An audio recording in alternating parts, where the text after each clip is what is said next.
Good morning, everyone. Let's try that again.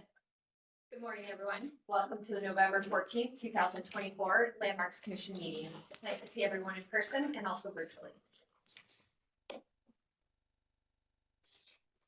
In compliance with notification requirements of Ohio's open meeting law in section 101.021 to codified ordinance of Cleveland, Ohio, 1976, notice of this meeting has been publicly posted. All boards and commissions under the purview of the city planning department conducts its meetings according to Robert's Rules of Order. Actions during the meeting will be taken by roll call vote. Recusal from any case due to a conflict of interest should be stated for the record prior to the beginning of the presentation. In order to ensure that everyone participating in the meeting has the opportunity to be heard, virtual attendance will be used the raised hand feature before asking a question or making a comment. The raised hand feature can be found in the participants panel on the desktop and mobile versions and activated by clicking the hand icon. Please wait for your chair or facilitator to recognize you and be sure to select unmute and announce yourself before you speak. When finished speaking, please lower your hand by clicking on the raised hand icon again and muting your microphone. Call-in users can unmute by using *6. All meeting activities are being recorded via the WebEx platforms. These proceedings are also being live streamed via YouTube. All requests to speak on a particular matter submitted through proper channels has been considered. Proper channels for comments are sending an email to the landmarks@clevelandohio.gov email address with a comment or letter, calling and or leaving a message at 216-664-2532, sending a letter or dropping off comments at City Hall located at 601 Lakeside Avenue, Suite 519. Communication with members of this body must follow proper channels for consideration. Any comments received by the stated deadline are collected by Landmark staff and disseminated to the commission members prior to any scheduled meeting. To go through the meeting rules and procedures, the chair will call each agenda item, and then each applicant will be invited to proceed through their presentation. Each presentation should be completed prior to questions and comments from the commission in order to facilitate a smooth presentation. Once the presentation is concluded, the chair will ask Landmark staff to summarize Design Review Advisory Committee comments and recommendations and any public comment received. The deadline for public comment is noon on the Tuesday prior to any regularly scheduled Cleveland Landmarks Commission meeting. Any received comments are distributed to commission members prior to the meeting. Staff will also identify any members of the public present and scheduled to speak. Public comment is allowed at the discretion of the chair, and any individual providing public comment is permitted 2 minutes to speak to the agenda items in which they have an interest. The chair will then request a recommendation from staff. The commission will begin deliberation for the project review. Any commission member except the chair may make a motion at any point after an agenda item has been called. We'd like to call the November 14th, 2024 Landmarks Commission meeting to order. Mr. Musson, please call roll. Ms. Anderson? Here. Mr. Gray? Mr. Dulick? Here. Councilmember Gray? Director Wong? Mr. Lozier? Here. Mr. Stanbury? Mr. Strickland? Mr. Trosick? Here. Dr. Williams? Here. And Ms. Trout. Here. Right, Madam Chair, we do have a quorum. I'd also like to note that we have Sierra Lipscomb and Penny Aston from the Law Department, as well as Jessica Beam, Carl Brunges, and our newest staff member who joined us earlier this week, Rachel Pierce, from Landmark staff. Thank you. I also did just want to note, given the length of the agenda, we expect this to be a longer meeting, and other people have booked this room later in the day, so we've had to cut down some presentations, just any extraneous slides. So I guess if you're presenting, a few slides may be missing, but the bulk of it is still there and has been shared with the commission before. And we also do want to note that since we do have some reappearing people or cases for us in front of us today, that we'd ask you to focus on the items that have changed or been modified or addressed their comments specifically on the board instead of having to go through the entire presentation. That would be this body only. Right, then we'll move on to our certificates of appropriateness. We'd like to welcome the first applicant to come forward, announce yourself and tell us about your project. It is located at 4701 Detroit Avenue, City Arts East Wall on Cleveland number 5. Hello, good morning, everyone. My name is Pushti Vachani, and I'm representing City Arts. Today, we seek approval to create a mural which is located on 4707 Detroit Avenue. The mural will be called City Arts Peace Wall in Cleveland, Ohio. And this mural is a collaborative effort by City Arts, Garrett Morgan School in Cleveland, and local community artist Stina Alia. This project is part of our bigger initiative 50 States of Peace, which is we reach out to all 50 states and we want to create peace wall, which are murals in all the states of US, and then we want to create a mosaic in Washington DC representing all the states. The initiative aims to bring together students and local community and corporate partners to foster a sense of unity and pride. And this project is a unique opportunity to bring something meaningful to Cleveland. We have worked with educational institutions like Yale School of Art, Moravian University, and many such institutions to bring this project to fruition. For this project, the location of mural would be 4704 Detroit Avenue in Cleveland, and the building is owned by DuPont and Laird Company. The mural will be 10 feet high and 36 feet wide. We would make sure to avoid the cornerstone, and the mural will be elevated 1 or 2 feet above the ground level. If you see the next slide, you will be able to see it's exactly located opposite to the Garrett Morgan School, who are our main partners, and students of the Garrett Morgan School will be feeling a sense of ownership to this mural, I think, and it would build a bridge between the local community and the school kids. In the next slide, we can see the workshop pictures created by school kids in the Garrett Morgan School. These kids were asked to paint on the theme of peace. They were asked, what does peace look like to me? And then they created these little artworks, which were then incorporated in the mock-up, which the mural will be based on. And this event was highlighted by NPR, and NPR is covering the entire project. In the next slide, we can see the exhibition photos from 78th Street Studios in Cleveland. The artworks created by these kids were represented here, and they are still being represented in our online exhibition. And lastly, in the next slide, I am happy to reveal the design mock-up, which was created by Stina Alia. As you can see, she has the whole section of student artworks, and you can see the mural is entirely based on the little elements created by the school kids in these artworks. The workshop was led by Stina herself and school teachers from Garrett Morgan School. And talking about the key elements of this design, I feel that unity and community are the most highlighted parts. Also, we ensure youth empowerment and Cleveland's identity through the use of symbols and colors. Stina has brought together these unique elements and which represents Cleveland's cultural heritage. And I think the mural will resonate with the community and serve as a testament to the city's commitment to peace, diversity, and artistic expression. This is the image of rendered art, and as I mentioned, we would be avoiding the cornerstone. Talking about the type of paint, we will be priming the wall thoroughly. We will be using Kiehl's multi-surface primer for a smooth base, and then we will be painting exterior paint, which was donated to us by Benjamin Moore. The paint would be eco-friendly, weather-resistant, and designed for mural longevity.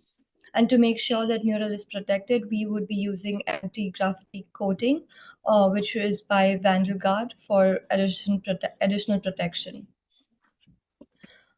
Talking about collaborative support in the next slide, I would like to mention that we are collaborating with local community members of Cleveland as well as local businesses. Um, the building is owned by DuPont and Laird, and they are happy to cover some donations for us. We are also getting donation from the Land Studios in Cleveland, and as I mentioned before, we are getting donation from Benjamin Moore. Um, this mural will become a cherished community landmark, and by partnering with local businesses, I feel that we are ensuring Cleveland's residents have a beautiful and lasting symbol that they can admire and protect for years to come. Was interested in hearing what this was. I don't know. Excuse me, if you're not presenting, please make sure you're muted. There you go. I'm sorry, please go ahead, continue. Talking about the maintenance plan, our long-term care plan includes periodic inspections and touch-ups to make sure that the mural is at least not harmed until the next 10-15 years. Our local partners, DuPont and Laird, will help us oversee the maintenance and ensure it remains a community landmark. And the students of Garrett Morgan School are also very excited about this mural, and they have taken this initiative of looking over the mural as the time comes. Lastly, I would like to thank you for this opportunity to bring this mural to life in Cleveland. And thank you for considering this proposal, and we look forward to your support in making this vision a reality. Thank you for the presentation. We'll then move on to our Design Review Advisory Committee recommendations. Thank you, Madam Chair. So this project was reviewed by the Historic West Cleveland Design Review Advisory Committee on November 6th. The committee recommended the issuance of a certificate of appropriateness with conditions that the dimensions be shown, that they coordinate the art with the recesses on the building, adhere a permanent graffiti coating, submit a firm maintenance plan, set up the artwork from the base of the building to prevent deterioration due to weathering at that sidewalk level because it interacts directly with the sidewalk, and to work with staff on the placement of the mural to ensure that the cornerstone is avoided and it fits with the building. Thank you. We'll move on to landmark staff recommendations. Before I'm recommendation, sorry. we're gonna, have Teachers. public art coordinator. Thank you. Good morning. I am in theory supportive of this particular wall. That particular addition on the building is a 1972 addition, I believe. So I don't believe it's like a necessarily historic portion of the building. But I do think that we missed an opportunity with that wall. I feel like the whole wall should be covered, but I understand that they have budget constraints and aren't able to do that. My other concern was if we go back to the recess, the slides of the wall where you see the recesses. I do like that they engage CMSD students and that they are very participatory in the mural. So I think that's a great thing. It's unfortunate though that CMSD and DuPont building, from what they're telling me, they hadn't told them about this process. So the artist who's local, and she's amazing, has been engaging with these students for months, and I wish they had come before this body a long time ago. But had they not been told those things, I'm sure they would have. But with the recesses on the building, there's 3 scenes in the artwork. And my concern is that the placement of some of those portions of the mural may get distorted by the recesses. If we can go back to the slide that shows the artwork. So there's 3 scenes that kind of run together. And I don't know if there's a way to ensure that the recesses aren't going through the girl's face, or maybe they could break it up with the recesses. But I just want to make sure that however it's done, if it's approved, that those issues are addressed. And again, they need to stay above the cornerstone on the building. And also, if it's approved, they would need to get the permit to obstruct the sidewalk during installation. But general support of that location. Thank you. Thank you. Then we'll move on to staff's recommendations. Thank you, Madam Chair. I think we agree with Ms. Petrus's comments to a large extent. We, as staff, have concerns about painting unpainted brick. It's sort of something we always try and avoid. She mentioned there are those sort of vertical. It's a very utilitarian building, but there are those vertical architectural elements if there's a way to work with those or, avoid them altogether, that would be ideal, kind of working with the architecture of the building instead of just applying something that feels a little foreign. There are other portions of the building, I guess in the rear, that are painted that we feel might be more appropriate. So I guess we don't consider this an ideal location. Thank you for that feedback. We'll then open up the floor to the commission for questions and comments. Would like to start us off? Sorry. Thank you, Madam Chair. I think the artwork is beautiful. And the concept behind this, my office is a few blocks, 2 blocks away from here. It's a masonry building and we get tagged with graffiti pretty regularly. My concern is something like that can happen here because this is so accessible. It's basically on ground level, so I have that concern. And I share Landmark staff and the local design review and Ms. Petrus's concerns about incorporating the design into the vertical architectural elements of the building. I think that could be really done creatively, and I think that would actually enhance the design. Try to just make a few modifications so that it works with the recesses of the building. So those are my comments. Thank you, Ms. Anderson. Other questions and comments from the commission?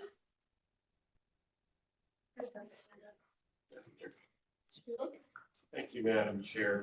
Good morning, everyone. I love the process, and I think the artwork resulting from the process is a wonderful example of taking ideas and images from people about what people really feel, especially kids, and turning it into, I think, really nice artwork. I share the concerns of staff and fellow commissioners who spoken so far regarding it. I feel I cannot really approve it in light of the very supportive of it, despite the reservations. I think this is not connections to a national movement. I think is really important for us to support. That being said, it's hard to approve it without a flat-on 2-scale elevation representation of this artwork. I think I would like to suggest tabling it until we can see that specifically, to see how it aligns with the concern raised about the existing architecture of the building. And I think to really let us evaluate the proportions. I mean, I think even if this was photoshopped to show the perspective, I think it would be hard to approve without that from architectural if we're going to certify appropriateness. I think we need to see that as a commission. I think I would say, maybe staff can do it, but I can feel we should be better in bodies. Thank you, Mr. Luke. Mr. Lozier. Thank you, Madam Chair. I'm in alignment with the conversation thus far. I don't know that this particular wall with this particular proposal works. I guess my question is, were other locations investigated for this, or was this the only location that was looked at? Would the applicant like to respond? So the building owners, DuPont and Laird, they wanted us to paint on this particular wall since they felt that this wall needed some kind of motivation. And the school kids, which we have worked with, they are exactly across the street. So we felt it would be more meaningful for them if we made something across their school, which is why we decided on this particular wall. Ms. Petrus also wants to add. Go ahead. Yes, adding to that, when we first started talking to City Arts, we did offer that they perhaps rework the artwork or something to orient on the painted section of the building. because it's still very visible from the school and traveling up and down that street in that area. It would take a major modification or major rework of the artwork itself, but I think the artist can be creative and do it in a way that's less intrusive to the raw brick. But we offered that as an option with the understanding that this body is not very amenable to painting on raw brick, but they insisted they wanted this wall, but we did offer that as a plan B. Okay, thank you for that addition. Mr. Lozier? Yeah, any and addition- Okay. Yes, yeah. So I think I'm in alignment with that comment there. I mean, I think that the white sort of more vertically oriented face, while it's still front onto the street and visible from the school, I think that would be a much better location for a mural than where it's currently shown here. So thank you. Thank you, Mr. Lozier. One more comment, if I may, Madam Chair. If they do decide to rework the artwork on the painted part of the building, or wherever it goes, I would also add that they should include a descriptive plaque about this project being a nationwide project. That's a great addition. Other questions or comments from the commission?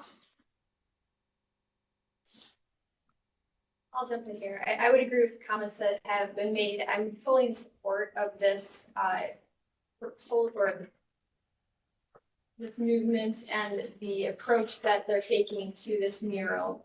But I do have reservations of it being applied to the front of the building,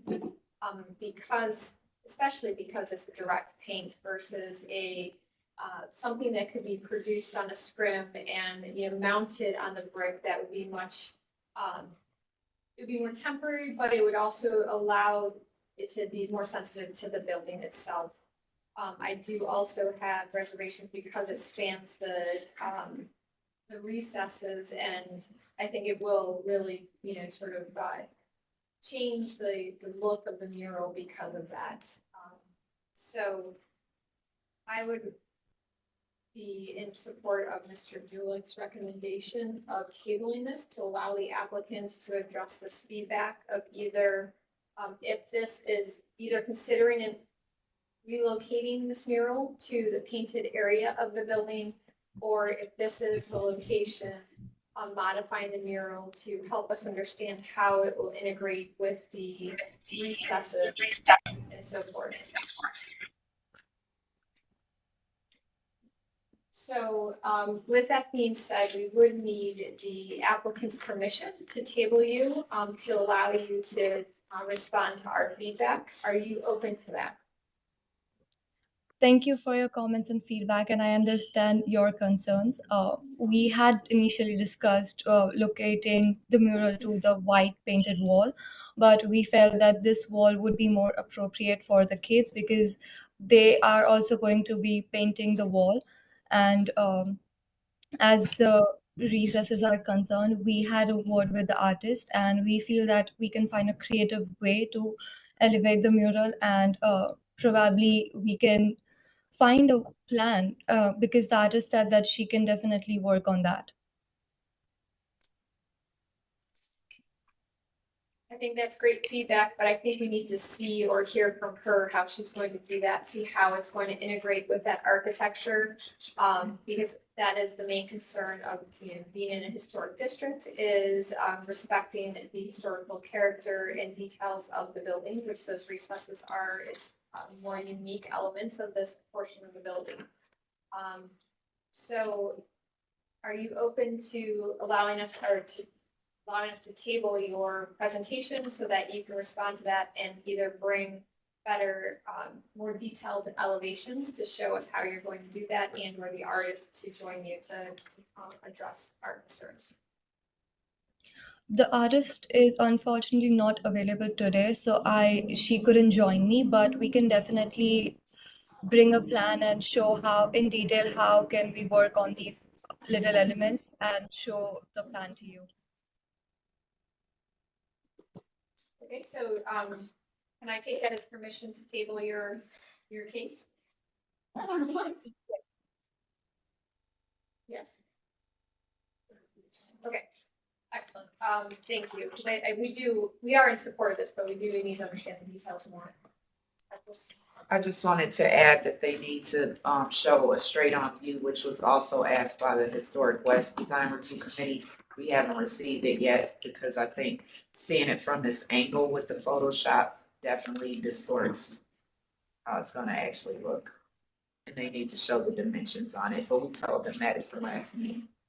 Agreed. We want an straight on elevation of whatever elevation that you select, how it is going to be, what the dimensions are from the corner element and grade, the size of the mural on the drawing with that, and how it's going to detail how it will integrate with the architectural character. Okay, so we have permission to table. Would someone like to make a motion? Mr. Dooley? Thank you, Madam Chair. Motion to table. We have a motion. Do we have a second? I'll second. Thank you, Ms. Anderson. We have a motion second. Any further discussion? Mr. Lozier, you have your hand up? Did you have a? Yes. I would strongly encourage the applicant to investigate alternative locations for this mural, namely on the white painted part. I'm personally still not convinced that this is the right location for this mural, and not to continue to push the process further out. I think it would be helpful for us to and to the applicant to investigate those other locations as part of this tabling. Thank you for that addition, Mr. Lozier. Madam Chair, just to add to, I think staff will have to look, I know this project falls outside of the Gordon Square Arts District parameters of their murals and I think one of the things that they did years ago was avoiding the primary facades as well. And I think we'll have to look at what we set forth as the commission back then to see, and I think it should probably follow those guidelines as well. No, I think that's a great recommendation. And once you have the chance to look into them, could you forward to the applicant so that they have it and also so that we all know and working towards the same guidelines. Excellent. All right, any further discussion? And Ms. Anderson, Yes. Mr. Dooley, Yes. Mr. Lozier, Yes. Mr. Sambry, Yes. Mr. Trasick, Yes. Dr. Williams, Yes. and Ms. Trout. Yes. Madam Chair, the motion passes unanimously. So your case has been tabled. You can appear in front of us as soon as in 4 weeks because we do not have a second meeting this month. But feel free to reach out to staff with any questions or concerns and to gain a copy of those guidelines. We'll talk offline about the guidelines because I checked in the mail. Okay. Thank you so much. Thank you. We'll now move on to our next applicant located 1828 Fulton Avenue. This case was tabled on November 26, 2024. We need to give a motion. Motion to table. Thank you. The motion, do we have a second? It's on the second. All right, moving things on. Motion second, Mr. Musser, please call the Hey, roll. Ms. Anderson, Yes. Dooley, Yes. Mr. Lozier, Yes. Mr. Sambry, Yes. Mr. Trasick, Yes. Dr. Williams, Yes. and Ms. Trout. Yes. Madam Chair, the motion passes unanimously. Then I'd like to welcome the applicant to announce yourself and tell us about your project. Good morning. My name's Eugene Palace. I own the building at 1828 Fulton. I'm asking for permission to rebuild the facade walls on the south and west side of the building. Last time we were discussing what type of windows I was going to put in, I talked to the architect and we resubmitted a picture showing the installation of windows. I'd like to further show in one of the slides that I'm asking on the northwest corner I'd like to install a roll-up door. One thing I noticed that is the garbage dumpster for the beverage store is right on the corner of Fulton and Woodbine, and I'd like to create a cubby in the back of the building so I could relocate the dumpster and just kind of have that as open space. And that's pretty much it. So it shows that I'm installing like a commercial aluminum double pane window with a division bar down the middle to keep the glass size appropriate. Okay. Just making sure I understand, so into the details a little bit. So these are aluminum storefront window that you're proposing to replace the historic industrial sash windows, is that correct? That is correct. Okay. All right, thank you for the summary of the changes to your presentation. We'll then move on to, this was tabled, so we don't, Jessica, can you remind us of the staff, or I'm sorry, the local comments last time? Yeah, Madam Chair, this went before the Historic Ohio City Design Review Advisory Committee, September 19th, 2024.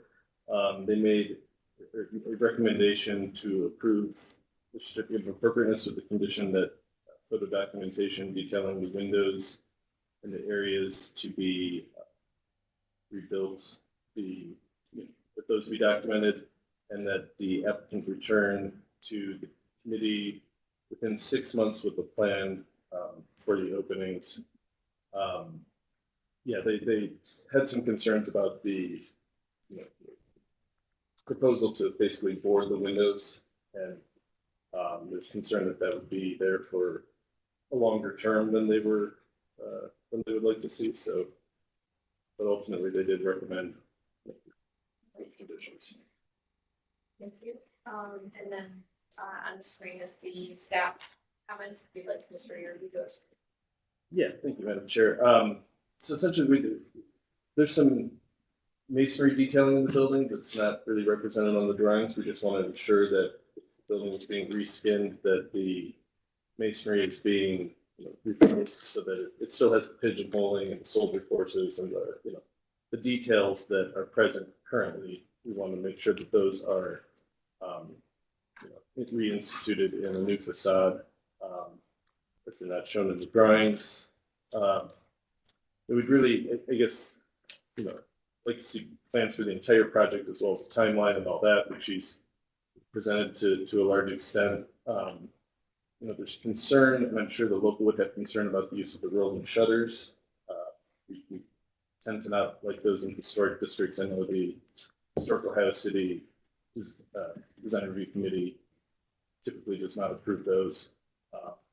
And then the window tape being proposed, I guess we were expecting more of a industrial sash that would replicate the current window style that's there, as opposed to the more storefront type window system.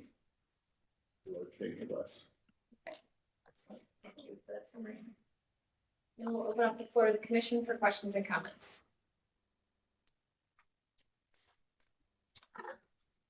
I'll start us off. I do agree with staff's comments that we do not typically approve rolling shutters.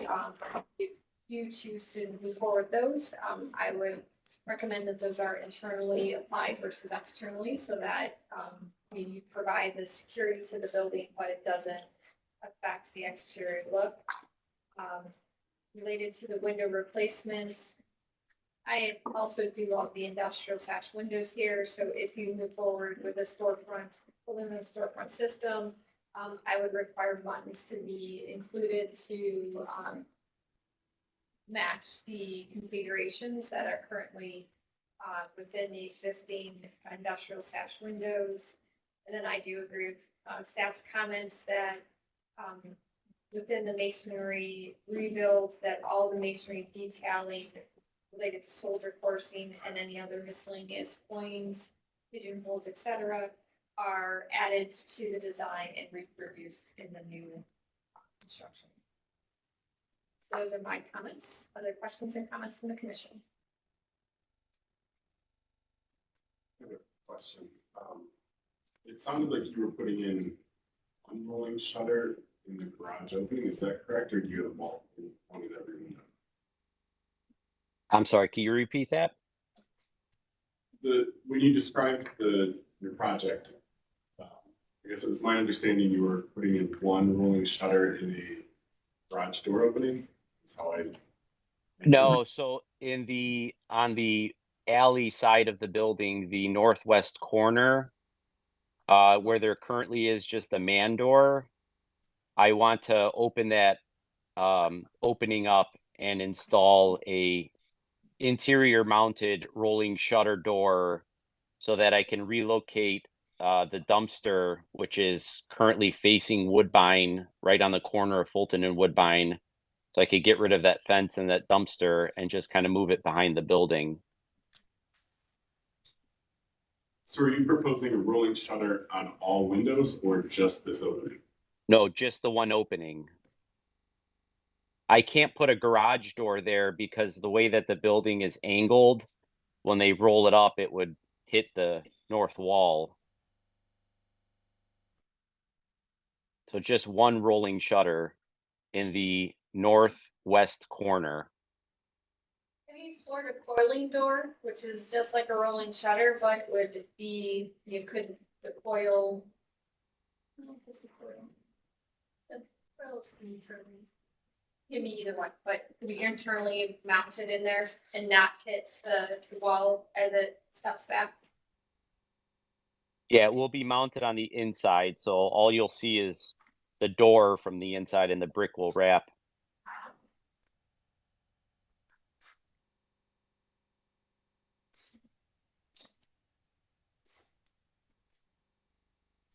I'd also recommend painting that to match the brick, if it is moved forward.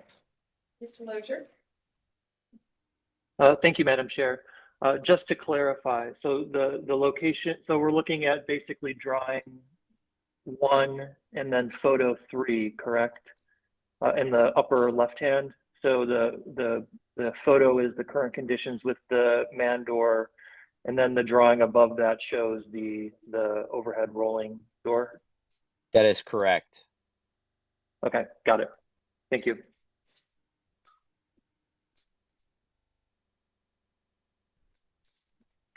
Mr. Sandberg, I'm sorry, I didn't mean to cut you off. No, Did you have another question before?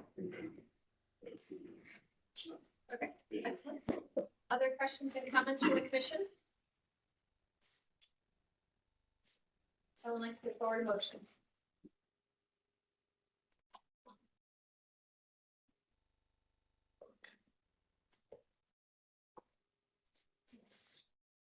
First up, Mr. Lozier. Oh, sorry, Madam Chair. I do have one other question. Sorry. So looking at the drawings, I think it's drawing number 6. It's hard to make out on my screen, but above the two sets of new windows across the top of the existing rolling door, what is that sort of band, that rectangular band that runs sort of across that facade? I can't read the note there. I believe that's just showing the lentils. I'm looking on my phone, so I don't have a very good visual myself. Let me see if I can pull up that picture on a bigger screen because my vision is failing me.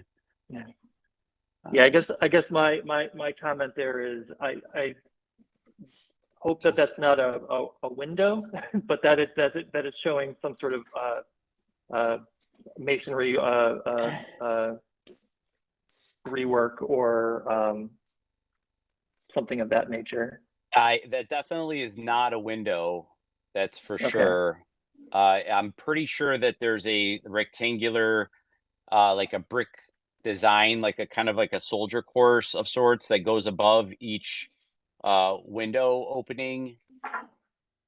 Let me just pull up the picture real quick before I misspeak because I'm not. Let me see here. Okay. Mr. Sandberg. Yeah, And it looks sorry, like. while you're No. go ahead, sorry.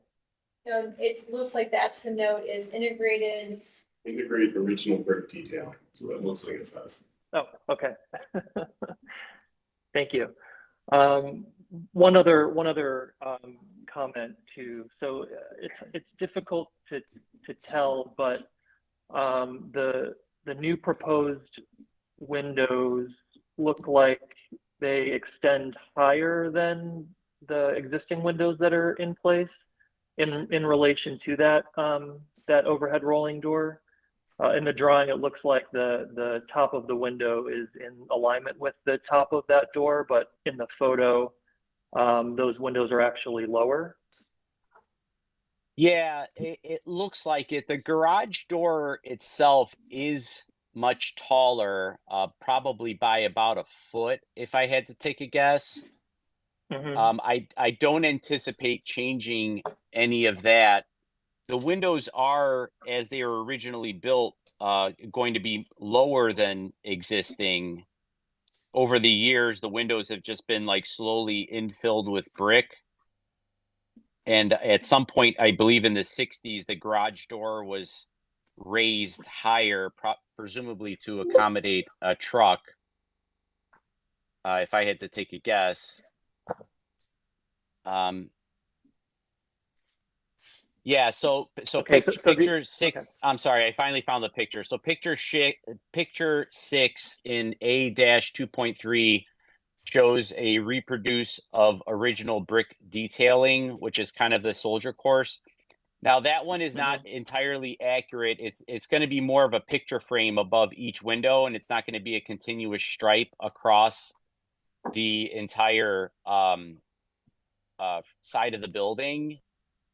And then the garage door will land higher. It looks like it's 1, 2, 3, 4, 5, about 6 bricks higher. So it's, you know, a little over a foot higher than the original windows would have been. Okay, thank you.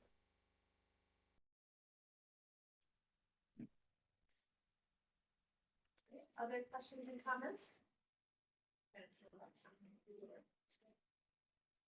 Madam Chair, if I may, if someone is going to make a motion, I'd just ask that they be specific on what's being approved and what you guys would like to see come back. The proposal was originally to reclad the building, so take down the masonry and then reconstruct with a new masonry skin. Commission had asked to see windows and kind of an entire plan, but if you're, I just want the motion to be specific. If you're approving the windows and the rolling shutter and all that, or if that's still expected to come back. Agreed. Okay. Other questions and comments from the commission? Or would someone like to make a motion?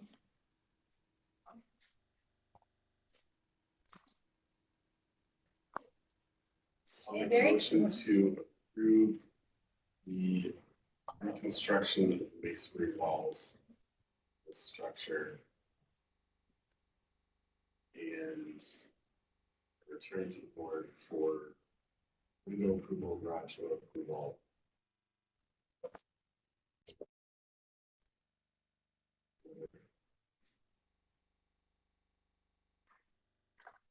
All right, so we have a motion with conditions. Do we have a second? Second, Mr. Doolin. Any further discussion? All right, Mr. Locher. Oh, thank you, Madam Chair. I might recommend that the applicant work with staff on identifying the right type of window that we've been discussing, as well as the overhead or the new overhead foiling door. Excellent, great recommendation, that they can work with you to hone in on the final product and configuration of that product. Any further questions and comments? Mr. Musson, please call roll. Ms. Anderson? Yes. Mr. Doolin? Yes. Director Wong, Abstain. Mr. Lozier, Yes. Mr. Sandberg, Yes. Mr. Tresek, Yes. Dr. Williams, Yes. and Ms. Trot. Yes. Madam Chair, the motion passes by 7-0 with one abstention. Great. Excellent, congratulations. We look forward to seeing you move forward with the project and coming back with the final details on the windows and doors.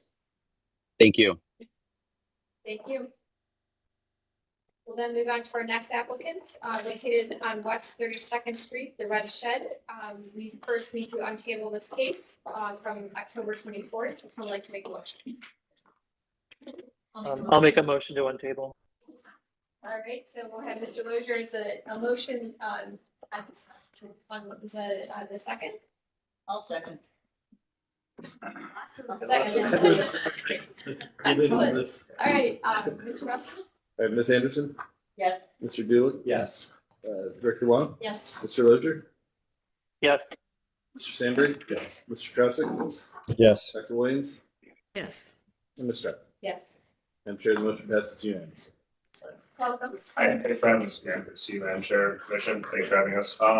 This is the third time you guys have seen this, with appropriate this. I'm Brad Newsom with Property Advisors, one of the developers on this project. I've got Mike Deal, our designer, and James, developer, project manager, and we're going to move quickly to page 9 here. You guys have seen this project 3 times. If you want us to slow down, we can. But project site, south of Franklin, you go like, actually, yes, back up here. You wanted to do more images of the exterior of the building. That's my understanding the last time. So these are the original images we saw, and then like next page, this shows you the additional views of the current condition of the building. It's in rough shape, and this is construction equipment, including the project just over. So I hope that gives you a better sense for what the building looks like currently. I can keep moving along. Interiors, going. So here's the revisions based on your feedback over the last 2 meetings. We had a call for a front porch access stair, which you'll see that we've added. The removal of neighbor facing skylight, privacy glass in all neighbor facing windows, modified rear exit, and pedestrian safety mirror, which is number 5 there. Those are all based on your recommendations. Last time, you also asked us to take a look at the porch roof. So you have a porch extension. We've come up with 3 plans. And we're going to recommend one that we think looks the best and respects the building. We took a look at material change on the porch roof and color change. We have one that we prefer, but again, we're open to your thoughts. And then you also want to see the garage door, what it looked like record. If there's anything else, let me know. But probably turn over to Mike here to talk about. Yeah, so these are the changes. We have a site plan in the works too that allows even more room, which I think will benefit the project as well. These are the existing elevations. Let's see, these smaller doors. The upper right elevation, those windows have been boarded up decades. Really know the quality of those. That's where we see the new garage door coming in. We're going to match the heights of those openings as well, just to give some order to that facade and make it a little more welcoming. So we've been asked to show our process and how we kind of arrived at the design here. These are the options as we see it. We want to have an entrance at the front of the building, so we'd like to do this porch and have a door there. Option 1 would be the cheapest and simplest option with no roof extension, just the historic facade. This doesn't address the issues with noise and neighbors. Kind of the impetus for extending the facade and the roof was to actually channel the noise and views out towards the street and have less of an impact on the neighbors. So that could be accomplished with a shed roof as well. As you see in the center image, but we don't really feel like this, respects the original structure of the building, and nor does it relate to any of the neighboring contexts. So it feels kind of like an arbitrary move to us. We really prefer still the third option on the far right, where we extend the gable of the facade. This, of course, brings up things that you guys have brought up in the past about delineating the historic and the addition. So we've taken a few steps to kind of show how we're going to do that. About those in just a minute. But this also, you know, what this, in our view, what this does, it creates a nice kind of welcoming and distinctive front of the building, while also accomplishing kind of the functional needs of channeling sound straight up to the street, blocking it from bleeding into the neighborhood. So these are the elevations. See what we've done here is we've changed the kind of density of the standing seam roof, where we're going to be replacing it on the original building with the extension, so that there's a, you know, sort of a seam or a delineation between the old and the new. And then we're going to use a similarly dense new panel system on, there's a limited amount of it, but on the new exterior facade, we'll be using similarly different material to showcase the line between the old and new. James, you want to talk about materiality? Sure. So the we spoke with metal fabricator on the existing paneling there. We believe that taking the existing paneling off, refurbishing it is an option here to make sure to maintain the historic look of the building there. So we're confident in the ability to keep the same paneling on there, just refurbish it, repaint it. The roof would be a standing seam metal roof. The intent there is that it's currently a raised seam asphalt roof. This standing seam would replicate that look and be a lot easier from a maintenance standpoint and longevity standpoint. We're showing these hollow windows here, replacing the existing windows there. Similar to the windows that are in place, these would be fixed, not operable, but replicating the same kind of pattern of the windows. And this was a quality window that we feel would achieve a lot of the same look with it. And then the last year materials, a black railing along the front, where we're showing the front porch, and then form concrete to replace the existing concrete that's in front of the building now, as we put a new porch in there. The existing concrete in front is not in acceptable condition to remain there. We've been over this before. There weren't too many comments here. We're just outlining our ideas about lighting and access and some of the other elements that we've shown. Facades. These are the restoration preservation plans. We're going to paint match as closely as possible the original color of the building to maintain that, and any restoration efforts we have with those panels. And we've updated all the exterior renderings just to show some of these changes we've discussed. Most notably, the change in material from the historic to the new. We have a better view of the roof just to show how that's working as well. But you can see the original building has the original modules of the panels, and anywhere there's a new facade is using a different type of metal. We looked at changing the color just to, you know, just to study that and see what ages that would have. We actually don't prefer it. We think that keeping the color, you know, is a fun way to celebrate the history of the building, and doing a more of a subtle move has more of a respect for the original building. So just playing with materiality and texture, we think is a nice way to treat it. We've also looked at aligning the top of the new man door to the height of the new garage door, just to, you know, keep playing off the original grid of these metal panels on the facade. It gives it a nice alignment. And we've been asked to show the garage door closed. So this is the character it would have: glassy, be transparent. It would be very inviting to have a new, you know, use in this neighborhood. You know, we want to be a part of the community, a place where people can gather, a place where people feel comfortable approaching it. We think that the garage door accomplishes that. And from a developer standpoint, our goal is to have this, we have to go to the Board of Zoning Appeals to get this changed to a commercial use. It is inexplicably zoned a two-family. It's never been a residential building at any point in its history, but we need to create a leasable, welcoming space for any sort of commercial tenants. We need to allow more light in here, especially out the front. So I also have to think about that as a developer thinks about that. So we find the garage door to be more welcoming and a more lease allows us to have a more leasable, viable space than two windows and a small van. So.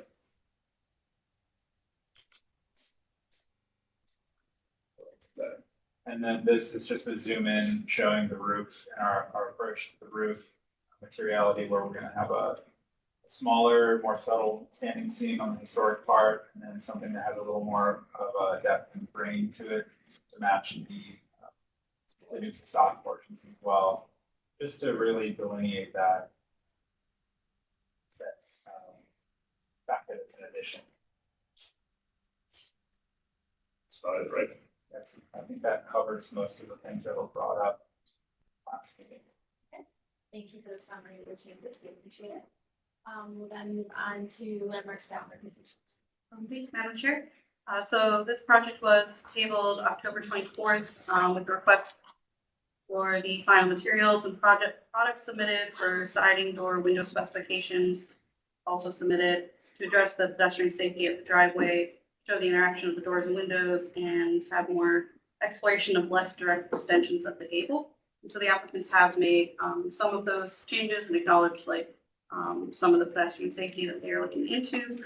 And when it went to local, so it has not gone back to local since it was tabled, but locals' concerns were landscaping or fencing to screen from the south, to screen from the pedestrian or that residential neighbor, and a recommendation for bifold doors instead of garage doors. And for staff, we'll just note we are seeing a lot of metal roofs coming through, and this is on to be used as a commercial building. And so that's the industrial feeling they're going with for that. And so that's kind of a thought process as we're seeing more of these through, if in our historic districts, if that's something that's appropriate on specific types of buildings and specific uses, or if it's not appropriate at all. So that's kind of discussion to have. We'll note that any signage will need to return for review, and that if there is an approval, that it should be specific on the work proposed, because they do have elevations that show a shorter man door on the front, and then the rendering show the man door that's in line with the garage door opening. So you request that you kind of be specific on what would be approved, if it would be approved. Awesome. Thank you. We'll then open up the floor to the commission for questions and comments.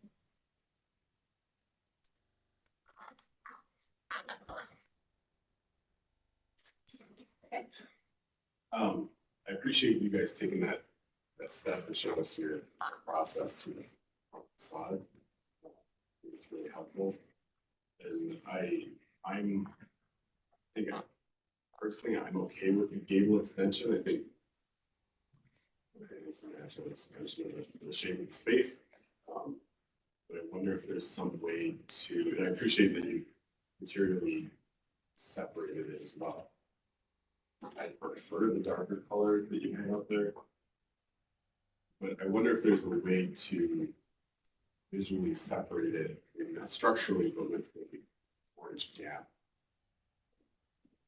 between, you know, the space and the new space or something like that. Maybe structurally it's, yeah, it's supported, but materially. Yeah, it's very tight, you know, we barely have room to get a staircase up there, so I do need a visual channel or something, you know, with that too, but they're not butting right at the end of the you know, few inches, I think we can accomplish that. We can take a look at it, but it is quite tight. I mean, from the front of the facade to the sidewalk is it's less than 6 feet. So, you know, we need some structure in there and enough room for a semi-public stairwell. So, we can. Yeah, and I'm talking more on the roof, and I guess the solid wall south. The north side doesn't really make sense in the The roof might be tricky just from a drainage, water detailing standpoint, without raising the entire roof, to create a channel, you know. It's a little weird, where it just allows water down. Yeah, just have water going through. I don't know, it's just thought, that would separate it visually a lot better. You could get some new versus an old. I don't know the mechanics of that. Yeah, it's quite well. You have to look at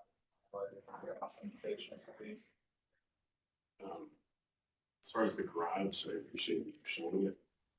It doesn't look like the lines would be openings to be. Is that correct? Shrunk the openings. It does, but that's the existing.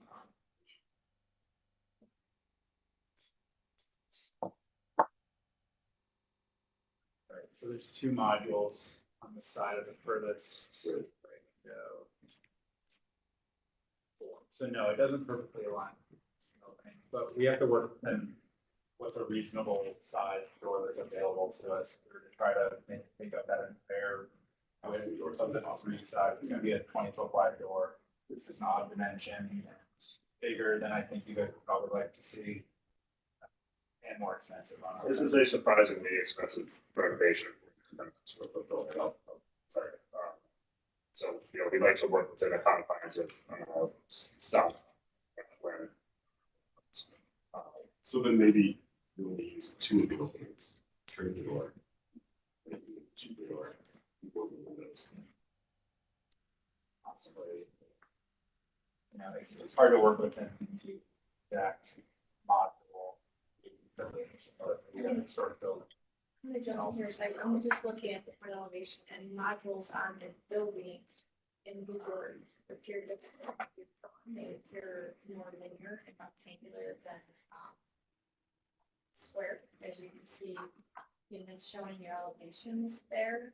It might be best with existing pictures.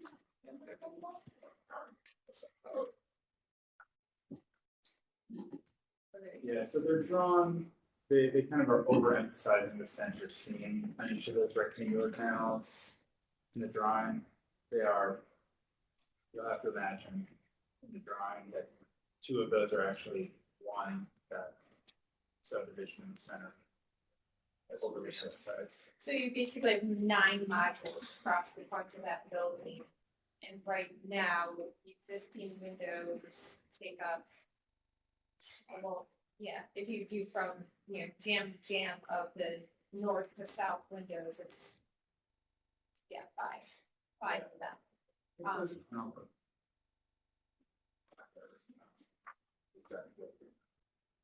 Looks like you might have a little bit of variety in the center too, but, you know, I think that's what you're saying, Mr. Sandberry, is that the preference would be to at least maintain the hard edge on the north and south, so that you work within the modules of the panels, and you're going to go through all this cost of restoring, which is outstanding, and we really appreciate you going through that extra effort.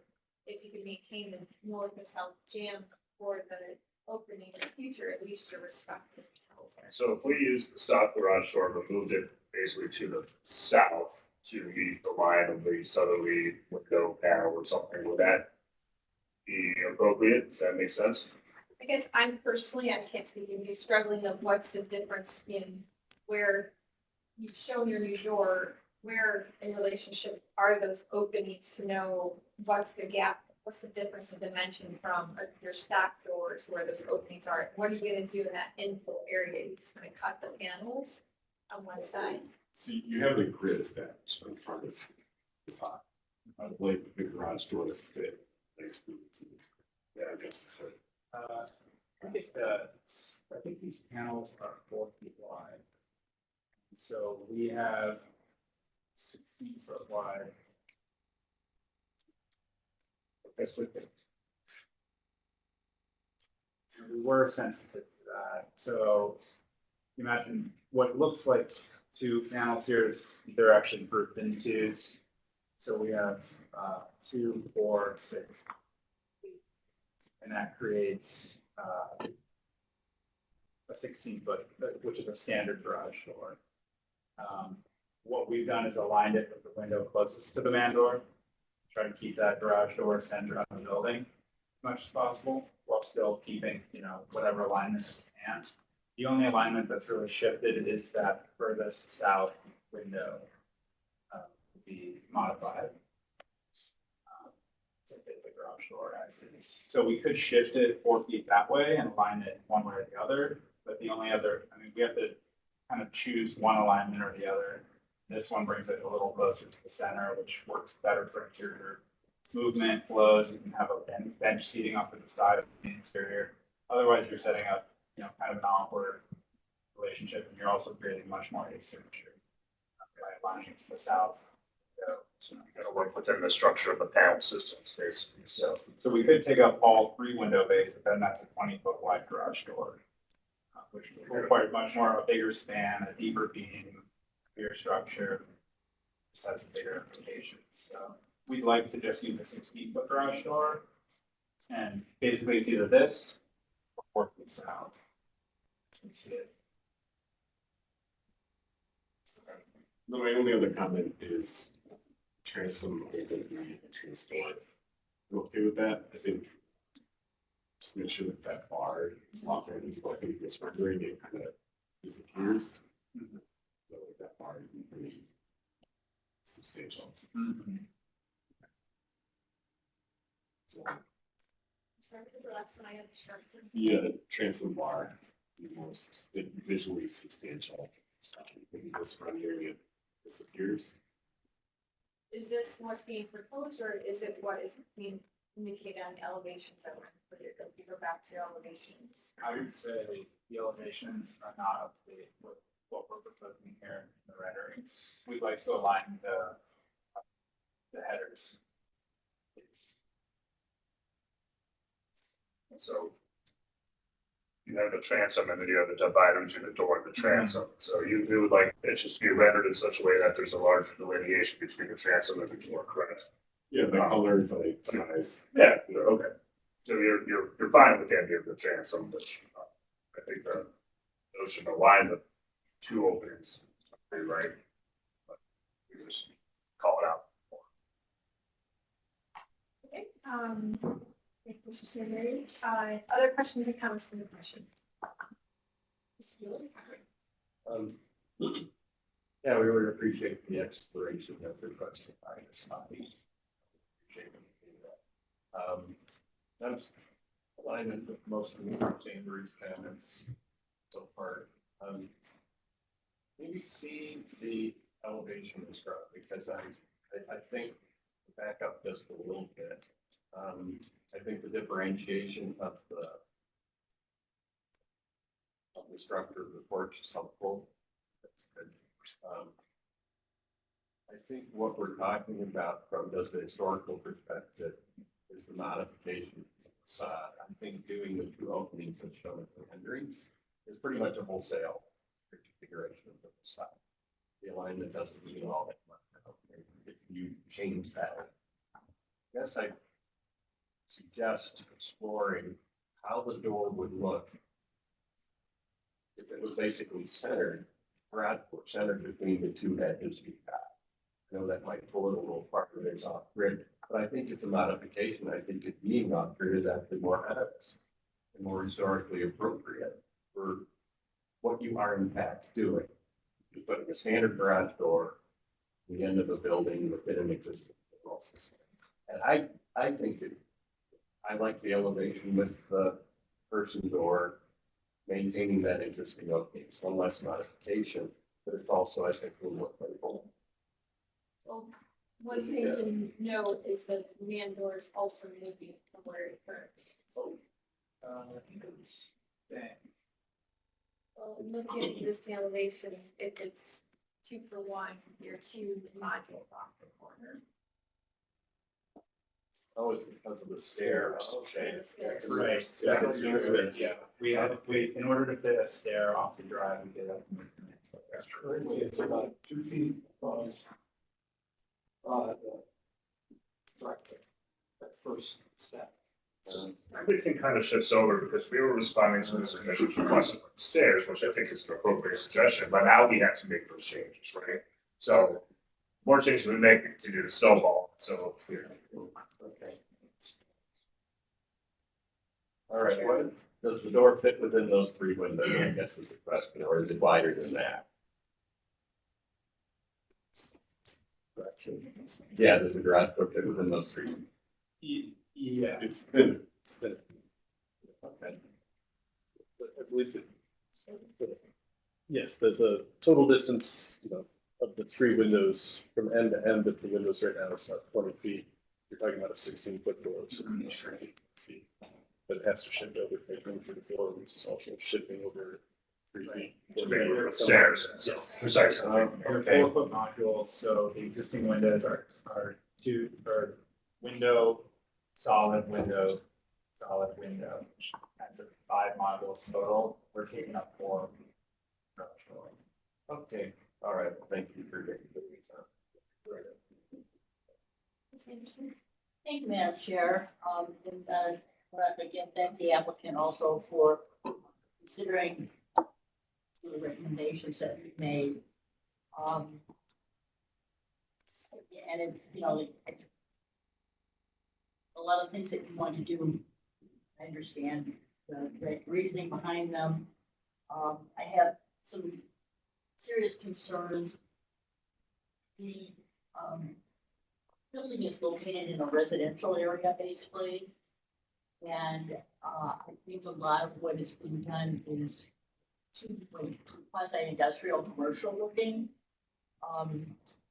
The extension of that roof gable, I have 2 problems with it. Once it is kind of industrial, especially with that metal roof.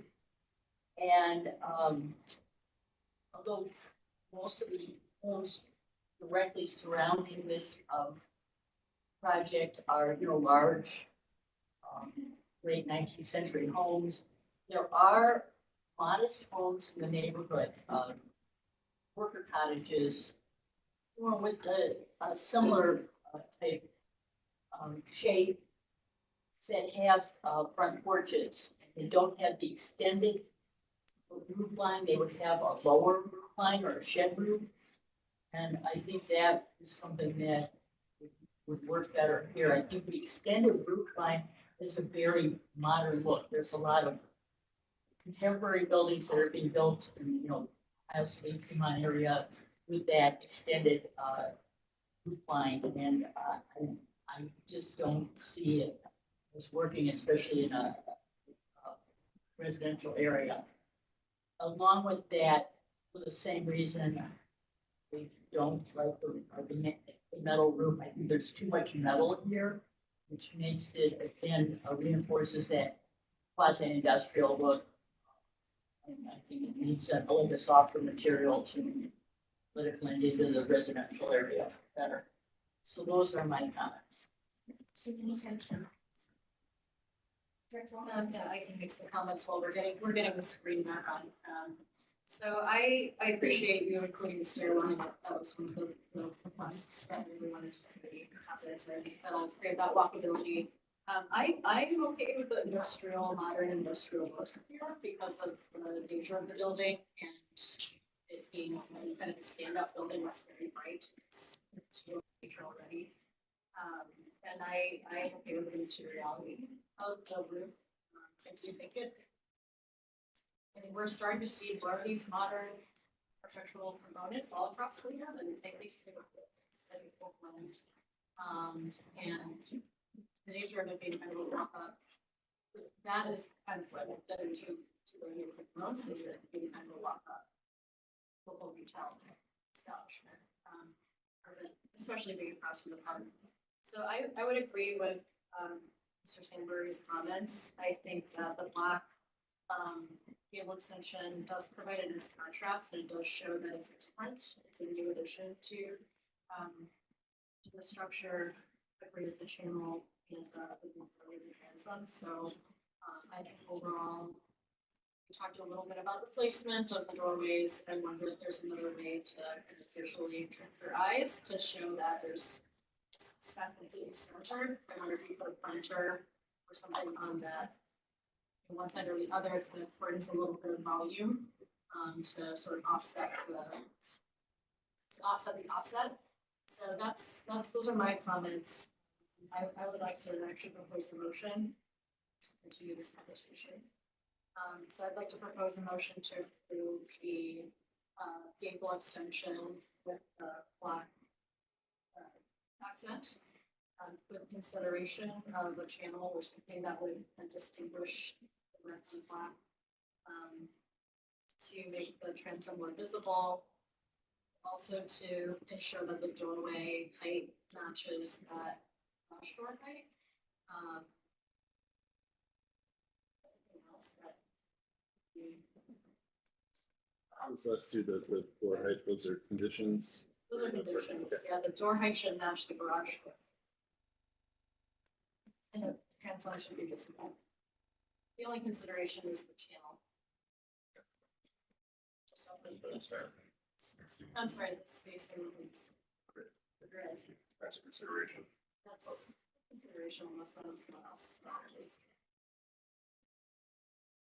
I think I would like to just add the final configuration of the door to at the staff approval or in the exact location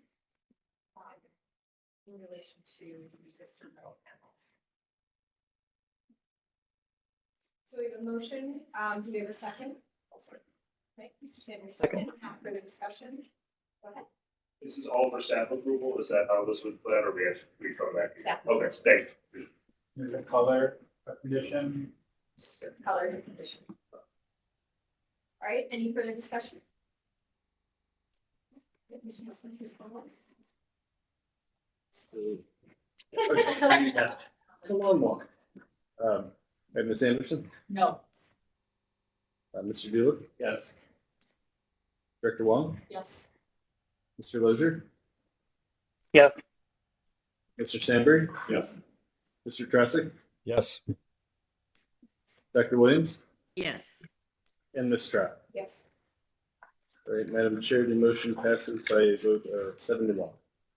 Thank you. Appreciate it. Thank you, Commissioner. Okay, we'll then move on to our next applicant located 1401 West Central District. As mentioned, we just saw you on October 10th, so feel free to focus on the new updates and revisions to the project. This is the concepts they have to be. Good morning, Stacy Burnett. My husband is working and JP from Larson Architects is learning more good things about architecture to help guide us. I'm going to show the updates from the recommendations of the commission. And if you have any questions, we'll go through this rather quickly. We are seeking our certificate of appropriateness so we can continue our renovation. These are the existing rooftop solarium, glass box, hot box, whatever we're calling it. And then the old deck that was off of the door leading to the deck that has been taken down. We are proposing a new deck with the renderings that you will see. This is from our rooftop, actual pictures of the neighboring buildings, the Armstrong Laundry, Ready Set, St. Augustine, the Shoreway building up at 76, and then Downtown View. And then this just kind of pulls in the Detroit Shoreway and the architecture and where the architect has led us to the pitch of our roof. The next is actual parking lot, which is outside of City Savings and Loan Building, Blazing Saddles, and then the current parking lot, and then, as you know, the development of the old Watterson Lake School that is being developed by Bridging the Gap. So it just shows you the parking area, 74, 75th, and then Detroit. This is the rooftop. You can see there's several different mechanicals up there. One of which is the mechanical for the current solarium that is inoperable, and then all of the other piping and exhaust and air conditioning units and the existing solarium, which is what, the commission asked for. This is the old rendering of the actual footprint, which we are duplicating this footprint with the new, renovation. This is the, elevation that was shown before.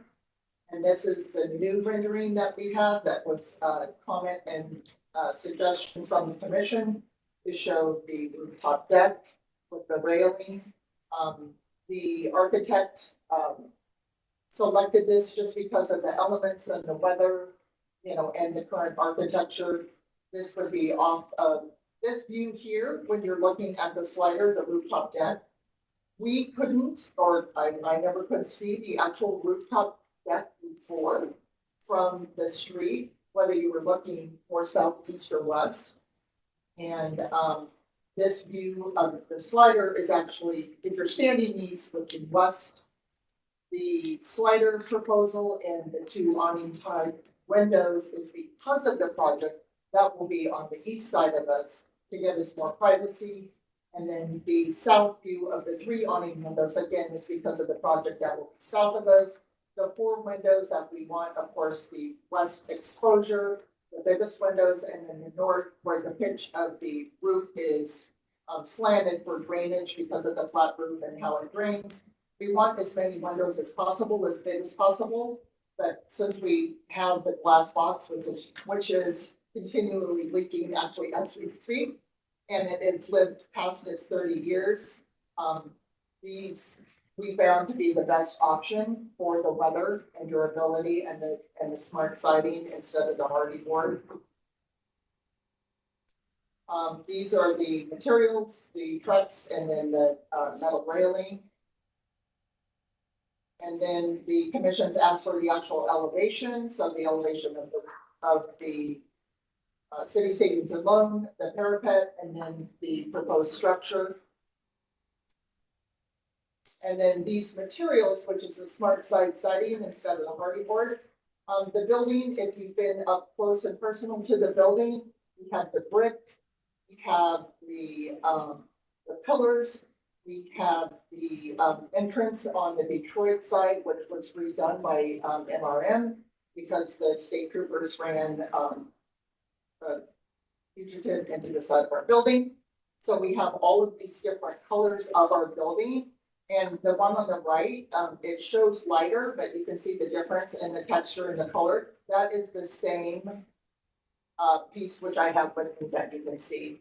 The contractor and Cleveland Lumber recommended a smooth instead of textured just because of the weather and because of the transportation of the materials. And that's it.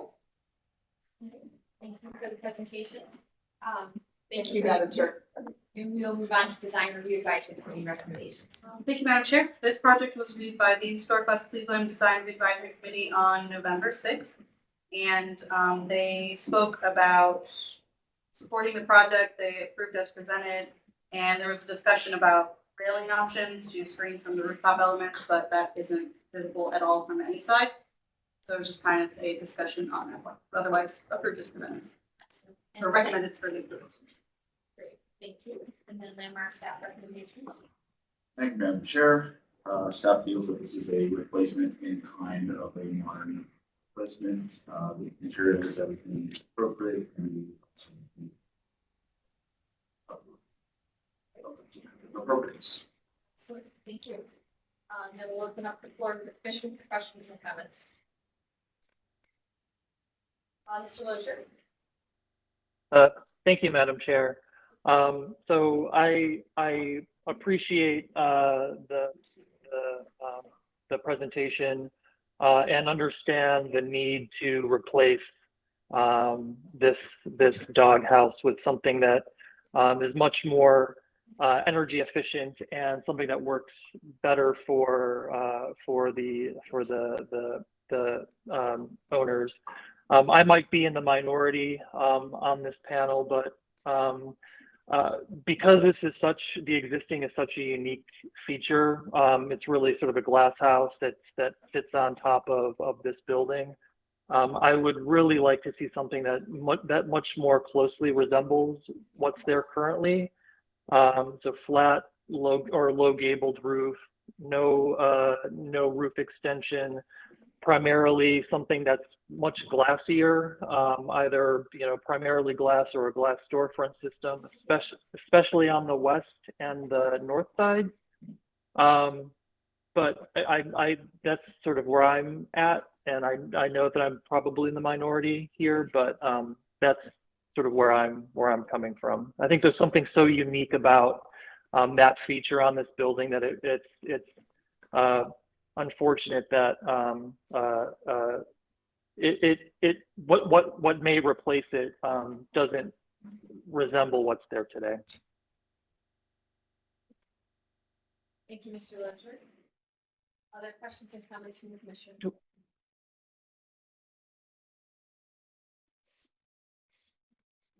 Trustee Anderson? Thank you, Madam Chair.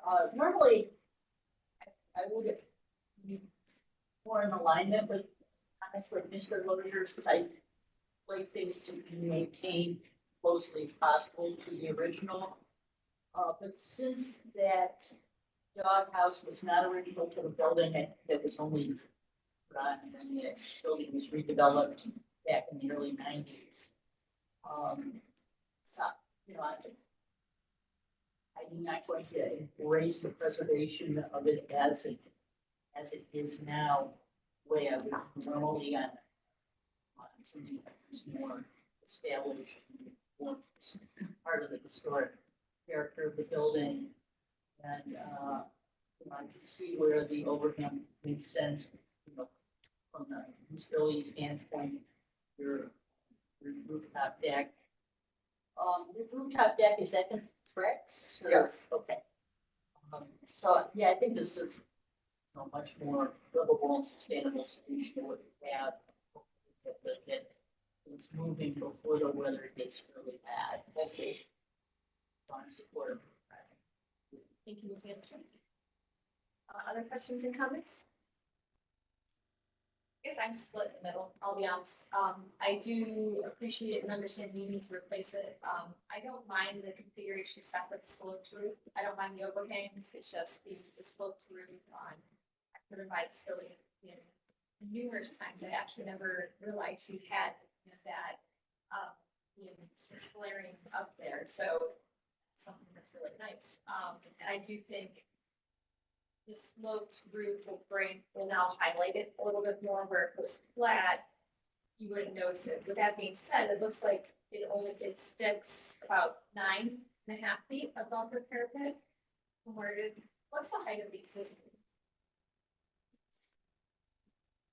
Just so we know what the difference is from the existing height to what the new height should be.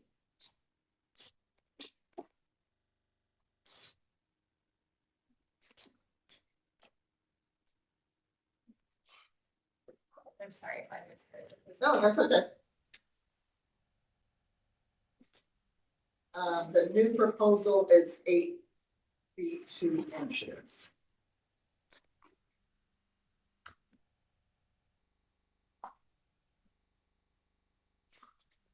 And instead, go ahead. It looks like on your elevation, it was from 37, 8 to 56.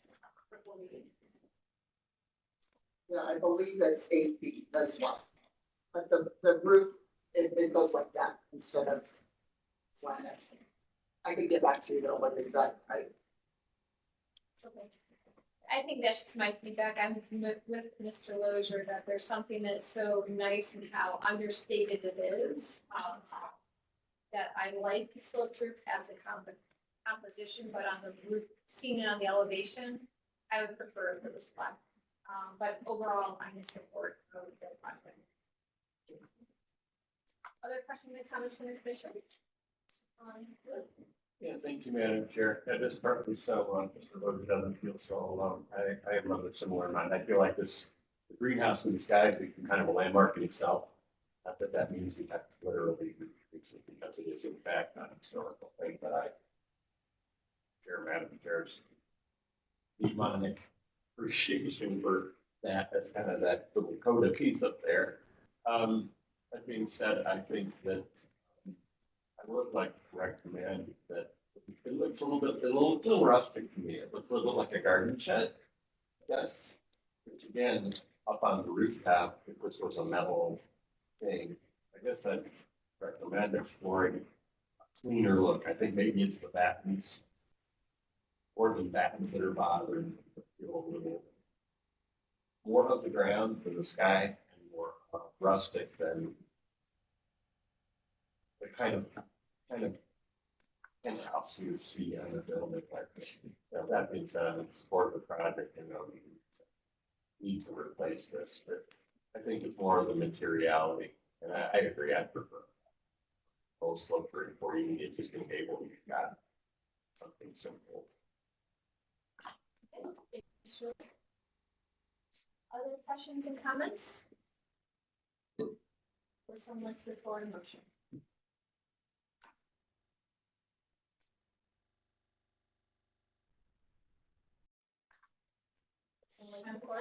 I will move to approve this presented. Okay, approve as presented, any conditions or recommendations?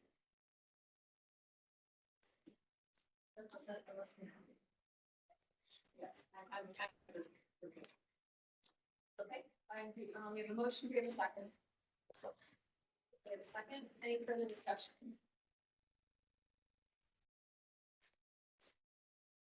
Not seeing any, then Mr. Nelson, please call roll. Right, Ms. Anderson, Yes. Mr. Dooley, Yes. Director Wong, Yes. Mr. Lozier, No.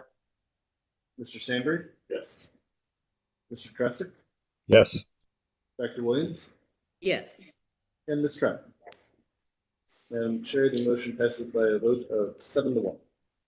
Congratulations. Thank you so Look much. forward to your project. Thank you so much.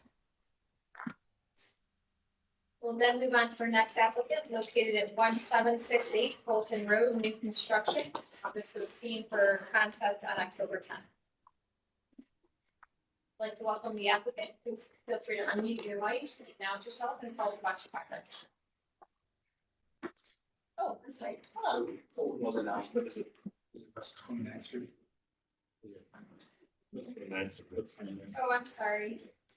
I checked. I got a little ahead of myself on my own agenda. Yes. It's located at 2038 West 29th Street, Memorial School. Morning, Chair, members of the commission, Michael Horton with Fulton Harbor Architects. We present 2038 West 29th Street, which is the former school building for the Trinity Evangelical Church.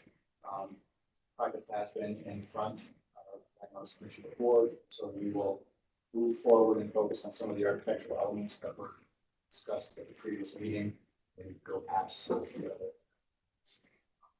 I think we'll start with the existing structure and just go facade by facade. This right now is the primary front elevation for the building that faces east along West 29th Street. You can see there are 4 identical orthogonal windows that we go back to their original story. On the opposite side of the building, you can see those same windows along with an addition that was put on sometime in the early 1900s. The original building was constructed in the 1970s. You can tell there was an addition largely due to the difference in the brick, with the litigation, some brick types and mortar types, as well as the percent. This is the south elevation that presumed that at some point was most visible facade. It is also the most highly structure. It's all by the segmental arches, step arches, and hoods that adorn all of this. And the facade that faces north, also you can see the addition here, which currently houses the primary entrance to the building. You can see another combination of orthogonal windows and then some more segmental arches. And given that we talked through a lot of conversations last time we met, not only with landmarks, but with consortium, obviously, design review, about the roof. Wanted to share some images of the building from a distance, show that largely most along West 29th Street from a distance, the pitch of the hip roof is not as visible as some of our architectural drawings show. So, our opinion, as this will later present, you don't see that the pitch of that roof being a significant architectural element to the building, in particular in the area. And the site plan hasn't really had any changes to it. We plan to incorporate some additional parking, one-way drive aisle access, as well as activate the front of the building to create a more public space along the front, more activated presence, but still respecting the location of where the original treatment was.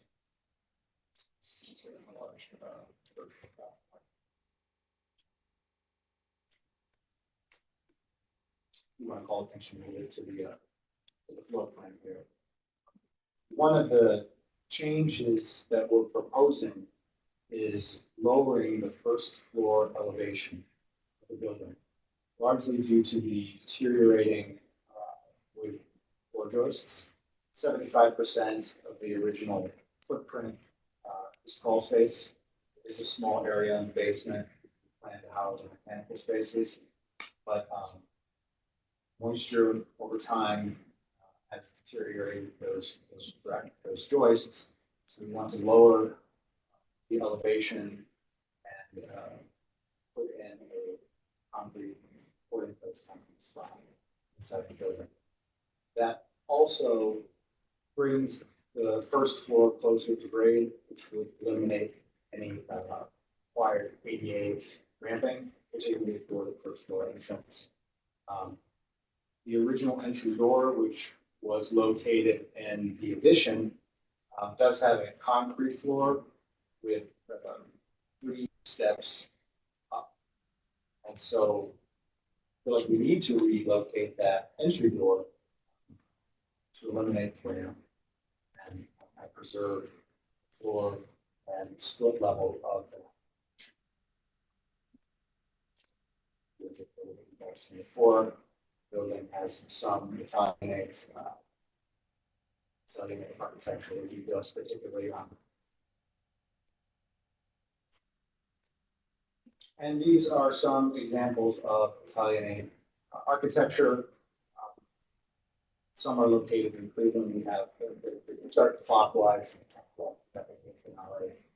which is San Antonio, and this was on the historic preservation website. We have the San Jose Maker House, something like that, to the right. The George Bidwell House, Michigan, and the Gaisland, I'm pronouncing that correctly, Gaisland, prospect down there. We thought these were important because although the building is not full Italianate building, these Italianate buildings in general do have some hierarchy to them, particularly to the street, and they often have a combination of different types of arches, different types of window configurations. Largely what we're seeing here is we see a larger semicircular arch entry, and then you have a combination of orthogonal or segmental arches on some of the smaller windows or windows that maybe don't define how the entry. We had a lot of conversations about arches, segmental arches, Romanesque arches. The last time that we were presenting the project, started to notice them throughout Cleveland. So we just wanted to, although these buildings are not Italianate, we did notice that they have these combinations of semicircular arches and segmental arches. Some are symmetrical, some are asymmetrical. There was a robust style of the office as you can study these typologies throughout the neighborhood. We are some of the changes that we have proposed in the new building. One, bringing back the extended the original building. Primary difference between what we're proposing and what was original structure is that we're maintaining the existing pitch of the roof, whereas on the original design from the photo that was taken in 1933, kind of had flattened, the eave flattened out, and it had a integral gutter, which we believe was the deterioration. So we're reincorporating that eave, extended overhang, still proposing the standing seam metal roof. Two reasons for keeping maybe three. We did have conversation at our preliminary remarks about whether a standing seam metal roof would be appropriate. I think that for a commercial building, you see more standing seam metal roofs or metal roofs therefore, some of these commercial structures, but certainly not in residential structures. In addition, the long-term durability of the standing seam metal roof, something that is desired not only by the owner, but it have a lot more longevity. The need for roof that's less, so there's long term. Secondly, or third, that pitch is very hard to read from a distance. So although it's very clear that you have a pitched roof in this elevation, hope that some of the photos that we shared in the earlier slide show that this pitch of this roof is not one of the significant architectural elements. Another change we had made to this facade was respecting that original entry door from the addition.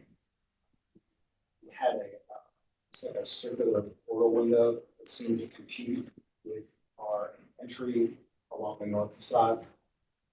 And it took away from the original location of that door. So instead of completely removing it, we're proposing that we're infilling that area with a stepped brick, which is in many ways informed by some of these stepped bricks you see in some of these arch entries in these Italianate buildings, but also we can see some of that brick stepping in those brick hoods that adorn the windows on some side. We then have a orthogonal window within that existing opening with a stone sill. Here along the west elevation, we're not making any interventions for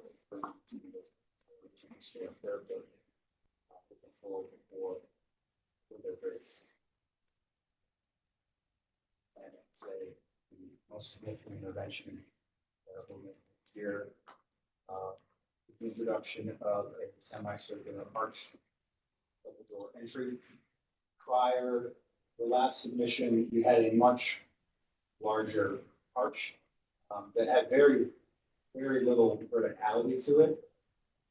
It did resemble more of a Romanesque archway and seemed to dominate the facade.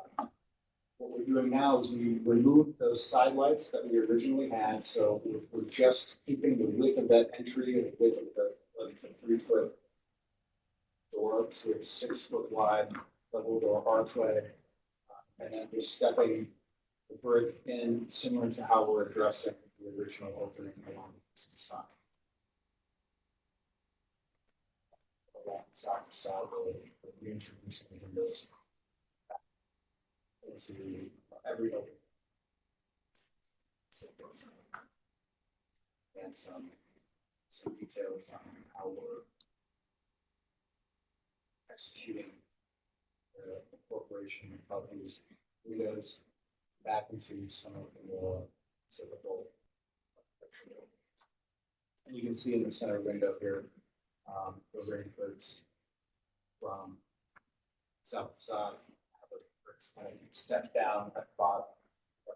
Interesting architectural detail that we incorporated into the dimensions that we made on the north.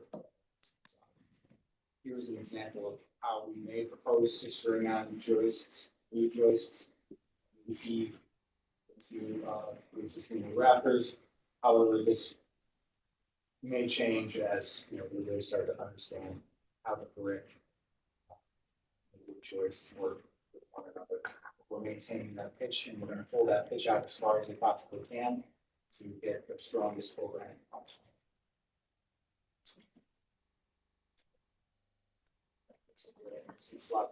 Here was our original design that we proposed. You can see along the bead line that we did not extend the roof out beyond the face of the building. A much larger arched entryway on the north side. We had this circular portal window that faced West Northern Street.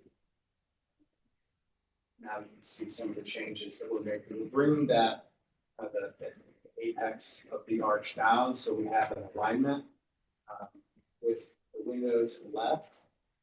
We also have an alignment with the original opening into that stairwell addition.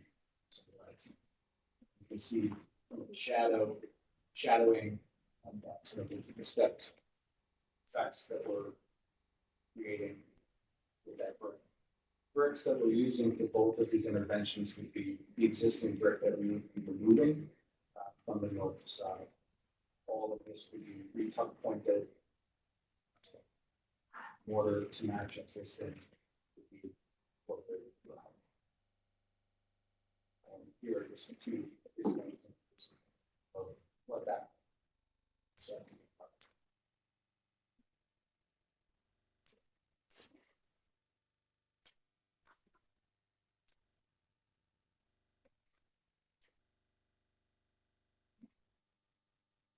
Colors scheme we're using dark browns not only for roof windows, but also for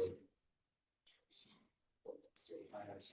Will eventually, weather over time, matching that deep bronze hue. Thank you for the presentation. We'll move on to the local design review. Thank you, Madam Chair. This went before the Historical Ohio City Design Review Advisory Committee last week on November 7th. They recommended issuance of a certificate of appropriateness as presented. And the discussion was, the main points of concern were essentially that any mortar replacement, the mortar color matches the existing. And then there was some concern mentioned about the use of 410 steel in the landscaping, but other than that, they were fully supportive of everything. And then Mark Stack. Thank you, Madam Chair. So a quick overview when it was currently here for a schematic review. The previous discussion focused on the appropriateness of the metal roof, placement of the eave, concerns on the round window, tracking from the overall composition, and the larger round opening adding new architectural language to the building. Staff finds that the eave is a positive addition to the building and the adjusted window and door a step in the right direction for the site. We also note the opportunity for new doors and full opening on the entrances along the old alley to the south of the building. I'd like to see more detail on that side. Okay. Thank you. With that, then we'll open up the floor to the commission for questions and comments. Madam Chair, I have a few questions. First of all, thank you for the very detailed search and precedence. It's nice to see sort of what's the future use going to be? So right now, the future use is okay. So the developer builder wants to bring the building up to date, and our goal would be to renovate the interior with the most restricted use, so it can be as flexible as possible. There are conversations about it potentially being a cafe or offices or some kind of medical use. Those are the uses right now. Very familiar with the building. I used to be a board of a nonprofit that used to be here, so very happy to see this be renovated. Questions about the Cortland steel. Are you going to be putting any stones or sort of like porous materials under the steel? I'm worried about it. Yes, so we're proposing permanent pavers, and we would at the very least have an engine around the areas of Portland steel, so when it starts to weather, it's weathering within Okay. Almost like a stone channel. Yeah, that's helpful. Yeah, the stone channel is important there. And then I think with the pitch being so subtle, I agree with that metal roof. Is there like a metal material that would be not really shiny? There are options that you can use that as manufacturers. To me, it just feels like having a matte material would be really helpful just to stand out. Put it all. So,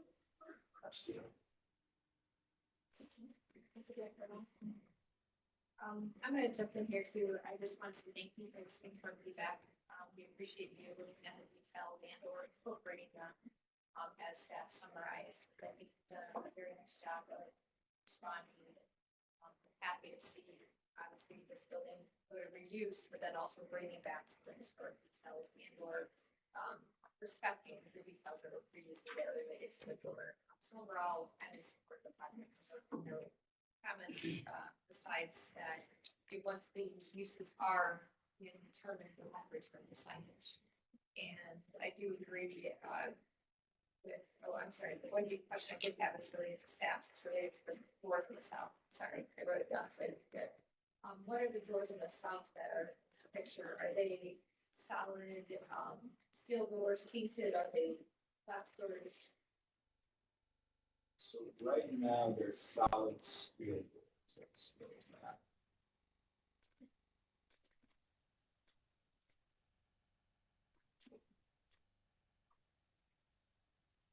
So this arch is currently infilled with that door. See, the threshold that would be much lower. So we're proposing to keep that infill the way it is, bring that door down, maintaining it as a solid steel door. It's just with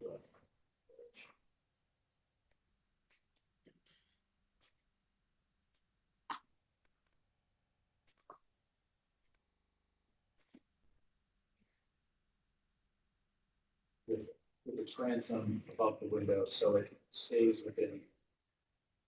So we're expecting we're bringing that door down approximately 16 inches. And then a hollow metal door is there, if you're saying? Right. Ideally, I would prefer to see it in like aluminum or something so that I can work with the window systems, but understanding sorry, egress doors, I'm assuming. I would recommend it here because it's actually right, so it just go away and art. And right now, the existing doors are very noticeable because they're contrasting with white. So, I would recommend them painted match. But overall, I'm in support. Other questions or comments? Mr. Schindler? Originally, I wasn't very open to your approach to work.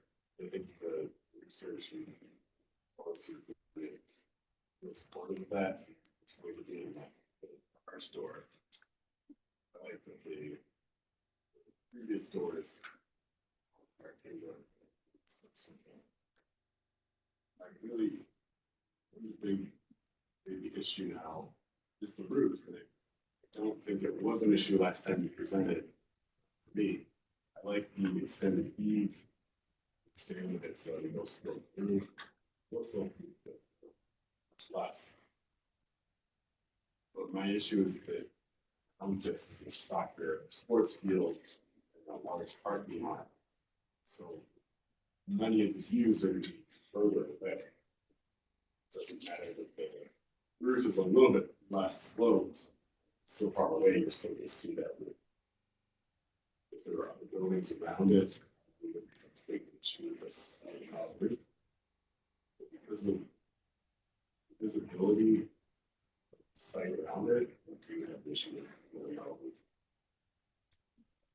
Yeah, and that facility behind it, the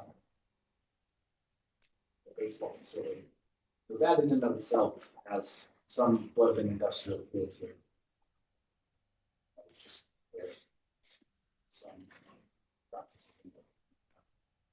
So with the understanding that you're able to read the pitch of that roof from a distance, I think when you're actually that far away, I don't think that personally, that metal roof, the industrial character of that metal roof is easy to register. If this was a much steeper roof, you could do it from the street. I can see the argument. For example, the Red Shed project that's clearly industrial. Regardless of where you are, regardless of what your vantage point might be. But at least we felt, to even be able to read that roof, you had to be significantly further away. Closer you get, more that architectural ingredients.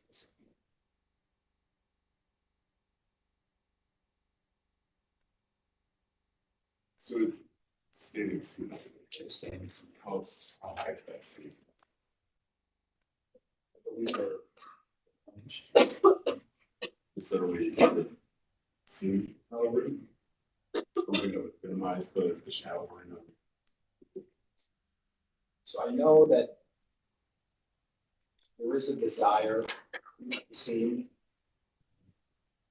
Obviously, if we come back, we would get the potential of future solar or longevity from builder owner that installed several roofs. Standing seam is an important to desire. And then how wide are the pits? They vary, so I think those can vary from 12 to 24 inches. The most common is 16. What are you proposing? It's 12 or 16. So the wider the panel, less seams you're gonna have. Yeah. Less shadow lines. That's the concern. Mr. Sandberg, would the material help? So from a distance, it's not gonna, Yeah, I think so it's not gonna bounce off of it. Go the wider as wide as possible and as wide as appropriate for this finish.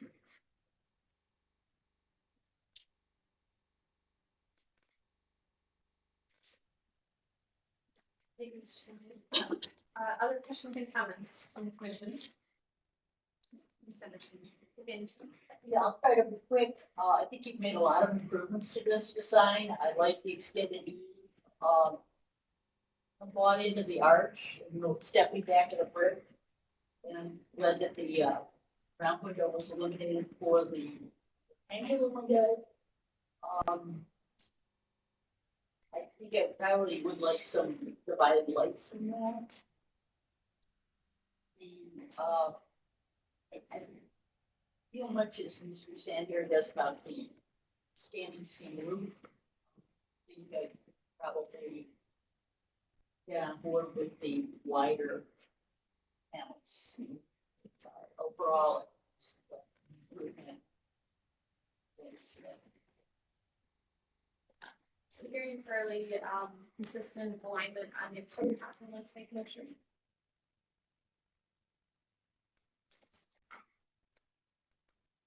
Motion to approve, with the condition that we would to be the wider seamed metal roof, with the most matte possible material. And that, just make sure that there's the, edging around the cold stick to make sure that we just. So, leave it this. And I recommend adding that signage must return for approval, and then, doors and south should be. Yes, we'll add those two. So to motion, do we have a second? Mr. Doolittle, thank you. Any further discussion? Okay, Mr. President, please call roll. Ms. Anderson? Yes. Mr. Doolittle? yes. Director Wong? Yes. Mr. Lozier? Yes. Mr. Sandberg? Yes. Mr. Krasick? Yes. Dr. Williams? Yes. And Ms. Stroud? Yes. Madam Chair, the motion passes unanimously. Congratulations, and sorry I skipped you initially. Thank you all. Thank you. We'll then move on to our next applicant located at 1768 Bolton Road, new construction.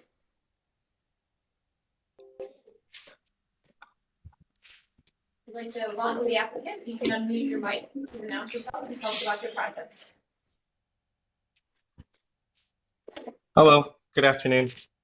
My name is Harold Smith. We're looking at Fulton duplex home development. Our project is taking a lot that is currently empty. Well, partially empty. The front access is empty with a rear home in the rear, and creating a new development here for a duplex. Once we have started walking through the project, we started looking at our streetscape and looking at what the. Can you guys hear me okay? Yeah, we can hear you. What the precedents we were looking at and what was the kind of architectural dialogue going through the streetscape. We found a pretty eclectic dialogue. Some buildings were industrial, some were kind of traditional A-frame gable.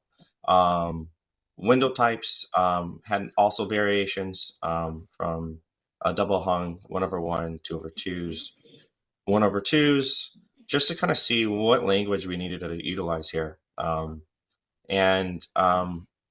we kind of did that digest, we also started looking at how are we going to bring in, because we're utilizing most of the site, bring in some greenscape, bring in some areas for relief. And we started looking at what could we do that from your front yard to your rear yard, and our rear yard really tightened up quite a bit.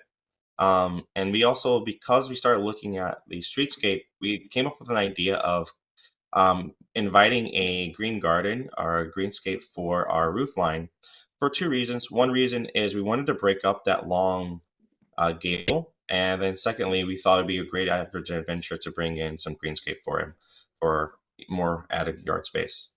If you go to the next slide, the next one, the elevation.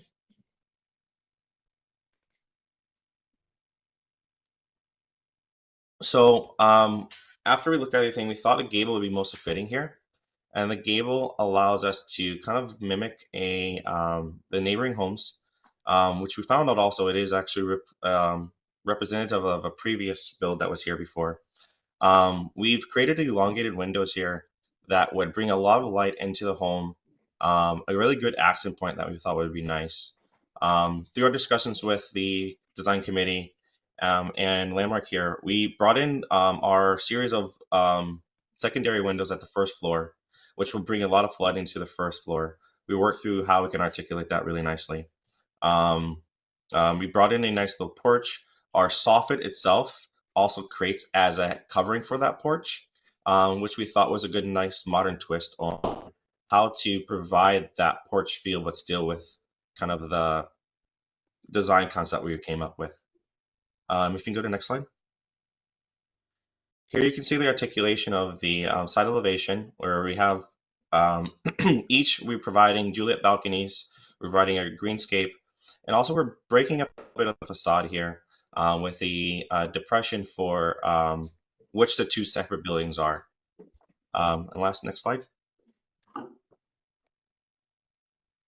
And next one. Yeah, here we see our side view where we are communicating with the neighborhood and just seeing how it fits. And I think it does. We do believe it fits within the context of the neighborhood. It definitely has its own identity, but I think it has an identity that actually still pairs well with the rest of the neighborhood. And I think that's it for yours. I think a couple of things that so since we talked with Landmark and we talked with Design Committee, one of the conversations we had is simplifying our materiality and simplifying the job itself. And what we did is we saw the initial material. We had like a vertical pine element. And what we thought though is the brick element really holds true throughout the neighborhood. And I think it really pairs well with the material that we had before. And so we added that to the consistency of the base of the building, which we thought paired really well with the vertical siding that we're looking to do. And we did bring in articulation of what our gutter is going to be, which can be consistency of dividing up that band. So, and then I think one add that we did add is, I believe we didn't have the porch relief before we presented to you guys. And so we added the porch here, raised up the building a bit, so that it does have more of that elevated porch feel. So, yeah, that's our presentation for our duplex for Bolton. All right, thank you for the presentation. We'll move on to Design Review Advisory Committee recommendations. Thank you, Madam Chair. This project was reviewed by the Historic Ohio City Design Review Advisory Committee on November 7th. They recommended the issuance of certificate of appropriateness with a consideration for additional fenestration, which the applicant did provide in this presentation. They also discussed, as mentioned, simplification of materials and the appreciation for adding that porch element and raising the height of the building. Great, thank you. And landmark staff recommendations. Thank you, Madam Chair. I guess staff largely agrees with the local design review advisory committee. We feel the scale and form of this proposal are appropriate. It fits well into the neighborhood in the immediate area. Raising the whole building up a bit to add that porch element certainly helps, and I think goes a long way and is much appreciated. It's definitely a modern design, and I guess there were some differences of opinion on staff on, how well it fit in, particularly sort of that intersection of the first and second floor, transition from the masonry to the vertical siding, sort of stepping out. Just a lot of discussion, but ultimately, I think that we don't feel that it violates any of the security interior standards, so appropriate new construction. Great, thank you. And we'll open up the floor to the commission for questions and comments. Let's start us off. I'll just say, this is more of a planning / design comment, but this is a great example of a front back two-family duplex that should be replicated across full city. So I just appreciate your confidence and the responsiveness. Thank you, Director. I do need to know that on the. Okay, thank you. All right, other questions and comments from the commission? I guess I'll jump in. Sarah. Thank you, Madam Chair. I see a lot of this abstract reference in a lot of the new build that is going into these historic districts, especially the city. And I realize that boards like this are very cognizant of interior standard number 9. It has to have a contemporary stamp. That said, I think what's more important than the sense of time is the sense of place. And the sense of place, I don't think is achieved here. It feels like a new building. There's stamp reference to roof lines. But that's about it. There's more fenestration, but most of these buildings, you see a lot of symmetry, and I don't see that here. I don't see the divided lights, divided mullions. I feel very strongly about this. I think if we continue down this path with these very modern abstract reference type buildings, we are going to remove and degrade the historic character of these neighborhoods. And I have deep concerns about that, very strong feelings about that. I think we can't just look to standard number 9. We need to see more incorporation of design elements and details that we see in existing buildings. In fact, I'll go on to say that I think we see that more incorporation of of existing design elements in areas that are not historic districts.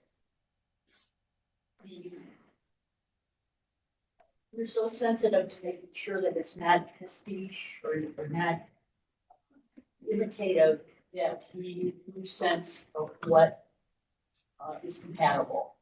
I don't feel this is compatible. So those are my comments. Thank you, Ms. Anderson. I'll jump in here, we'll see there's others. I appreciate that. I'm a little confident in what Ms. Anderson says, but aligned in other ways also. I do appreciate that we are trying to maintain the vernacular of the area and, you know, having the scale and shape of the structure, similar to historic structures. I am though struggling with some of the detailing, specifically at the front of the building because of the lack of symmetry and with respect to some of those other characteristics of the historic structures, expressed in a more modern way. Specifically the 3 windows on the 2nd floor and their extensions are not,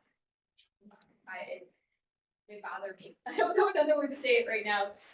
The detailing of it just seems out of scale to me, and I don't mind the modern expression. With due respect, everything that Ms. Anderson said, there's that, you know, there's that delicate line of having a modern expression, but being respectful for the detail that surround it, especially how close the structure is to the building adjacent to it.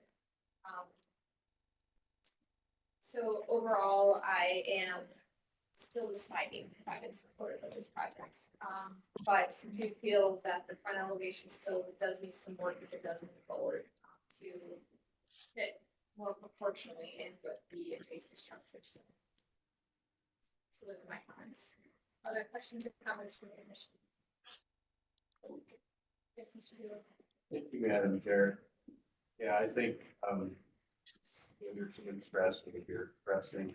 I think the intent of the applicant are struggling around that. I know I see balance that. I think it's one of the central challenges of doing new projects that want to be both sensitive and yet honor the time in which we're building now. I think the improvements that have been made currently by the raising the creation of the port, it's an abstract version of what the spirit of the neighborhood.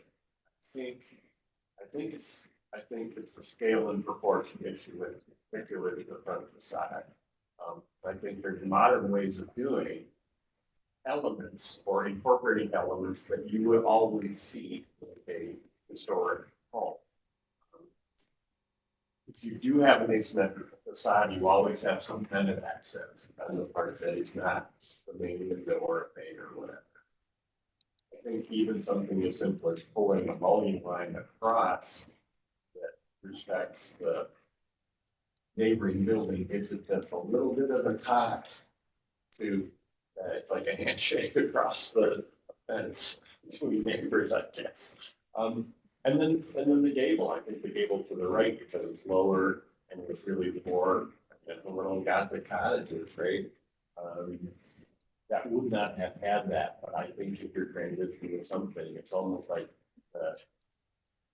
thinking about the gable, thinking about the blank wall above the entrance, and thinking about just some subtle ways to make it feel more connected.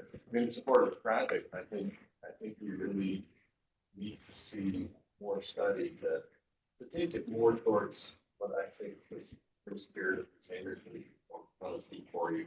I think those comments really need to be taken to heart of how we get closer to that balance on this side. Thank you, Mr. Bueller.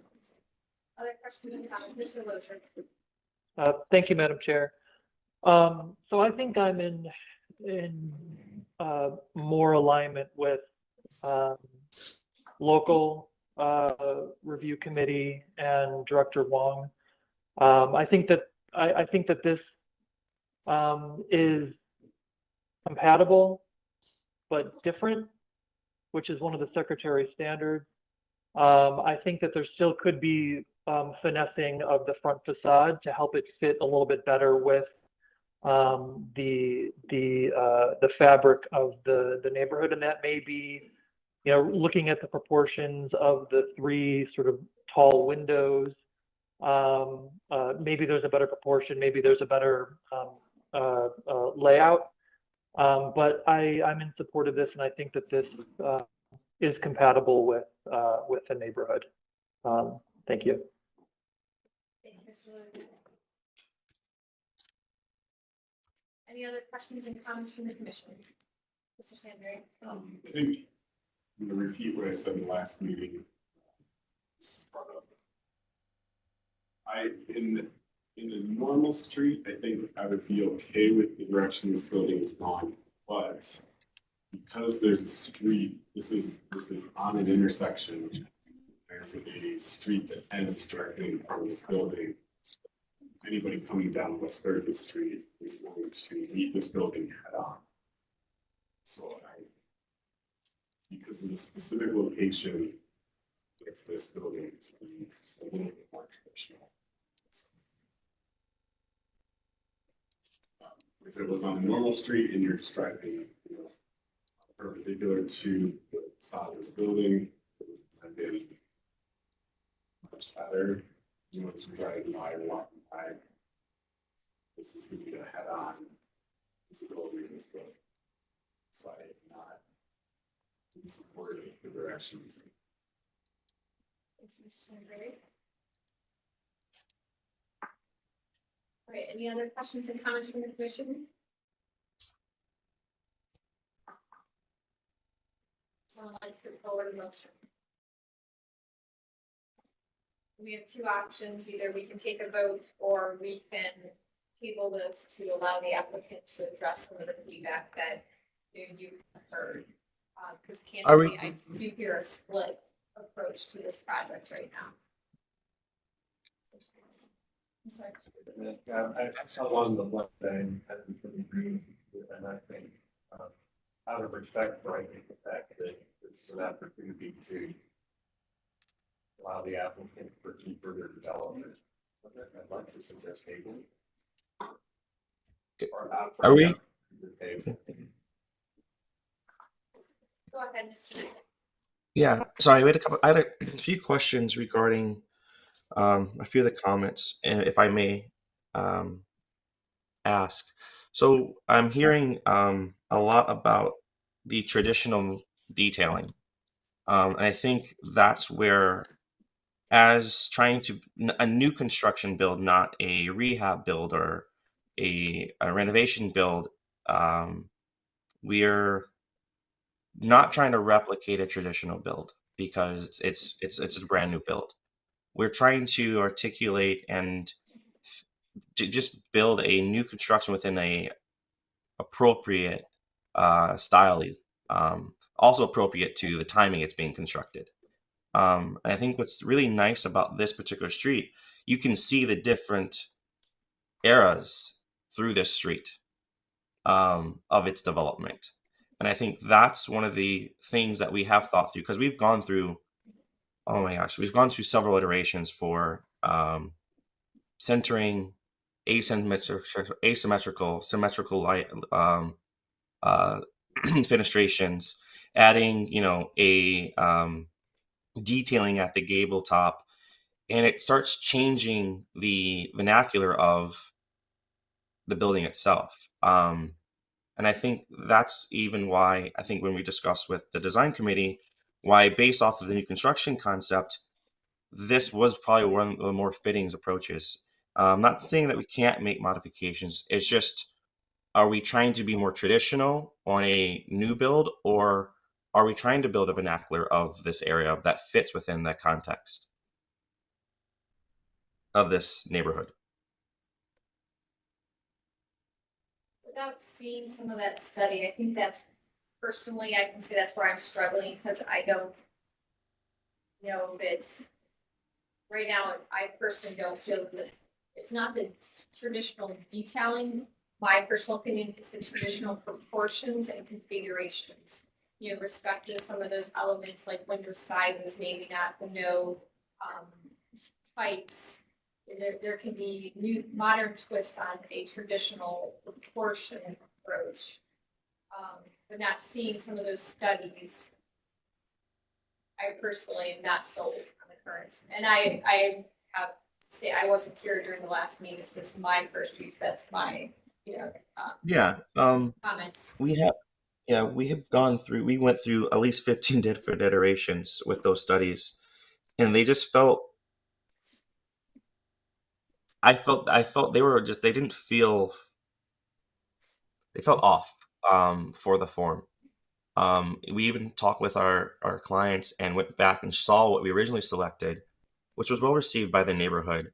And it did seem to be a better form for what we're looking at. Every other development did not. It was too complicated almost, and that's the thing about traditionality. There's a very specific language of traditional of symmetry. This is an asymmetrical design elevation, which can feel, if you're not appreciative of asymmetry, a bit, something's off. Like your eyes, like something's off there. And that has been a difficulty to find solutions that will give and appease to that traditional nod. And so that's why we simplified a lot of it. But yeah. We can present our other alternatives and have those discussions if that would aid in the moving forward. But how do we go about that?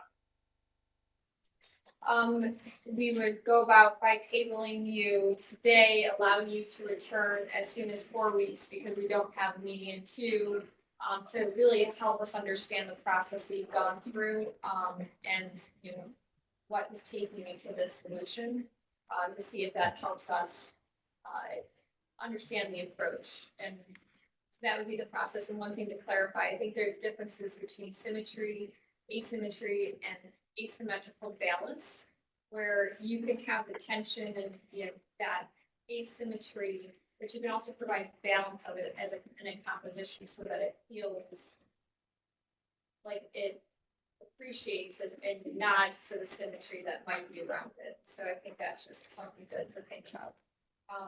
But going back to directly answering your question, that would be the approach, is that, we candidly have a split review opinion of this project as we see it today, that the approach would be to table you today, allow you to bring back that studies to bring us through that process at the next meeting. Or we can move forward with vote is the other option, but you have heard the feedback from all the commission members. Hi, this is Corinne. I'm the client on the project. Can you just help us understand how the vote would work? So if it's voted and it doesn't pass, then we would come back with new design ideas a month later? If we do move forward with the vote and you are not approved, then you would need to return with a new proposal. And you would start over with a new case in that time, and would be sort of at the bottom of the list, versus if we tabled you, you would maintain the case number you have and be appropriated to an upcoming agenda.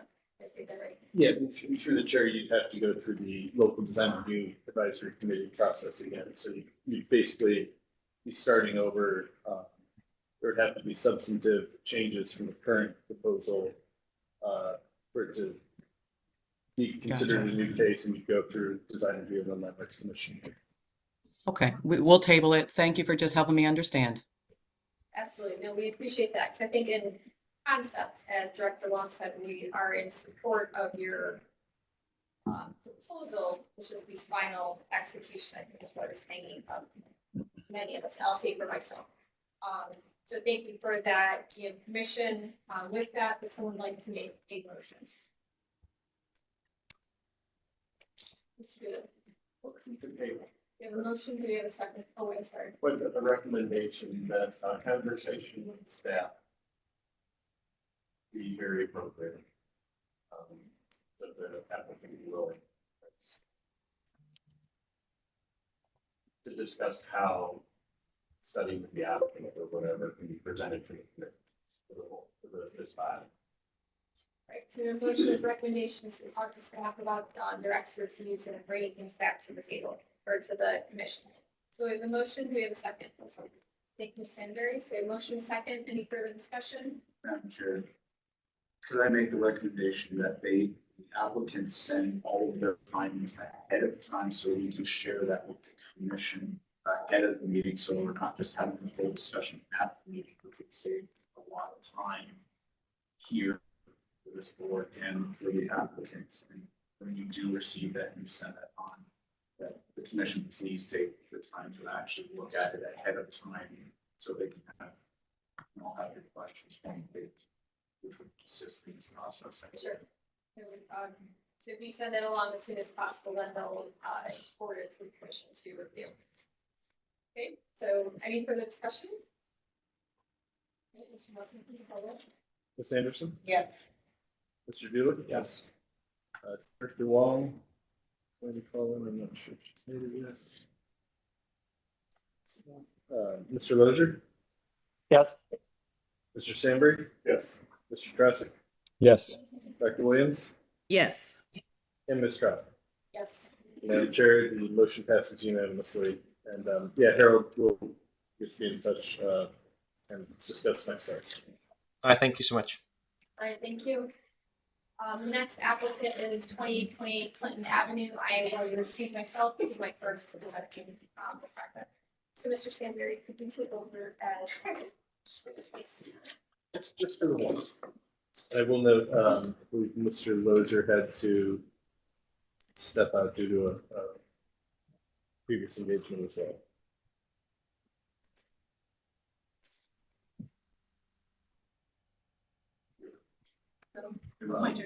I believe Michael Kristoff's on to represent us. I'm Tom Flynn. I represent TurnDev. We are the owner developer of this property. If you have any questions on the demolition process, should be, or Denver should be here for us. Yeah. Yes.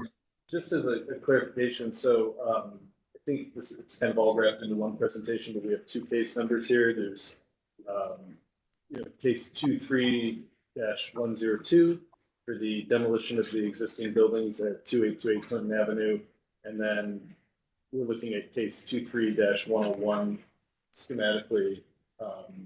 So no vote taken, just comments and feedback given for the new construction being proposed at 2828 Clinton Avenue.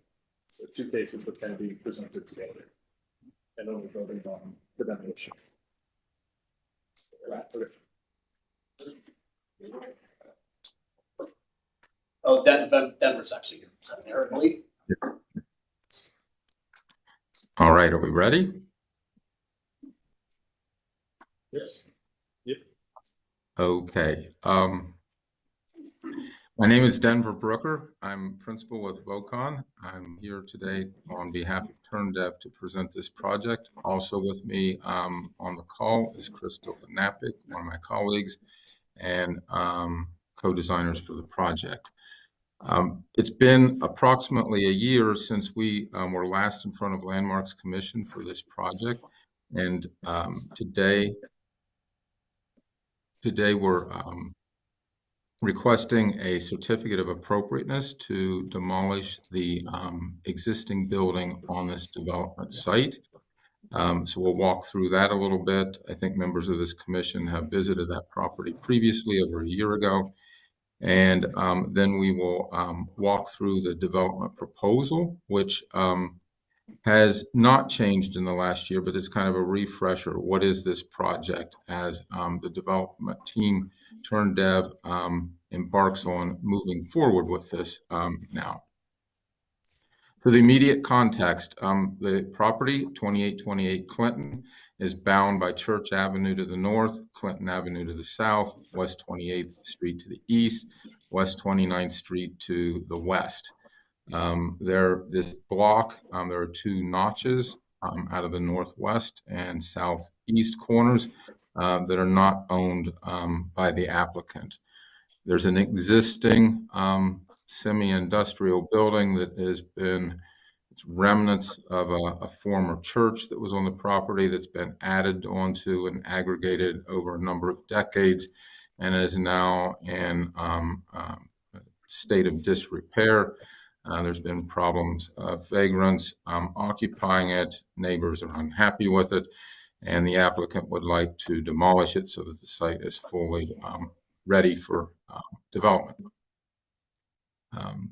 Here's the immediate context and a few other additional photos. That the upper right showing the image of this building at the corner. Church and State is an immediate neighbor to the north. Next. And then here, just a little bit closer to understand the boundaries of the property. To the upper left, the existing historic firehouse that's home to coffee shop and some offices above. And then to the lower right, the building in light blue is the Malachi House, which is a hospice. And then there is small Thai restaurant there right at the corner. Next. Simply the survey associated with the property. Next. And then this is the existing building for which we're asking for a certificate of appropriateness to demolish. This portion of the building was the kind of the very lowest part of a former church that was on the property, and that was years and years ago. Most of it's missing, and then it's been added on to. Next. And this shows the general state of the building. And I believe that your group walked through it a year ago, determined that the existing building didn't bring any kind of historic value to the neighborhood. It wasn't a contributing member of the neighborhood. So then this is just moving into the schematic design of the proposed development to give you context for why we're demolishing the building. An immediate context, we have a number of larger scale apartment residential buildings, and also to the west, more single family houses. This is a very transitional block in terms of what is happening in this neighborhood. Next.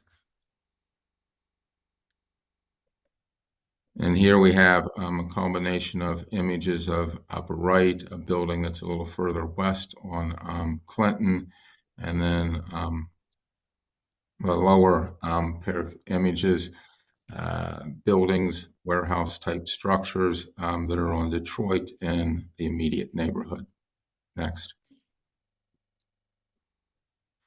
The basic the overall design concept as we think about this is a transitional block. We have Church and State, which is very tall, 11 floors, 125 feet to the north. And what we've done is take this single development project and purposefully designed it and planned it to appear as two individual buildings, each with their own character and material palette, some overlaps. And each building relating or playing off of its immediate context more so than the other.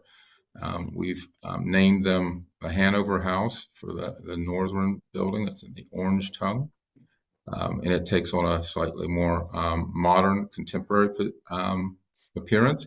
And Clinton House to the south takes on a more traditional approach and material palette that you'll see in the designs. They're interconnected through a parking garage and an amenities terrace that you see there in green. Next. And these are simply to describe the overall heights of the buildings. The proposed buildings are all falling within the existing zoning height restrictions for the site and are, we say, compatible with the other developments like the Dexter to the south and Church and State to the north. It kind of fits in between both. Next. And then this is showing the character and nature of the elevations for Clinton House.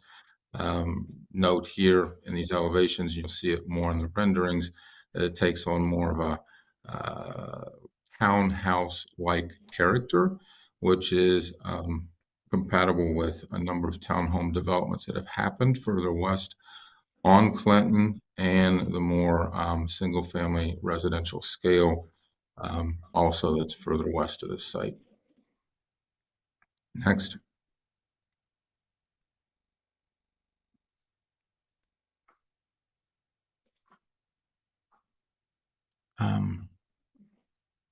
Here we're showing to the left, and you saw that in the elevations now, the general character and texture of Clinton House to the left with more brick, careful attention to brick detailing around the windows, contrasting with a complementary but darker tone of metal panel inserted between and above the brick components. And then Hanover House, more contemporary in appearance, a little bolder, also with some brick, predominance of a textured standing seam metal siding on the facade.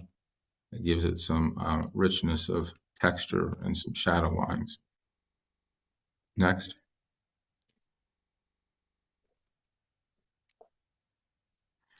And Crystal, feel free to jump in here to walk around the building elevations. Sure. Hi, can you all hear me? Yes. Great. This is showing the north side of Hanover House at the lobby entrance, where we've raised the roof, the parapet, to invite our pedestrians into the building. You'll notice the space between Hanover House and the existing fire station. We plan to landscape as an amenity for both the residents and for the public. This space wraps all the way around to the south face of the firehouse, which could in turn become some extra seating for the retail of the firehouse. Next. This is the southeast corner of Clinton House, showing the entrance to the garage that goes below grade on this side of the building. And just a quick, that it's Hanover House here. And Sorry, the other Hanover thing that we'd House. like to point out in this and the previous rendering is you'll notice that this building is six stories, whereas Clinton House is 5. The 6th floor is set back along Church and West 28th. And from a pedestrian view, it kind of minimizes the building's height and gives it even more transitional scale from Church and State to the rest of the neighborhood. And you'll see the location of the entrance to the garage was positioned such that it was adjacent to an existing loading area, versus putting it on the north side of the building where we wanted to maintain that as a primary pedestrian route, keeping cars off of that street as much as we could. This is the northeast corner of Clinton House. You can Hanover. see how, oh, sorry, Hanover House. We've incorporated a soft ripple in the face of both sides of this building to add some texture alongside the standing seam metal panel, giving it a variegated look. The color is a soft slate blue. So we're not looking at it being bright blue. It'll be a custom desaturated blue. Next. Now this image is Clinton House. the more traditionally inspired building that looks a lot more like townhouses rather than a 5-story apartment building. We've made gestures towards the residential neighborhood by lowering the corners from 5 stories to 3 stories, both facing the residential area and that mass that is closest to the firehouse. We then step up to 4 stories at the masses that appear to be townhomes, and then 5 stories that we've recessed to that about 5 to 8 feet from the front face of the building to allow for that stepping down of mass. And just to orient you, you're looking at the West 29th Street facade and Clinton. This is the south face of Clinton House, looking at the garage entrance for this building. You'll notice to the right of the image is the existing Malachi House. We are showing a landscaped buffer between the residential building and Malachi House. This is an amenity that our property will be providing for Malachi House so that they can have their own private and accessible outdoor space.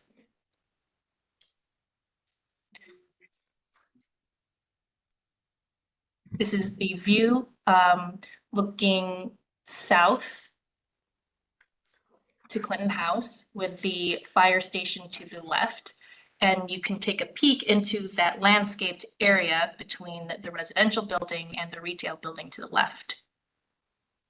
And you'll notice we are planning on landscaping the street level such that it breaks down that scale to a more human scale at the residential stoops. So we do have ground floor entrances from this building as well as Hanover House to the north.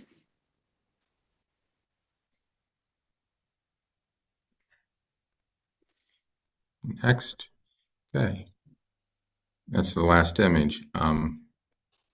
We're happy to answer any questions about that. That was an abbreviated presentation deck, but it certainly shows the character and intentionality of the development in the context of the immediate request for the certificate of appropriateness to demolish the existing building. Thank you for that presentation. We have any comments?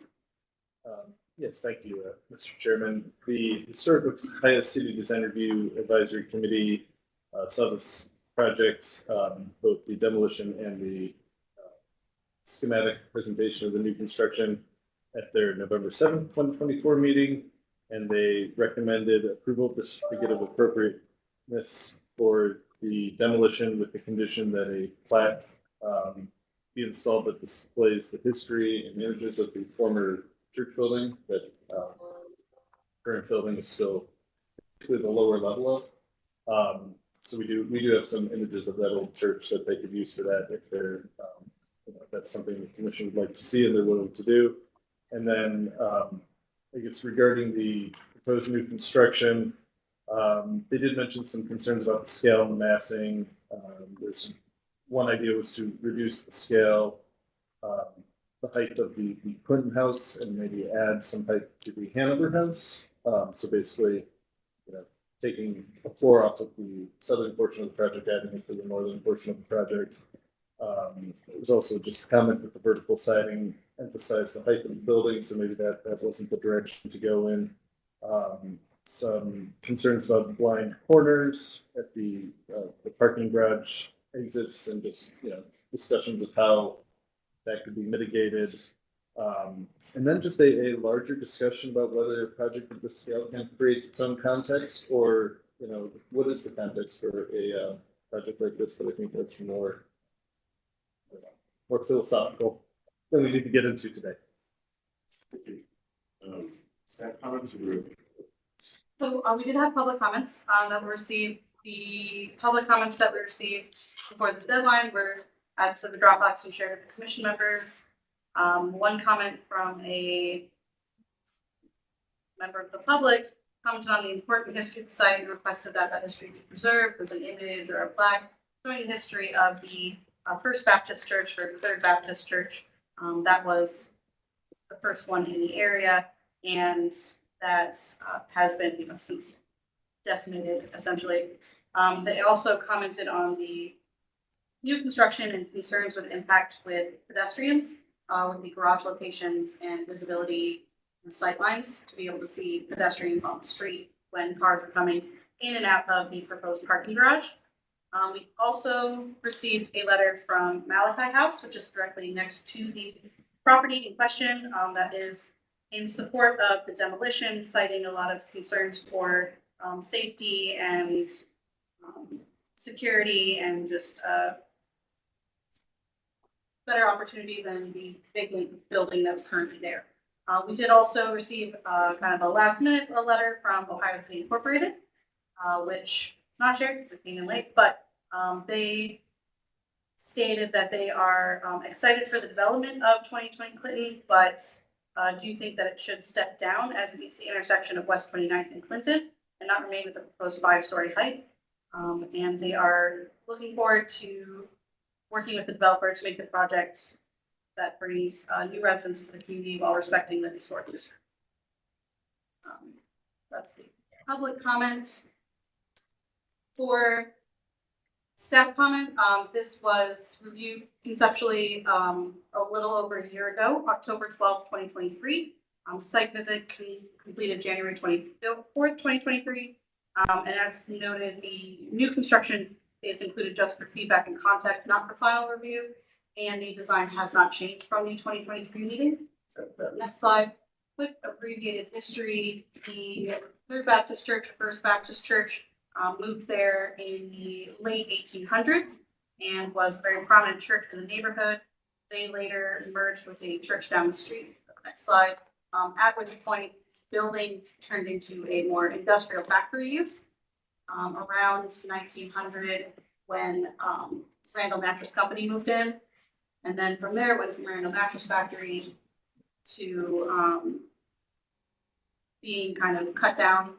So the steeple was removed, the floors were removed, and additions were added to the side and back as the factory bought up pretty much most of that block.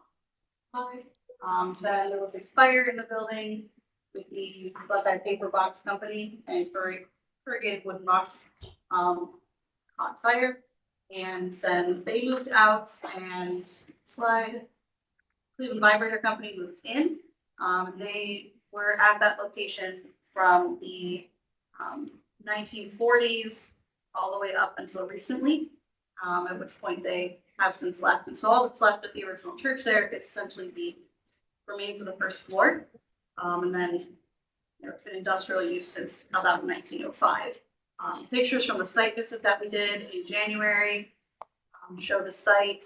It's a vacant building, still good bones, but the question is the use for that building with the current changing demographics of the neighborhood, where there's less factories and more living spaces and commercial spaces. And so to kind of refresh our commission members about the discussion that was on the new construction, there was discussion on the collaboration with Malachi House to give them some space where commission members were very happy about that. They did, or I guess, have appreciation for the warm brick colors proposed for Clinton House, but had concerns on the large massing and monolithic appearance for both buildings, or both, this Hanover and Clinton House. And then there was not a clear, definite discussion on if the height was appropriate at the 5 and 6 stories proposed by commission members at that time. And just a lot of requests for more, looking at more articulation and kind of alleviating that monolithic appearance of both buildings. So kind of sum up, in practice, demolitions are not generally approved without an approved new construction just by our body. So if the commission makes a motion in favor of the demolition of the current building there, please be clear on the reasoning or listing for the reasoning against the proposed demolition as to why this would have an exception for approval without new construction being approved if the commission move forward with that. Thank you, Brad. And we'll open discussion to the rest of the meeting.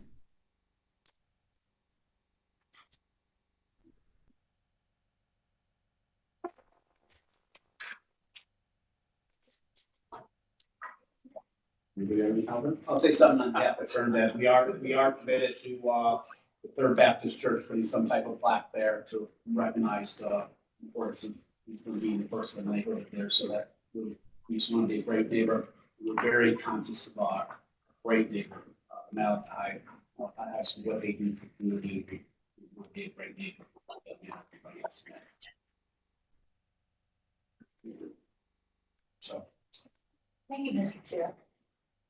I just have a few, just off the top of my head comments. You know, there's not much to say here, so it's demolition of the buildings starting there. I like the materials on the cleaning house, or at least the brick. I like the color of the brick. That one brick is very nice. The rhythm is working. I like the townhouse. The way, you know, the fenestration and the rhythm. I'm concerned about massing at both the buildings, massing and scale. These buildings are not on a main thoroughfare like many of the examples shown. They're not on Detroit. The Dexter is the main intersection of Franklin and Fulton. So my concern there is high massing, more in keeping with more residential use in that area. We have more issues with Hanover Place, materiality, and you know, it's kind of it's more monolithic, it seems. So those are basically my comments. Sure, we'll discuss this one for a while. Thank you. Thank you. Any other comments?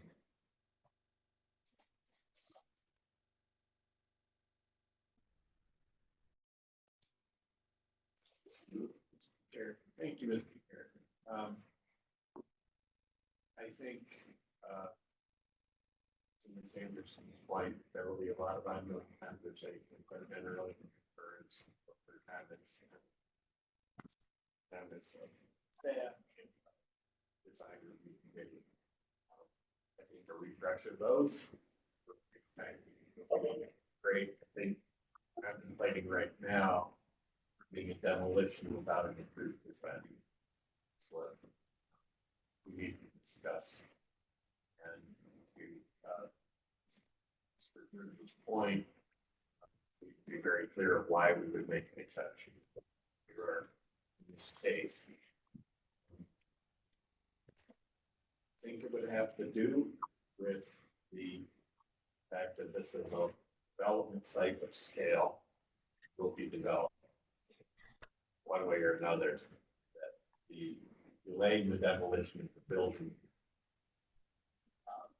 does not necessarily benefit the neighborhood, but it also, I don't believe, compromises this body's ability to further review and approve whatever development happens. So, please help me, staff, with language around that. I guess I would ask the question, does that feel appropriate and adequate justification for any of us making a motion to approve demolition? You can have the conditions of you can formalize the conditions of the plan. Yeah, I feel like that's a adequate rationale. Wouldn't upset sincerely. Making it into a motion now. I'm just making my comments, but wanted other members of the commission to have their opportunity to. Thank you. Personally, I think the fact that most of this building is missing already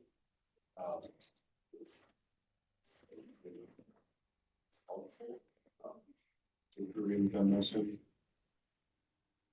It's already incorporated into the building, it's not obvious walking down the street, this is a structure. A lot of stuff here doesn't seem like. I would be in support of demolition for full thought through structure.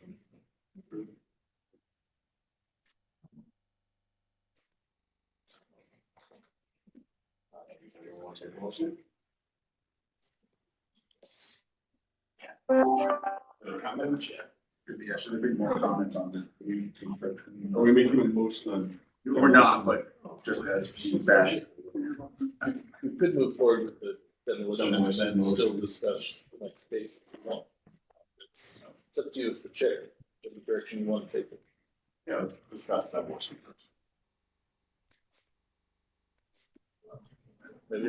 Has there been an increase in break-ins, or why, since it's been sitting here for quite a long time, why is the? We took the project over about a year ago and, we were trying to keep the property, cut the grass about, and we know it's gonna, we're gonna develop it. The biggest concern is we've heard from our neighbors in Malachi House about break-ins with their employees parking cars and that building being there. It's, these people for cover, not, to do break into their cars. They just had at times it just feels it'll be better to help them have that place knocked down. And what part of our commitment to Malachi House, as you saw the thing, make a landscape garden to give them some green space, and just think it's going to benefit them. And it's an eyesore, quite frankly. Does this demolition also include the removal of pavement, that the asphalt that's on the lot? Yes, yes. And we're not grass and seed it. We'll bring grass and seed it. Okay, yes, I think. We will grass and seed it and make sure the site is secure. So there'll be no parking. Correct. Sorry. And we asked them if they were interested in parking, the restaurants, and everything. So the problem is it's still, if people park there, it's still opens up to smashing ramps, unfortunately.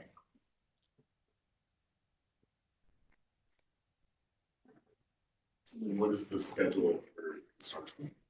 Well, obviously we'll have to get through the next phase with you all. We are aggressive. We really like to move this along. We're hoping as soon as our process, we're finance development. We have a problem. It's probably yes, we're being quite active in the city of Lake right now. We have 5-6 projects going on. Yeah, start for a lot of great water. Very good in the city in solar and in construction.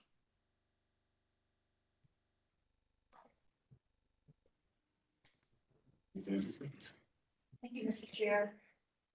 I have noticed that Malachi House has a security station outside the building in the evenings. Some of them are, so I imagine that that's response to issues. Correct. Judy Highland does exactly right. So you're not for personally do great work. So she's really encouraged us to get to that. Any other comments? This morning, motion.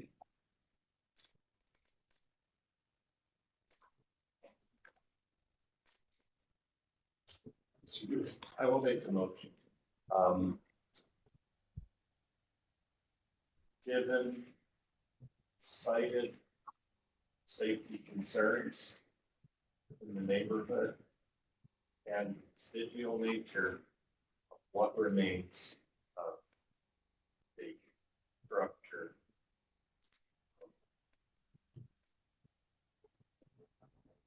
recommend or propose the approval of demolition of that building. Conditions will be cleaning and greening. And that we require that the memorialization of any development plans be required.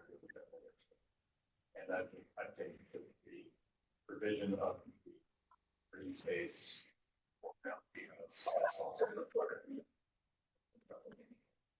It's not a problem at all. Give me a second. I guess I'll second. Any other comments? Just that the building as it stands is not an appropriate use and there's no possibility for it to be adaptively reused as something more different. You can call it, I think it's something word there, but it's not what we have. That's a good addition to the reasoning for approving a demolition without approving development. Add that to motion as a. Welcome any other decisions like that. I think I got yours.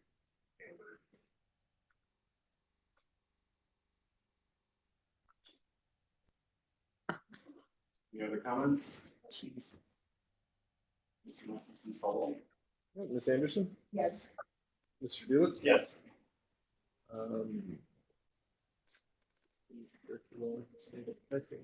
So she said it's technical difficulties. Mr. Lozier has rejoined us. Would you like to vote? I abstain. Abstain. Sorry, Mr. Trasick?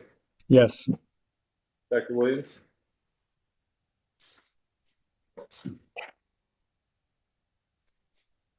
She had to step away, so, and Mr. Sandberg? Yes.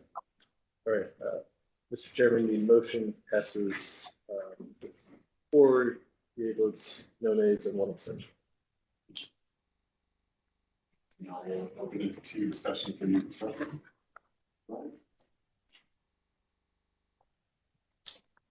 So do we have any comments? Do we express all of our comments?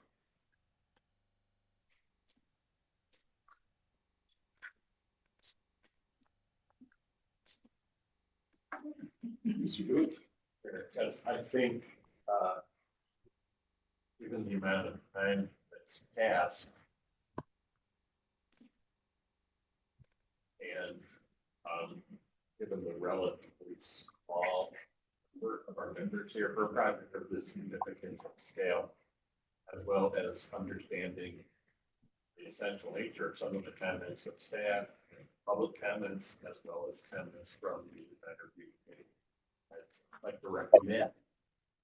Yeah, this is part of the feedback we get from these conceptual and schematic plans to come back to this committee again at this conceptual or schematic level, appropriate level of review and comment. It's a recommendation. Whatever. And then it's, we're at the email ratings. Out of respect for the applicant benefiting from the value of this process. That's my recommendation.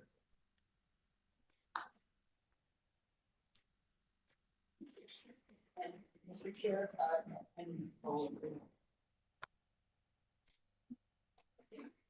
This deserves more discussion. The number of people here are willing to discuss.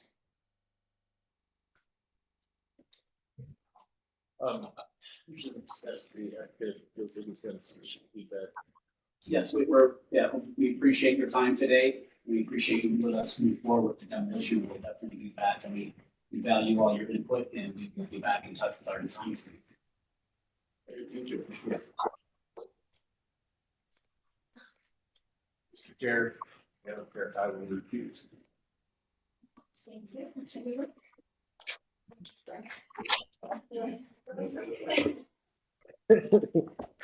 right, and that concludes our certificates of appropriateness. We'll now move on to continue on with our concept schematic plan review with a reminder here for review only comment. Very good.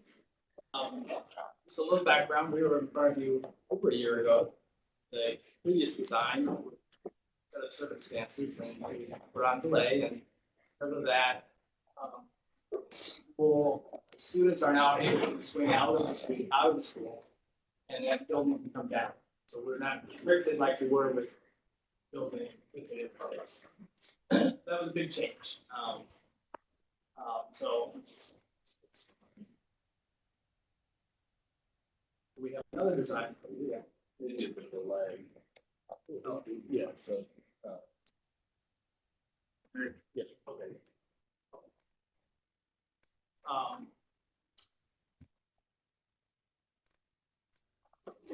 Let's probably go through some of these slides just because they're not that critical at this point with the discussion. See the site and the, so I'll call it boot shape site, that's part of, that's the school property. But it's also in conjunction with the whole commons. So it's really a large thing, but the school piece is just that several space. That is where the current building resides now, so it's southeast. So yeah, you kind of see the white is sort of the site. You see the school, the existing school down in that southeast corner, and in conjunction, it's an unusual site because it sort of shares space, visual space, and physical space with the city. Clock tower, which is one of the historic pieces up there, and on city property, so you can kind of see the notch out for that. Tamir Rice Garden is on the site. You have to that rec center, so all those bits and pieces of important parts of the project. Just some context then. This actually shows the Tamir Rice Garden, which was recently renovated. And then views, over to the clock tower from that location and across that open space. The clock tower itself, which again is under city project to renovate that as well as the rest of the park. Views of the rec center then, again, kind of a 1960s, kind of mid-century, I guess you want to put a style to it. It's on the site. Some views then of the open areas. On the upper left is Red Brick Street, which is West 98th, one way to the south, and then other various views of that site looking south, again towards the school background there across our field. Again, these are down on the south end of the site, looking at where West 99th is, and it comes up along the west side of the school. The fire department is meeting in the south. It's number 27. That's immediately to the south. The lower right is then a view kind of looking west. And that's the parking lot for the Del Rec Center, and then the ball field is to the left hand. In that image. Here's the existing building, built in 72 and about 47,000 square feet. And that was visited several weeks ago from Landmarks to walk through the school. It's kind of maybe a typical 70s school building that the district has built. There's several that were like this, 3 stories on the site. Nothing really significant architecturally on the building. Nothing to really save. Through it, there's some interesting things, like there's some wall murals, which I think we'll end up recording, photographing, but there's no reason to keep it. It's actually on temporary walls that were built in that school building. So anyway, there's some interesting things that they're recording. So this is the site plan. And again, this is the total area, the entire commons.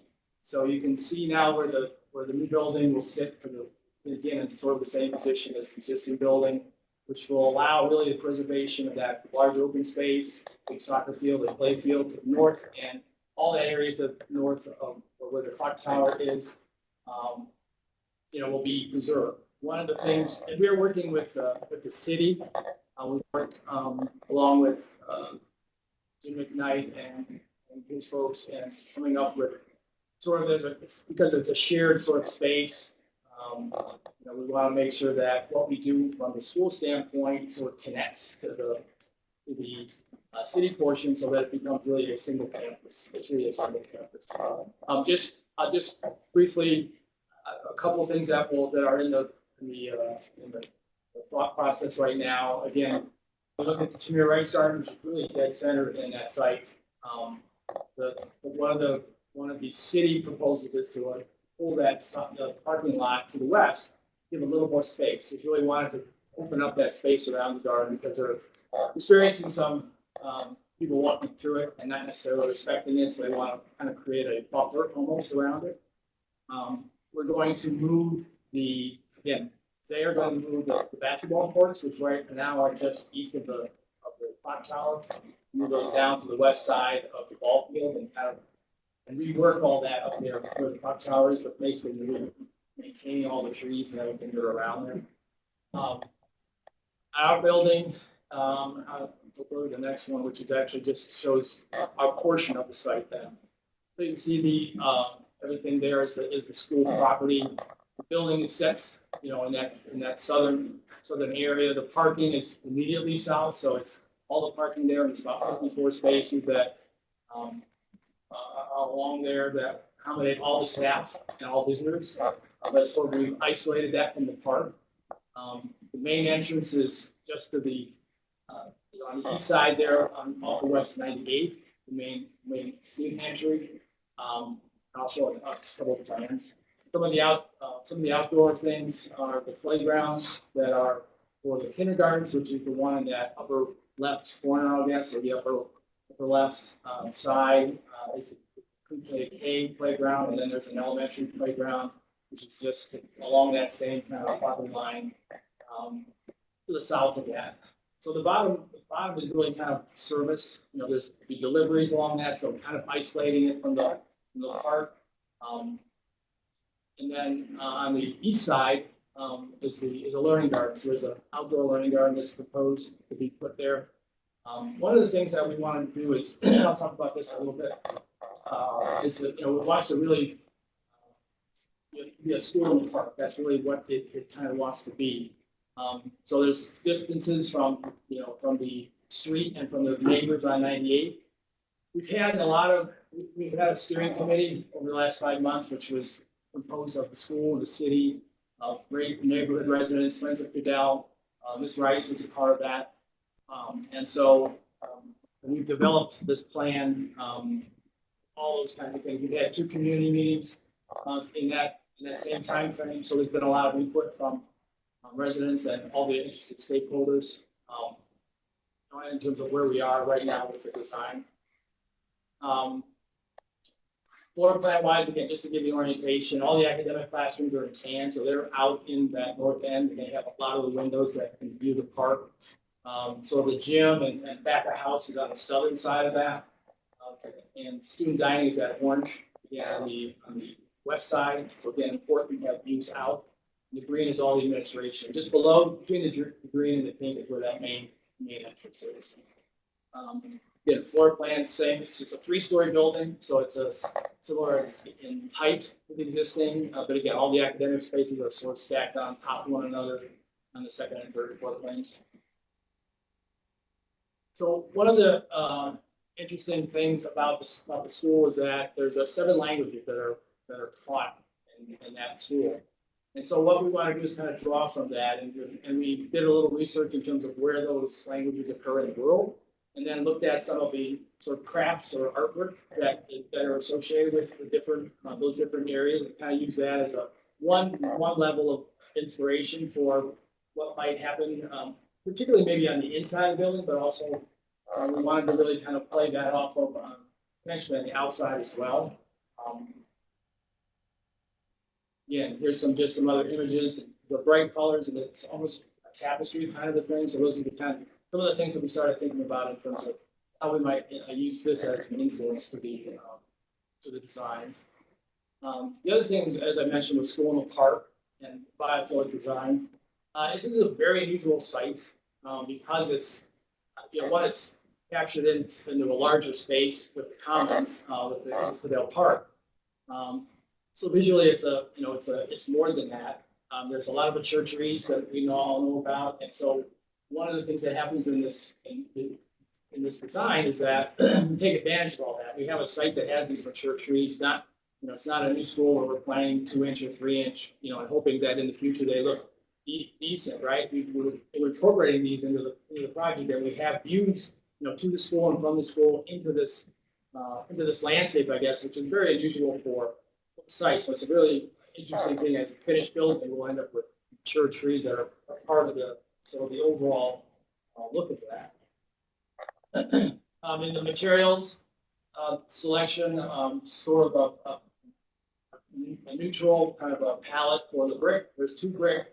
The one on this doesn't look like it, but the one in the middle there is really going to be a match to the rec center, so that it kind of brings kind of the materiality to the whole thing. Again, trying to get this to feel as a campus. So we're trying to pull some of those materials and colors in. The blue, and actually that blue that's shown in the lower left is much lighter, but we want to play off of the blue that's on the building, on the rec center building, the deeper blue, but just as an accent, you'll see the elevations. One of the things is that a lot of discussion about, again, being a school in the park, how we draw some of those sort of material things. So we're going to use a wood grain metal panel as a part of the outside that you'll see, where we have sort of a different texture, and it's in intentional locations. So you'll see that in the elevations. The glazed brick. Now I showed that, and I talked about how the tapestry.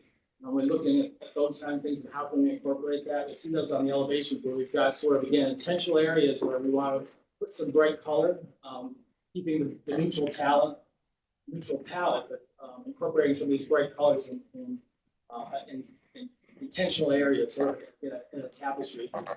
Right now they're just placeholders. We don't really have anything shown. And one of the things that we are planning to do is engage with the students and have them involved in potentially figuring out what those pieces might be, or have them have some input from their standpoint in terms of what they are. See those in elevations.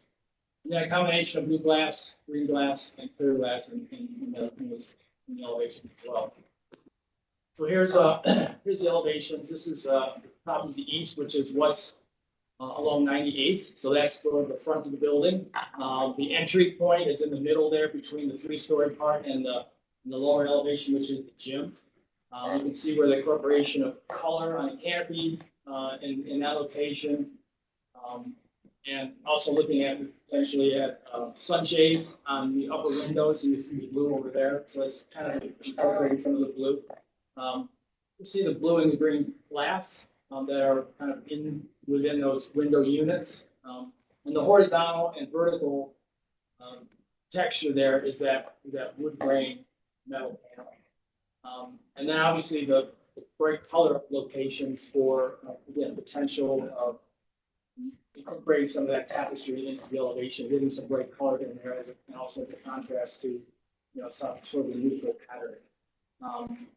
The north elevation then is what is facing that open space and towards Detroit and towards the tower. Again, you kind of see the materials that are used in that lower band. The lighter band is the band that will match the rec center, and then there's a little darker one that's above that. And even thinking about sort of a gesture to the tower, that's a stairway that's in the middle there where that vertical section is with the color, and that's sort of facing that area. So there's another way of incorporating, bringing some color into that, the elevations. On the right-hand side is the student dining, which actually that piece sits pretty far back. And there's a playground, one of the playgrounds, the pre-K playground, is in that corner, I guess. We'll see some other renderings of that area. For the west elevation, this is as if you're sort of in the ballpark, in the ball field, looking towards the east. Again, the 3-story portion. The larger areas of glass on the left is an art room on the 2nd floor. So there's a taller space. So we have to open that up, and it's a corner window that looks out. Again, what we can see from the building was an important thing. There were certain things we wanted to be able to, be able to connect from inside the building to the site. And one thing I didn't mention was, but we turned the one classroom on that north end as well, so they have windows out on the north side, looking out towards the north. You see the student dining then is that core section on the middle, and then another sort of area probably where the elementary playground would be. And then the south elevation, again, that's kind of towards the facing the fire station, and it's really kind of a service area, so not a lot of, it's fairly light in terms of what's going on there. Then there's some sort of three-dimensional views of, so from 98, so this is the top one is looking kind of southwest, so you're coming down, you see the red brick road. You can kind of see the area of the learning garden, it's that fenced area, again, sort of a placeholder at this point. And then you can see those windows on the right-hand side, there are a classroom there looking north, as well as the sort of the tower elements, I guess, the color elements there. And then another view below is kind of looking sort of to the northwest, looking towards the northwest at the front entrance, and sort of seeing the tower in the background. One of the things is we have the red brick road, which is pretty unusual. So we're thinking about bringing in some stamped concrete, red stamped concrete, onto the in the front steps or the front walkway to get to the main entrance, to kind of play off of that sort of significant element of this is sort of the drone, I guess the upper one sort of drone shot, kind of shows the three elements, the school, the tower, and the rec center, and then the large open field that's in between all of them. And then down below is a kind of a view from Detroit. So just a view across, the clock tower to the left and looking across that open space, and then the rec center to the left side. And then these are views from the ball field again, looking at the west elevation. So again, the mature trees, that will be a part of that sort of composition with the new building. These are all the trees that kind of run around where the old West Boulevard right away is, all the large oaks and that run there. So that'll be part of that. You kind of see the two playgrounds. Again, playgrounds are another area where we can add color into the whole composition. But then it plays with those sort of areas of color that are on the walls. And then the lower one is really kind of looking from the Tamir Rice Garden and what you see from that one. Similar view, you kind of see the art room on the left-hand side of the student dining room, on the right-hand side, classrooms in the middle. Oh, and the tree preservation plan. So always a big concern with the first go around. So this shows kind of where within the new footprint, which is showing kind of an orange or yellow. It's hard to see here, but the red dots are all the trees that are either within that footprint or within a 30-foot kind of construction zone. Actually, so there's about 26 trees that have to come down. A lot of them are not specimen trees; they're smaller. We're actually keeping there's 4 trees out in front there that are in really good shape that we're going to keep. So we're trying to preserve as many as we can, but obviously we have to take out what we need to for that area. So yeah, I think it's my last slide. All right, thank you for the presentation.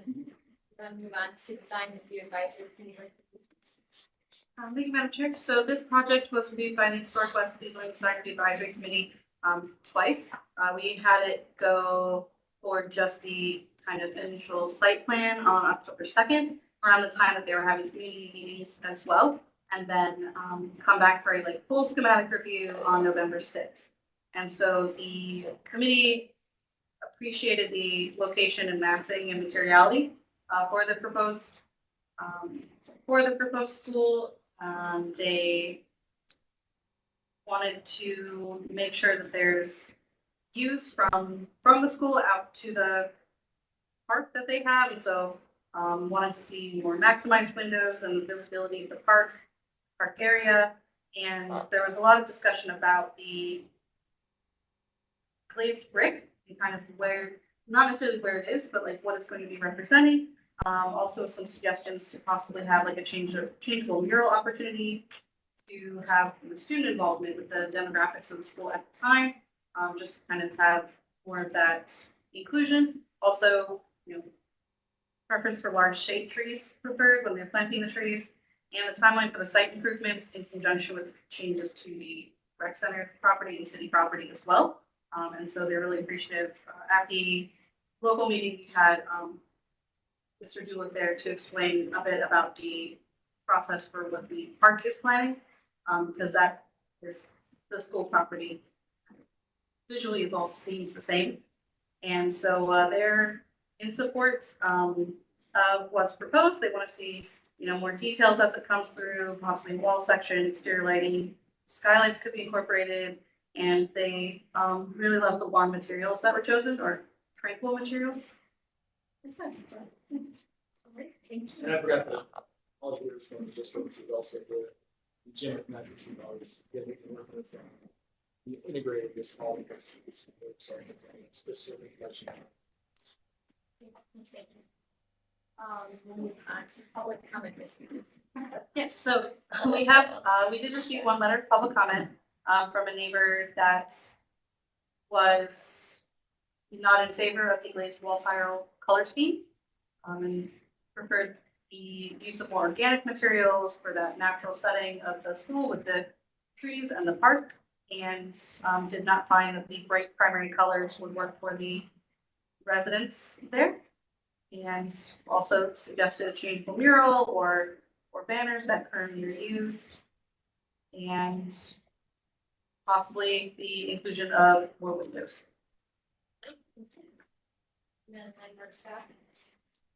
For staff, we have Mr. from office. Can you speak a little bit more about the overall? Yeah, they have so much in my thing, site development section chief and mayor's office of capital projects. So we were fortunate to be part of the steering committee that the schools assembled to look at the site. And we really feel like the new school is much more appropriate size and location, and having a third story, so that important game changer. So that our plan, we've worked on this particular aspirational plan that you see. And some of the goals that Jeff mentioned were to actually provide more of a buffer around the Peter Rice Memorial and maintain the ball fields as they are, with improvements, we look at the basketball court, and then supplement the programs that the schools typically do with additional player activity that would actually be in the canopy of the historic, what's the word, what we're calling promenade, essentially under that canopy. And then also we do the clock tower plaza ultimately as well. So the city has funding available in 25 and 26 to begin some of the site improvements. Our plan is to actually engage with a more approved engagement process. And when we engage as well with designers, Mr. Rice Music, to assist us in that. All around. So we'll do that in early 2025, and then probably follow up the school construction with activities. So that's it. Thank you for that.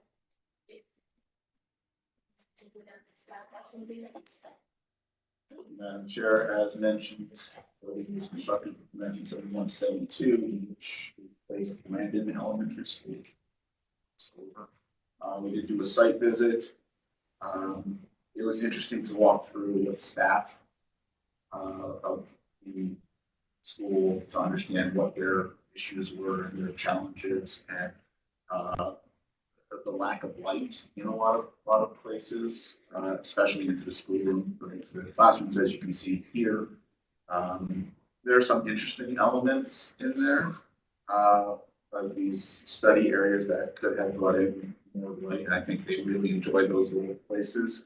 Although this is a now 50-year-old building and considered to be eligible on its own, it does fall out of very significance district as itself. The staff is in line with comments that were made on the committee. Personally, I'm the primary colors of the school. We talked about other schools and having a lot of color. And where's the joy and having the mass being up more muted colors, right? I think the positioning of where they put murals is not over overbearing or anything, but a changeable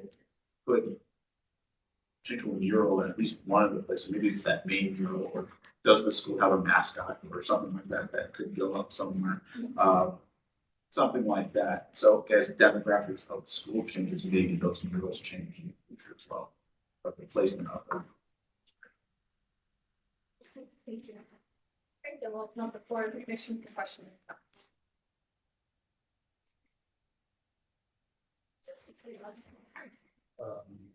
Mr. Lozier is online. Okay, excellent. I'll start us off. I think I agree with the comments that I like the new site in the building and how it's more compact and uses frees up more of the site to be maintained as a park. My only criticism is that, you know, your comments, and I didn't pick up on, where did you say the wood paneling? The wood metal panels thing? So you see everything that's horizontal, Okay. the texture that's horizontal, you Yes. see that with metal panels. Okay. I mean, I think they're, based on your comments, this is supposed to be the school and the park. I personally feel that, I don't personally like the primary color in here. I don't mind color, but I would like more natural colors that, you know, really blend into the park than will stand out like the blue. Although I do understand where you're pulling it from. I don't think every piece of architecture that is built in the past always use the right colors and the right materials. So I don't think you have to pull things directly from that building, my personal opinion. You know, so I think you could take the palette to be, you still have that, you know, life and that joy to it, but really be a little bit more appropriate for being placed in the lower park. You know, let's talk like some metro parks. You know, they use colors, they use things like they're more naturally based, kind of rooted in the natural tones and hues. So I personally would prefer that. I understand where you're pulling from, so I don't mind even a mix of different colors. I do agree that like a mural may be more appropriate than the built-in color in some areas, because as in time, you know, this facility has stood for 50 years. That's when they're going to stood for longer, and demographics has changed in all of that over the life. So providing, you know, color is a good thing, but I personally think a mural might be more appropriate to larger areas so that it could be updated and refined as the building continues to have different demographics associated. I do like agree with some of the comments about, I mean, I think you try to maximize the placing in the windows into the primary spaces, but anytime you can, you know, add more, it would be good. My only, I guess, I wasn't clear on the colored glass in the lower, are they copper windows? Yeah, So not all of them are, but they're optimal ones on the lower side, so. okay, so entire areas are glass, so they'll get the classrooms and so forth. But anytime there was the ability to add more glass, to really let people feel like that inside out, outside in, well, space or inside out, you know, seeing out is good. I don't have a specific area that I would say right now that I recommend like using. A little bit harder. But overall, I mean, I do like the siting of the building. I do like the approach and how you figure out more green spacing and coordination with the park improvements. I think that's really great. But my primary thing is adding more natural colors and materials versus the primary. So it really does feel like school, and it's very quiet versus very loud. So. Sure, okay. So for the mural, and actually when you look at some of the tapestries and things, they don't have really bright colors. They do have kind of earthy look because of maybe the way they were derived, earth, you know, to different things and dyes and stuff like that. So, you know, potentially those can be toned down, I guess, and maybe more, let's just say more appropriate to what we're actually looking at in some of those practices. I know that this one likes to incorporate color, and this is a little different side, but we also have the opportunity in the playground to introduce that as well. So I think it's still an open question about what those colors will be and that certainly the design, as I mentioned, the design will probably show that as a placeholder, but we want to work with the students at color, and then the palette could change as well. Well, and this is my voting district is, rec center, so in the fall, it is beautiful by all the colors for the tree, Sure. and by far, that it does, have color with that art area. Sure. So I think color is up to the interpretation, and Yeah. there are a lot of natural colors, Yes. that also. That's just. Actually. Regarding placements, what we're showing here is actually twice what the state, their minimum, I will say their minimum. But we're showing twice what they have as their minimum. And obviously, we're working with budget, so last and blazing and more expensive than we're trying to make. And that was a comment from a year ago on the old, say the old design, where they wanted it, when we actually increased it at that point. Not twice, but we've done it here, so. And obviously, I understand all the and actual light and learning environment, so we try to maximize that. So, yeah, the other comment I want to make is about, we had a conversation about whether that, and particularly that one on in front of the large one, whether it needs to be something that can be changeable. And one of the comments that I made, and this was actually in design review, where they asked that. My response was that, I thought that a permanent thing was important. And I think about, when you think about even if you think about the clock tower, okay? And it was done in 1917, and it was done, with its detailing and everything. And the beauty of many of our buildings is what they exhibited back then, right? At that moment in time. And it may have been dated or whatever, but that was something we always appreciated. So in that sense, it was like, I think we want to make this a moment in time and do it and have it not changeable. Because then I think when you start changing it, then it becomes maybe less meaningful, over time. So that was my comment to them. It's like, I think it needs to be fixed, and then it represents this time and this moment and these students that are there at this time in terms of what we're doing. So that's how I responded to that comment. So. Other questions and comments, Mr. Sandberry? Sure. Personally, I really like the forward. Very interesting addition to the building. I like the idea of making it permanent. Or permanent material or texture like a terracotta or something. It's kind of like the late ones, Johnny Appleseed used to be in that high school. Something more. I think they got moved or something. But it was a terracotta display or a terracotta. It was interesting. It definitely. It was kind of iconic for that school. Sure. So I really like these. I think it could be sized material. I don't know that the 3D metal is as successful for me. And then for the colored windows, it's almost like a half attempt. You only have two colors there, and it would be interesting to see what it would be like with the reds and the yellows, and also if there's any colors you're going with. Big panels to bring those colors into the windows also.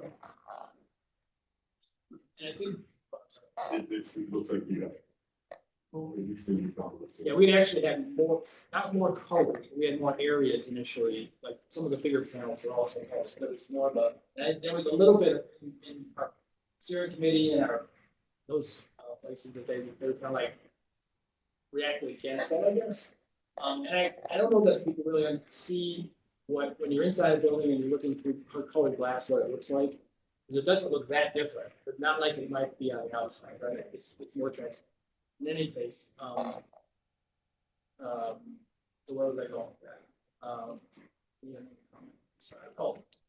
Blue and green. So we changed the orientation of the metal panel on the windows, and kind of looking like vertical, like more like tree oriented. And then the blue and green was kind of like looking at leaves in the sky. So those are the kind of references I mean, abstractly in terms of why we use those materials and those colors. And I guess for the cafeteria area, art rooms, really how it's got that kind of look to it. Or implementing classroom spaces, maybe not. I think we took moments and did that, right? So the media center, the media center is the piece that's next to the run, entrance up on the center level. So that set of windows is the media center, then the art room is again, and that media center has a taller ceiling, so it's bigger space. The art room is also the same thing, so we incorporated those where we could, and then student dining. So there were moments when that kind of change would happen. The classrooms were kind of more very typical, right, in terms of that. And actually, in each of those cases as well, we get a corner window, right? So design. The student dining is a corner window, the art room is a corner window, the food is. So they're different expression, I guess, in terms of that, which that's why we ended up doing something slightly different as opposed to in the classrooms. And then there's a bigger picture, I guess. This is a school park. There are areas where school classrooms have a class outside. Yeah, that was the area that I mentioned about the outdoor learning garden on the east side, where, again, I think that's gonna be another level of thinking and design with staff mostly, and maybe students, about what they want to accomplish in that space. Certainly outdoor class area.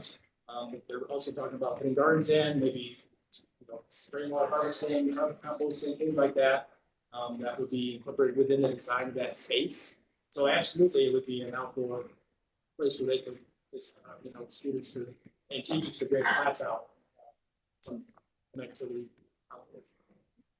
Some kind of amphitheater or something like that. Yeah, I mean, it's a level site, but yes, I mean, it could be, somehow we want to, maybe it's we build that, or maybe we bring it down a little bit or something like that. Again, it's not, we haven't developed that in any sense other than, what the ideas on that. So. Yeah, to give it. Mr. Locher, your hand up. Yep, thank you, Madam Chair. It's a little bit hard to hear some of the commentary, but I think I've caught it all. And I apologize if this is a repeat of any comments, but I actually don't mind the use of color and figuring out the best way to incorporate that into the building. But I think what would be more helpful is if the areas that are designated as that special moment felt more part of the architecture than sort of postage stamp or things that seem to be just sort of slapped on to, lack of a better term, sort of slapped on to the sides of the building. I think the one instance which is actually really successful, if you maybe go to the other sheet with the elevations, is the north elevation where you have that band, that sort of the tall band that really feels like its own architectural moment versus the two that are on the side that are more sort of postage stamp, something that seems to be applied to, a larger field.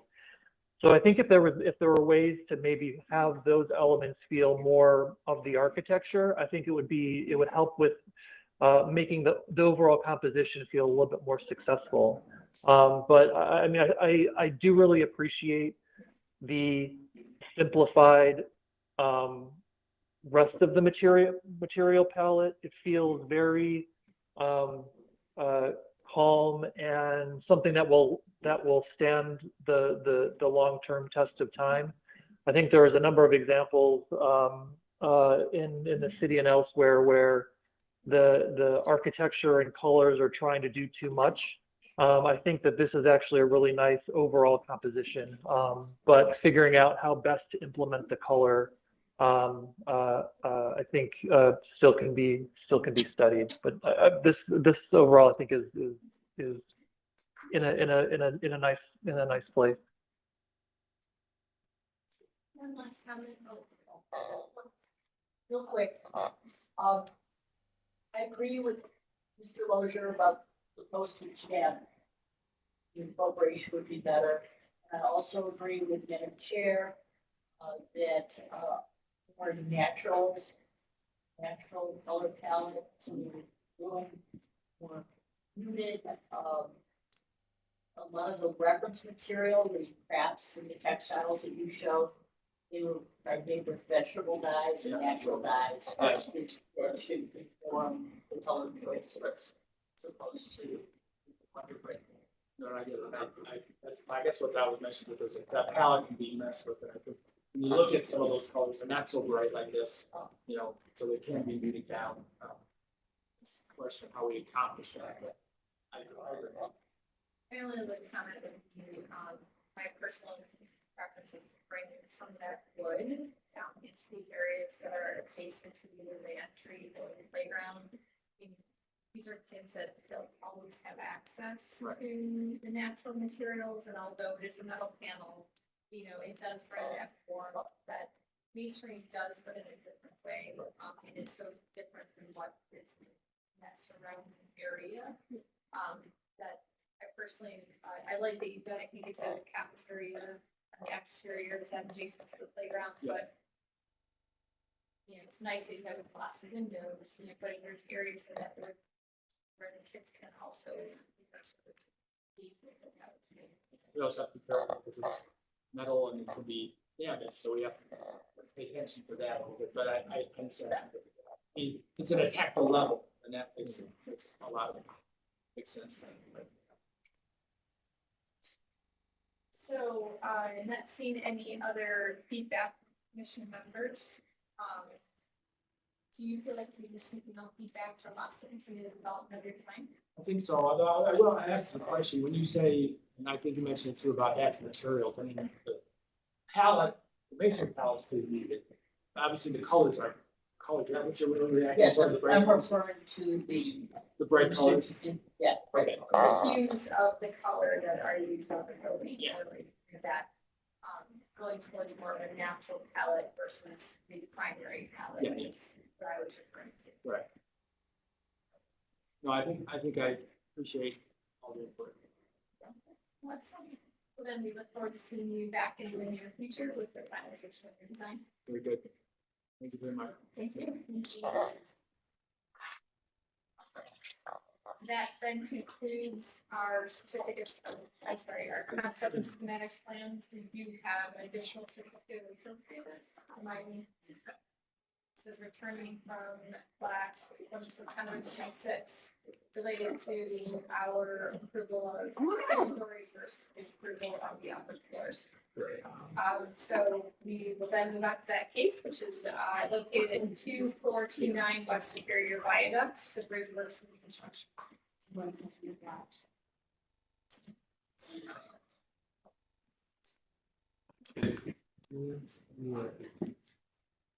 Good afternoon.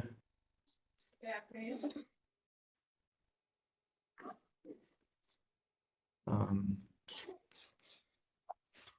I can hear you, Brandon.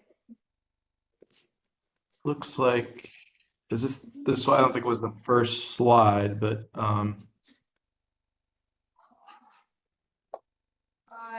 There was some editing that were done with presentations due to the length of this agenda, so I apologize if something was on the deck, but yeah, We kind of focused on the changes and kind of what questions that were in front of the commission today, since we're kind of familiar with the project as a whole at this point. right.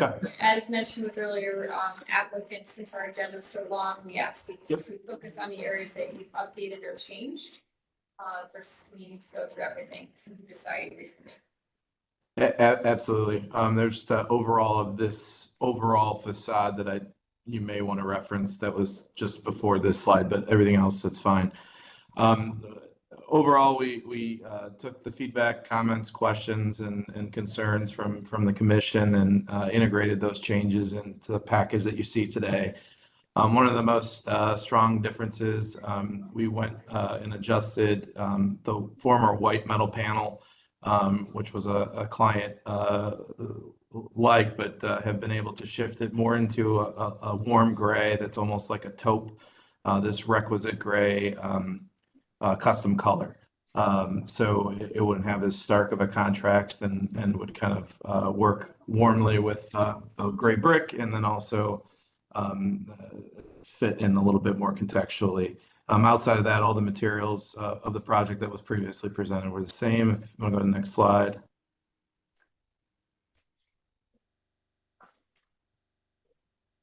So overall, these are updated elevations. If you want to go through that, the biggest changes or adjustments were on the east elevation here. As we stressed at the last meeting, we weren't opposed to raising or enhancing or elevating the brick as requested, but one of the areas we pulled back a little bit on is on this east elevation that's really tucked in an alley. We basically bookend that short, narrow facade and then brought the metal panel down in that configuration, very obscure, not as seen elevation, to be able to supply the material to enhance the south elevation. If you go to the next slide. So on the south elevation in the underpass area, we raised all the brick up and made the brick changes and adjustments that were asked at the last meeting in the center focus area. As mentioned on all these elevations, you can notice all the white is gone. It's now to that warm gray taupe color. Next slide. So here's that rendering that I was earlier in the deck of the northern facade area with the change from the white to the gray. And you can see the east elevation on the far left. Next slide. View of the plaza area, again, other than the white change to the metal, not many adjustments there. Next slide. And just showing the history of the evolution of changes on this project, and you can see the stark difference of the white metal versus what we're presenting today with a much warmer gray. Next slide. And then the south elevation adjustments as well. Next slide.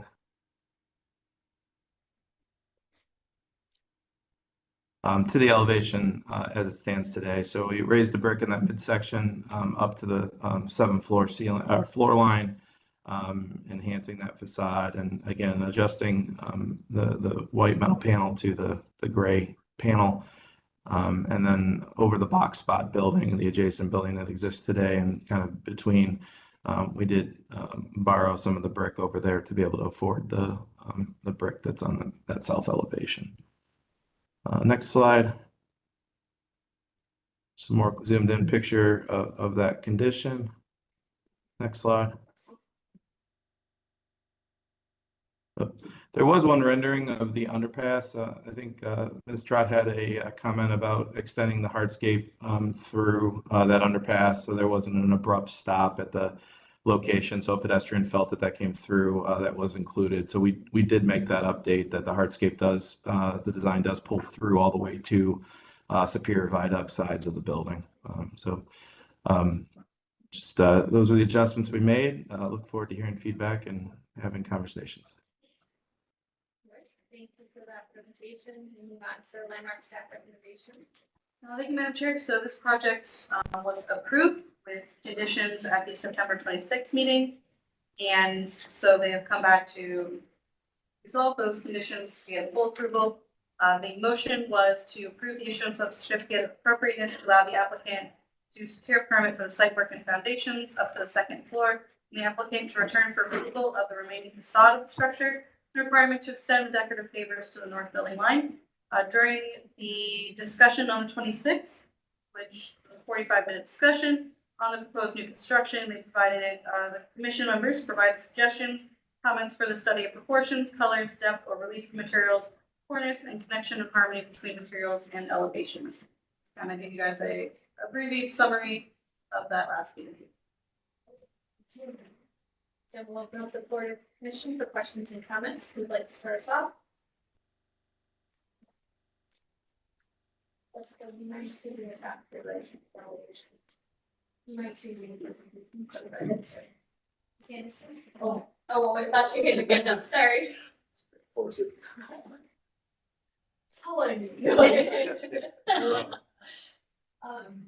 Any questions or comments? I will start us off. I am still struggling with this elevation. The lack of depth in differences is really still a hang up for me. As we discussed last time, this elevation is such a dominant portion of this building, and this will be the most viewed portion of this building because of its adjacency to Irish Town Bend Park. That I'm personally still not 100% on board with this new design. I think it's still too flat. I think, although I appreciate you studying bringing more brick, I think, it needs more depth. And right now it's very symmetrical. One of the things that I think we said you really wanted was a variety in depth so that, it did feel like a variety of buildings versus one massive building, which it does continue to feel that way to me. So I appreciate all the hard work. I do want to say that. I appreciate you trying to listen to our comments, but I don't think we're there yet. So if I can respond to that comment, we have tried extremely hard to incorporate and collaborate and adjust to address any and all comments that have come through. This last sticking point is a very hard challenge because we have rent rates that we're trying to achieve with rentable square footages. So carving out the footprint on the inside to provide any of those reliefs or angles at this stage of the project is near impossible. And then the building is built basically right up to a easement line and an encroachment line that we can't project any further out. So we're kind of between two hard places here. We tried to address and adjust that aspect as best as we could with the limitations that we have in front of us. And that's really why, Julie, there was no adjustment there in that regards. And again, I think we've been through this committee a multitude of times with a significant amount of comments, understand that it was evolution for the good. But this is one of those items that it was just, it's a very strong hardship to be able to forecast outside of potentially taking like a 2-window bay relief and allowing that kind of black paneling to go down and break up the longer, called 7 or 8 window bay of brick to kind of give that illusion of the break, similar to how you kind of see the break happen on the east elevation here to the right. So we are challenged. We do have a hardship, and we're trying to accommodate. Understand. Appreciate the comment back. Other questions and comments from the commission?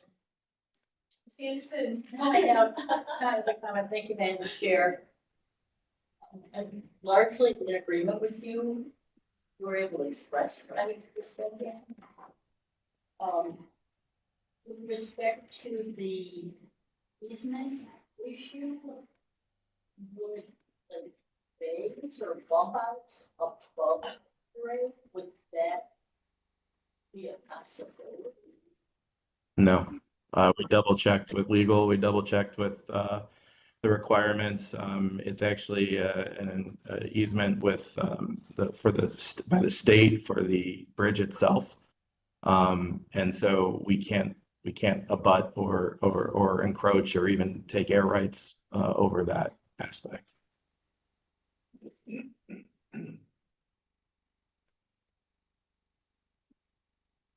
right, anything else, Ms. Anderson?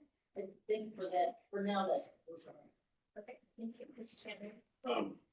Okay, so I appreciate the rock and hard place that you're in.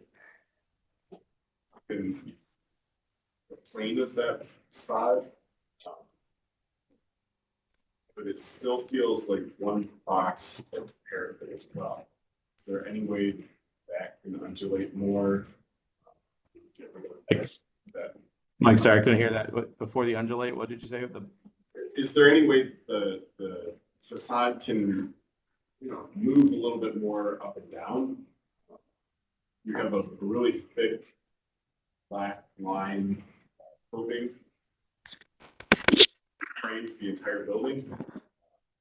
Wonder if that can get broken up a little more. We had presented multiple times, kind of, I'll call it different floor lines for that midsection, and every time we presented it, it was asked to get pulled up, so it was all consistent and even. So we're not opposed to lowering it, even in that midsection. Maybe it'd be one floor line below just to break that up, so it doesn't feel as desired. You can see it on the left here, the white. When it was white before we did brick, it was leaving a 2 floor line level. Again, whether we lowered a floor or we put a break point with a vertical, reveal with, allowing the metal to come down like we kind of did on the east elevation, all of those adjustments, we're more than happy to accommodate. Again, we're just in a situation where every rent square foot aspect of this building is critical. And then the easement on the outside, so we just can't do any push pull. Trust me, if we could, I would have done it a long time ago. And I don't think I'm making it clear. The parapet line at the very top is still one straight line. In all of those designs, the height of that parapet has never changed. Is there any way maybe the white sections or the gray sections now can get raised, 5-6 feet? You have a taller parapet, no rentable square footage, but it's a taller parapet to break up top line of that road. Yeah, understood. And from a form perspective, we are breaching the high-rise limit of a 5/2 construction, and so we're kind of max built at height. So the only way would be to go down.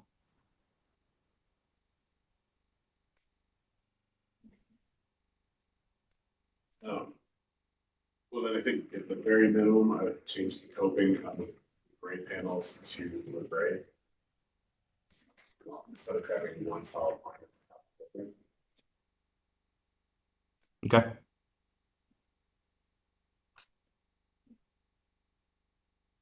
You do have step back, so on the north side, right? I mean, looking at that site plan, the whole owner steps back.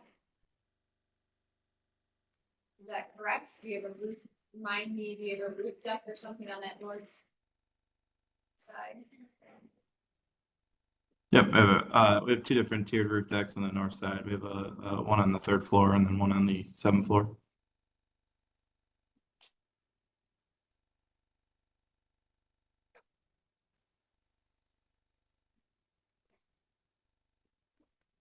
Mr. Lozier, sorry. Along those lines, Madam Chair, I mean, I guess, is there any opportunity to jog the floor plan or jog the corridor to provide more of that in-out on the south facade? You still maintain all the units, you still maintain the quantities and whatnot, but the units themselves are shifting slightly to the north to provide some of that relief on the south facade. So you're kind of suggesting maybe a 12-inch bump on one side, but you extrude it 12 inches on the other side, and then have just an outside edge basically in the corridor as it kind of meanders around. Yeah, I mean, if you go to the floor plan, maybe that would be helpful to kind of, or I don't know if you have the floor plan in this deck. It was, unfortunately, I think. Yeah, no, I'm looking at it on my screen, of course. But I think generally, I think you understand where I'm getting at there. if there was some ability to provide some you know some pushback or pullback of that south facade, and if that means just shifting two of the units or three of the units or something like that, as a block, to the north on maybe the two sides of. Or the whole center area, like there just wants to be. Yeah, is there a way to go to the side south rendering, and then I had asked if I could annotate. Is that possible? Carl, looked like you. We don't think so, not with this setup. No, sorry, not with this setup.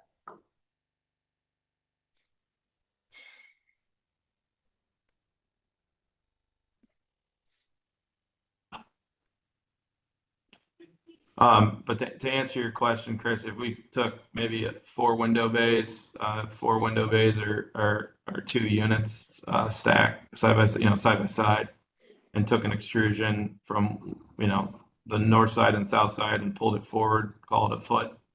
I think we could accommodate that. Yeah, I think it would be helpful to maybe study that and see what might be achievable there.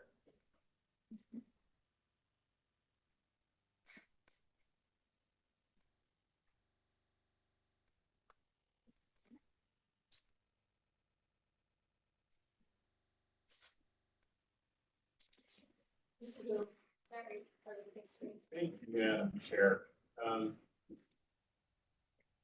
This is a hard spot for everyone to think, and we must make sympathy as we have. I feel like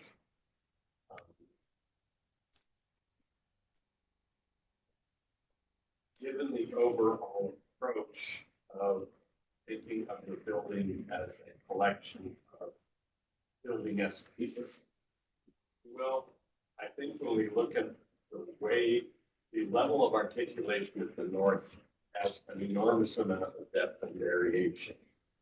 And I feel like maybe I think we've come out and said it before, but maybe we haven't said it strongly enough. I think what we're requiring is, and I think it's a level of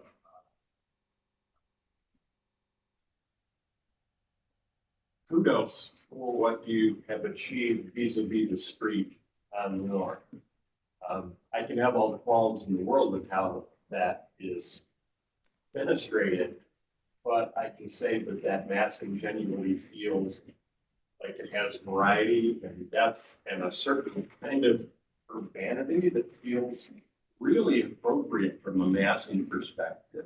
I just don't think it's physically possible to achieve what you have, I think, achieved on the north side with minimal changes in depth. I guess I believe in a broad stroke what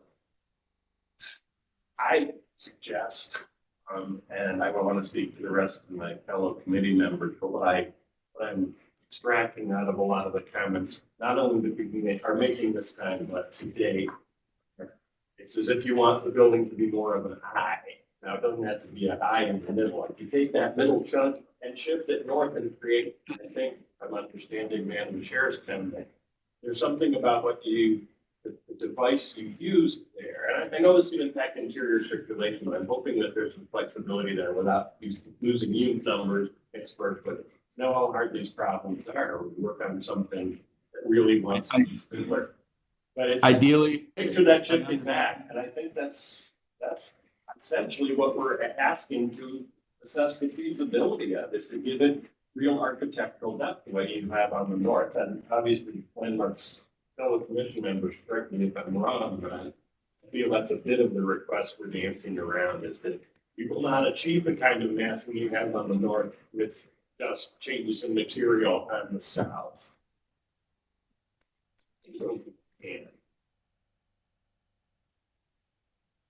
I don't think that extreme gesture has been brought up at any of the meetings or discussions and requests. And at this stage, the 23rd hour of this project is an extreme. This building is fully designed. It's fully drawn. It's been in for permit for 6 months, blocked because of not being able to get through the permit process because of a certificate of appropriateness. I mean, this is not a small gesture. That is a complete redesign and retooling that hasn't been asked at a single meeting of the 5 previous meetings we've been in. And that's where it's very challenging. You know, again, I think our group has shown extensive push to try to work collaboratively and respect and honor and go through numerous renditions to get to where we've been and where we're headed. And yes, the north building side of the building is completely different than the south. I mean, that's the reality of it.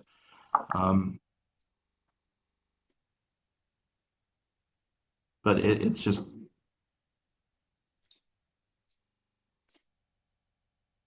a challenge and almost unproductive to kind of make that scenario at this stage. I respect it. I understand the purpose of it. I just.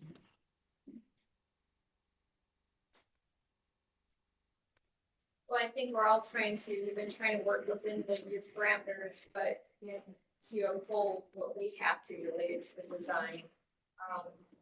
And just the singular base, I think we've been very consistent in saying is that it can't be a flat solution for this proposal because of the prominence of this portion of the building.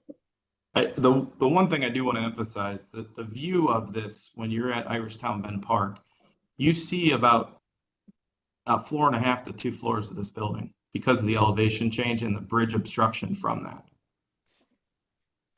But you have full on view as you're coming north on 25th Street and or across going westbound on the Detroit Shoreway Bridge.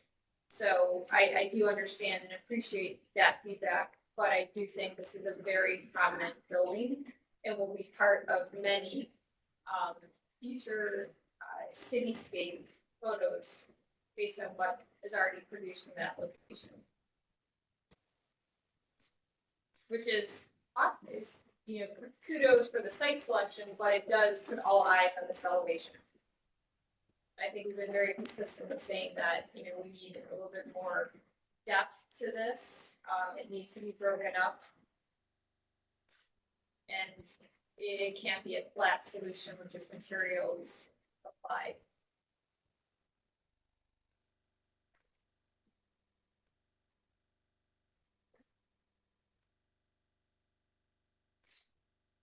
So to continue, keep things moving forward, does the commission have other questions and comments? Did you reach out for a working session with staff, as we recommended last, or staff and beyond after our last meeting to work through this before you came back? We've worked with staff a few times. We did not necessarily work with staff over this last rendition.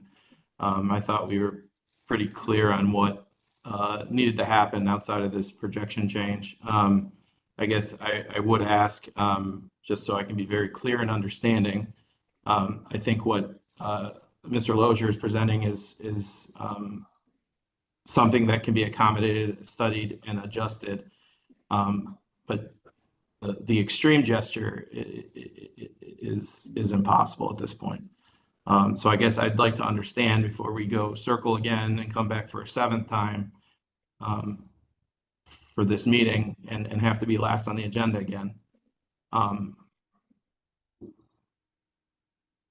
With that type of gesture, obviously it needs to be studied and looked at and what presented, but does that sound like something that would be acceptable to the commission members that are so opposed?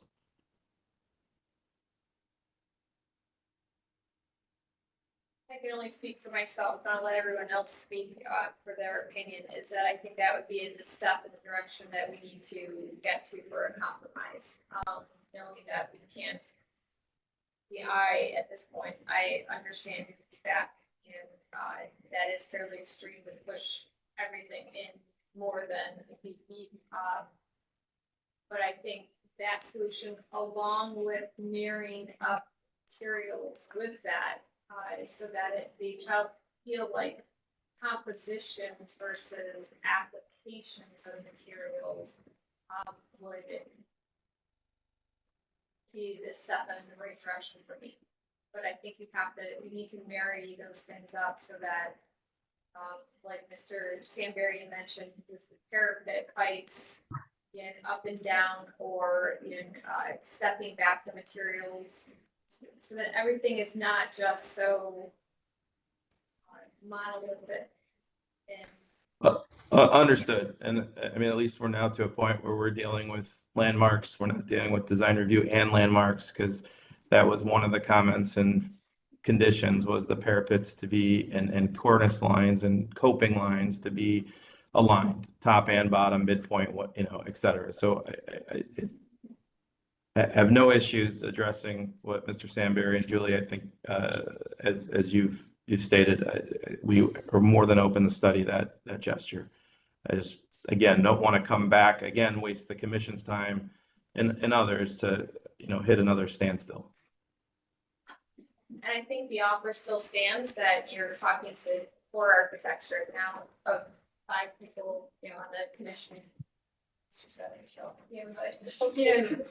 would be happy to, have a subcommittee, or I can only offer myself, but I'd be happy to, have a working session subcommittee meeting prior to next presentation to help work through this, so that in a state that is not complete, so that you can talk through this, so that you can kind of get to the final solution. But that's me personally.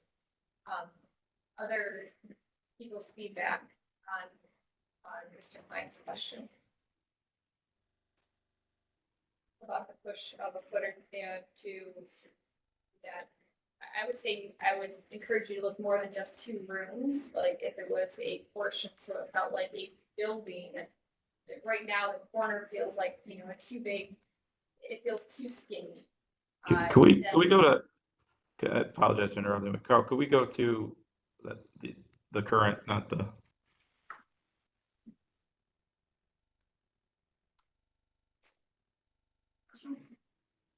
And we'll study and take a look at what we can do on this scenario. The other reason I said the 2 rooms, 2 rooms would be 4 windows, which seemed, anything less, I agree, it's not enough to make a statement. But we'll study this.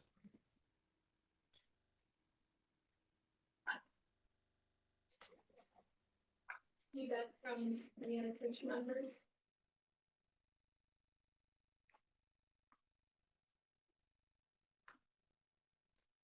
Okay, so I don't see much feedback. I do not, well, we have 2 options to move forward. Obviously, we can move forward with the vote at this time, or we can table you to allow for you to continue to study this. Yeah, we'll table and come back and so. Okay. Thank you, Madam Chair. I would really appreciate it. I mean, and I know this is a lot. We all understand that, but I think it is a lot, and I think it's worth it because of the prominence that I think we all understand that this site and this building has done. I would also be willing, as Madam Chair suggested, to have a more interactive session, be part of that. That's acceptable to the applicant. Obviously, welcome to encourage fellow commission members and staff to do the same. I feel like talking in person in we call the honesty room would be very good. Obviously, in terms of the depth variations, every bit will help. And I do think that is also a matter of the proportions. And I think Chair alluded that how it wraps the corner. Does the great piece step in, the other step back out, even if it's a foot or 2? The relationship between whatever depth differences can be garnered within, but then it's the proportion of how that is sliced up vertically, if you will, particularly on that piece of facade, has to be thought through in coordination with whatever that maximum change depth is. I feel like that actually could be a very productive way to go about it as a session working with you. Thank you for that offer. So if you have in the applicant's permission to table, would someone like to make a motion? Motion to begin with. Thank you. Do we have a second? I will second. Second, any further discussion? Not seeing you, Mr. Nelson, please follow. Ms. Anderson, Yes. Mr. Dewitt, Yes. Mr. Lozier, Yeah, Mr. Sandberg, Yes. and Ms. Scott. Yes. Madam Chair, the motion table passes unanimously. And if you'd like to do the work session, as Mr. Gulick might mention, please reach out to staff. They can help set it up, and we can do that, in the next week or two before you take this any further, because we do understand the difficulty and we do appreciate all of the what you incorporated already. Thank you. Appreciate everyone. Thank you. That concludes our certificates of appropriateness. We'll then move on to National Register for Historic Places nominations. Thank you, Madam Chair. The Cleveland Restoration Society has put forward the National Register nominations for Calvary Presbyterian Church, 7812 Euclid Avenue. This is designated as a Cleveland landmark in 1974. It's one of those ones that's obviously significant. They're nominating it under criterion C and criterion A, criterion C being architecture, essentially work master. This was Schweinfurth's first church that he completely designed here in Cleveland. He also did Trinity Cathedral, the interior of Old Sloan Church, the staircase at the courthouse, and bridges at along MLK in Rockefeller Park there.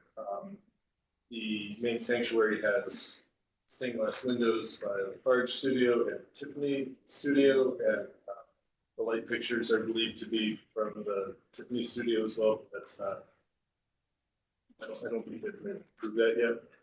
The criterion A, yes, it's for Calvary Church, Calvary Presbyterian Church integration type of fair housing. Essentially, the church, when it was established, was sort of a mission of the Old Stone Church. So this was not quite the outskirts of town, but it was a bit out there in the 1880s.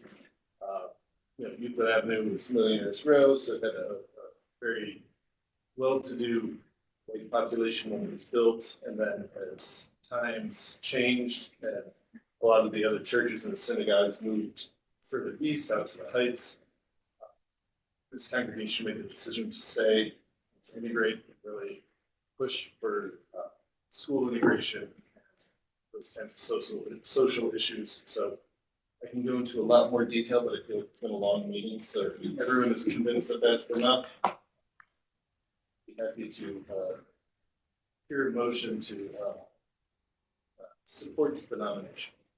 All right. Well, then we'll open up the floor for questions and comments. Overall, I think this is, so, and I would support the nomination.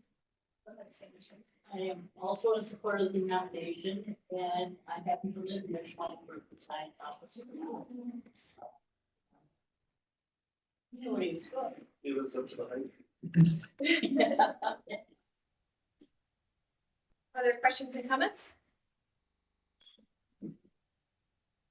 Make a motion to support this application. All right, so we have a motion, do we have a second? I'll second it. All right, nomination. And you have a second, any further discussion? All right, Mr. Messina, please call roll. Ms. Anderson, Yes. Mr. Dew, Yes. Mr. Lozier, yeah, Mr. Sandberg, Yes. and Ms. Scott. Yes. I'm sure the motion passes unanimously. Excellent. And we'll move on to Cleveland Landmark nomination. Carl. Good afternoon. We do need to seek you to. Okay, I can have this done. I'm here for the nomination to start as Primitive Catholic Church. 3474 West 147th Street. It is located on the north side of Kinsman Road between East 146th and East 147th Streets in the Kinsman Mount Pleasant neighborhood in Ward 1. This section of Cleveland is part of Warrensville Township.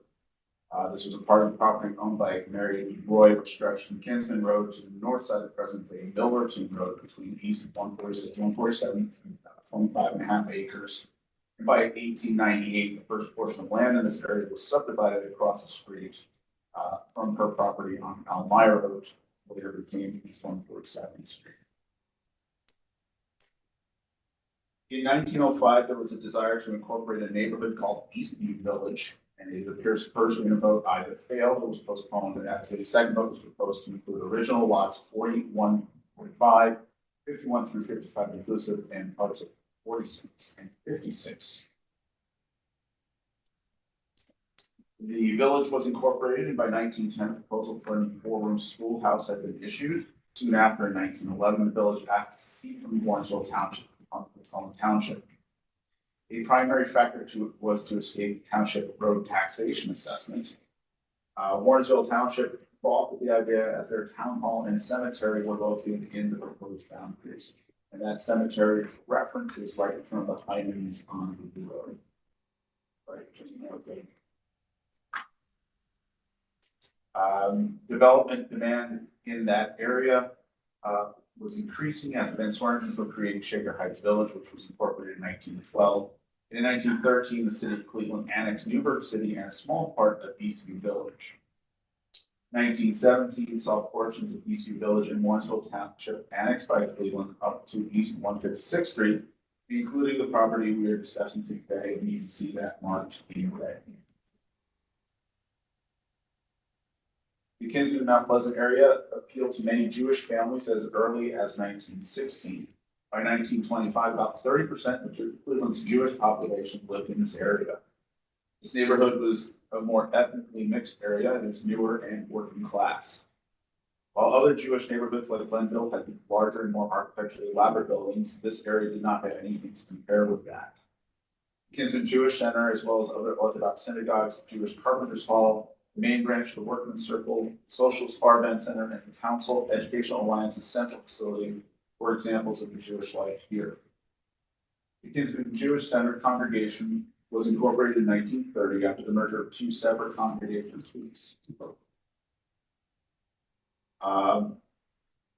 It was one of the first Orthodox congregations to be organized along non-national lines. So that is interesting. All the things coming in. This building was constructed primarily by the members who were mostly of Eastern European origin and were tradesmen, including carpenters and painters. In 1932, the building was dedicated, and although originally planned to be the community center, it would also be used as a synagogue when the second phase of construction began. The architect was Arthur Max Weiss.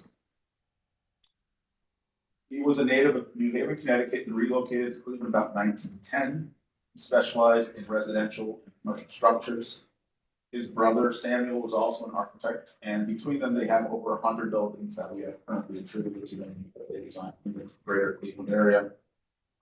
In the early 40s, they changed their last name to White, and Maxwell's son George Malcolm White followed in his father's footsteps, sharing the office with him as an architect until he was appointed as the architect of the U.S. Capitol building by President Richard Nixon. The Kinsman Jewish Center congregation grew quickly, both in importance and size, from fewer than 30 original families to almost 400 families by 1940. The center established the Daily Advent Hebrew School, Sisterhood, and created one of the first synagogue-sponsored Jewish nursery schools in the city. That was 1950. Also during the 50s, it formed a Young Women's League that provided recreational programs for girls and boys. So why did this neighborhood become one of the larger Jewish settlements in Cleveland? And I'm going to speak a little bit about events that were happening locally and nationally. And this is intended to give a brief overview because we could probably talk for hours just on this subject. segregation and such. At the same time that this neighborhood was being developed, the United States saw the beginning of the Great Migration of African Americans from the South to the northern states, looking for a better way of life and job opportunities. This first portion is generally listed as 1910 to 1940. In 1917, the Supreme Court ruled that racially based housing ordinances were unconstitutional and morally. Due to this decision, a rise in race-based deed restriction occurred in the next decade. It would not be until 1948 in Shelley versus Kramer that enforcement of these restrictive covenants in state courts were also deemed unconstitutional. However, these covenants on their own were not deemed unconstitutional, and private parties could still abide by them. So these would mostly affect non-white Americans and immigrants all the way into the 1970s. In 1962, President Kennedy issued Executive Order 11063, directing all departments and agencies in the executive branch of the federal government to take all action necessary and appropriate to prevent discrimination in relation to the provision, rehabilitation, or operation of housing-related facilities. Title 8 of the Civil Rights Act of 1968 expanded on previous acts and prohibited discrimination concerning the sale, rental, and financing of houses based on race, religion, national origin, sex, and as amended handicap and family status.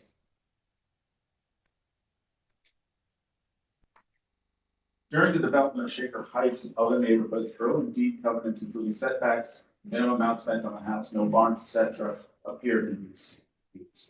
In 1925, a new restriction was added.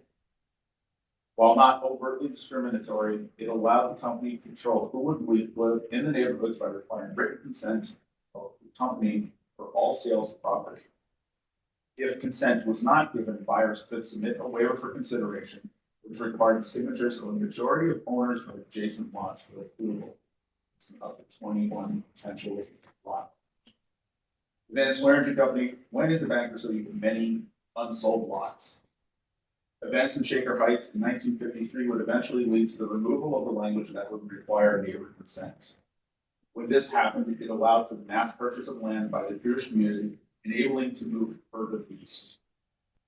In 1959, Van Swearingen bankruptcy ended, and the remaining properties were transferred to the National City Bank of Cleveland.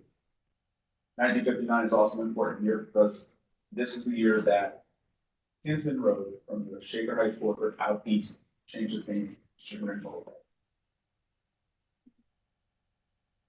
As early as 1949, the congregation did discuss eastward movement, and the building eventually would be sold after a loss of membership.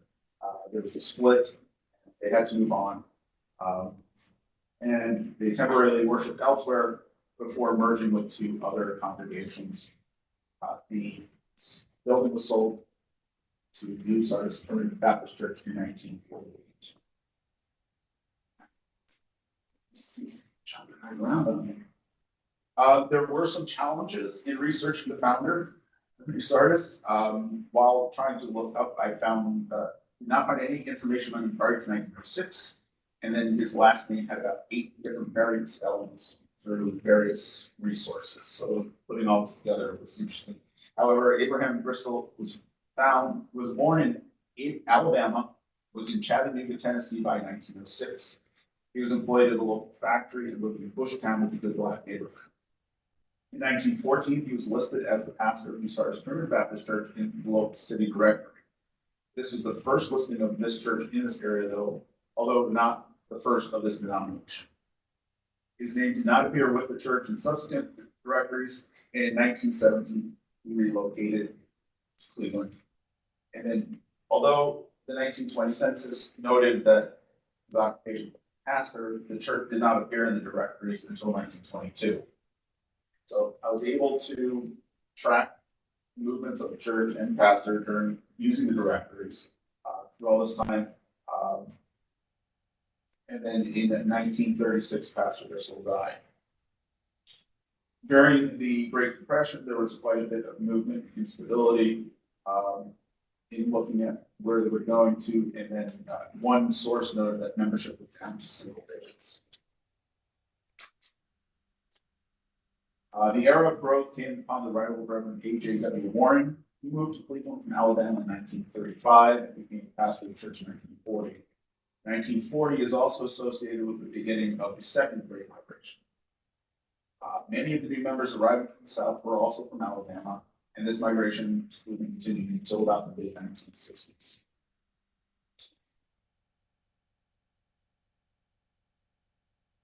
With growth, new locations, more room were sought, and their movement shows that. Eventually, in 1958, they arrived at the Kindred Jewish Center property.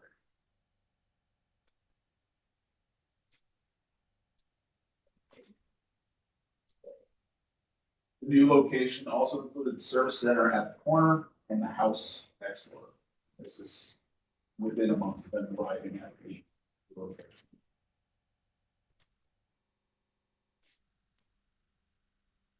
Membership grew and became the largest of its denomination, associated with the National Primitive Baptist Convention north of the Mason-Dixon line.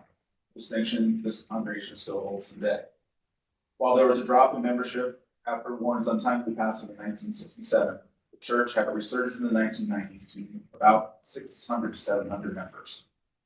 According to building records, the garage was demolished in 1973 and the house in 1998 as a part of the new addition project.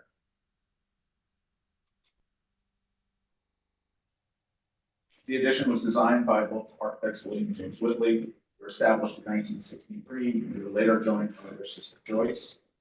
They designed buildings in this neighborhood and throughout the city and had contributions to the Midwest and East Coast. Recently, we had a designated Cleveland landmark. It's the first project at the Evangelical Church. Significance is it talks about movements. Jewish community here, we're talking about race restrictions and things. It's not necessarily about the architecture because it was a very simple building originally. And it's telling a deeper cultural significance to the area. The architects involved are important, and it's a visual feature of the community. And here are some current conditions from a couple of months ago. The windows haven't changed over time, but these are membrane windows, so they're original from double hung with that. Except for the addition in the doors, I think those are the only things that have really changed. The other change noted, it's still, you see that the original cornerstone was covered. We tried to remove the name into the Jewish Center, but that tells a story of its own in that they were trying to establish their own identity in a new building, and but that's that shift from Jewish to African American. And we were asked by Pastor Stokes to nominate. It's I believe we might have somebody from the church. Okay, if they would like to speak at this time, I would look open for them. Good afternoon, all. I am the current pastor. I am on the line, and also the former pastor is on the line. Pastor Tatum, as well as two deacons, are on the line. So, as it was stated in the presentation, under Pastor Tatum, there was a resurgence in growth, and under his leadership and his vision, we added on an additional edifice, which was 25 years ago this year. We are excited about the opportunities, and we look forward to hearing more.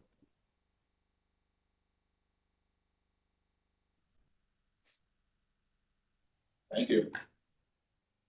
This concludes the presentation. All right, well, thank you for that presentation, Hans.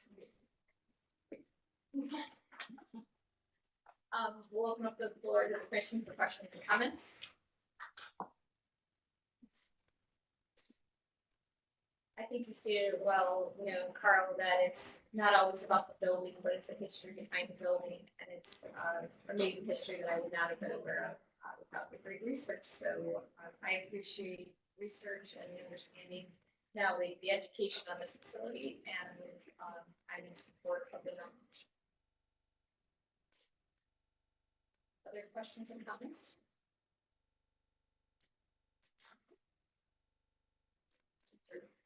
Mr. Buell?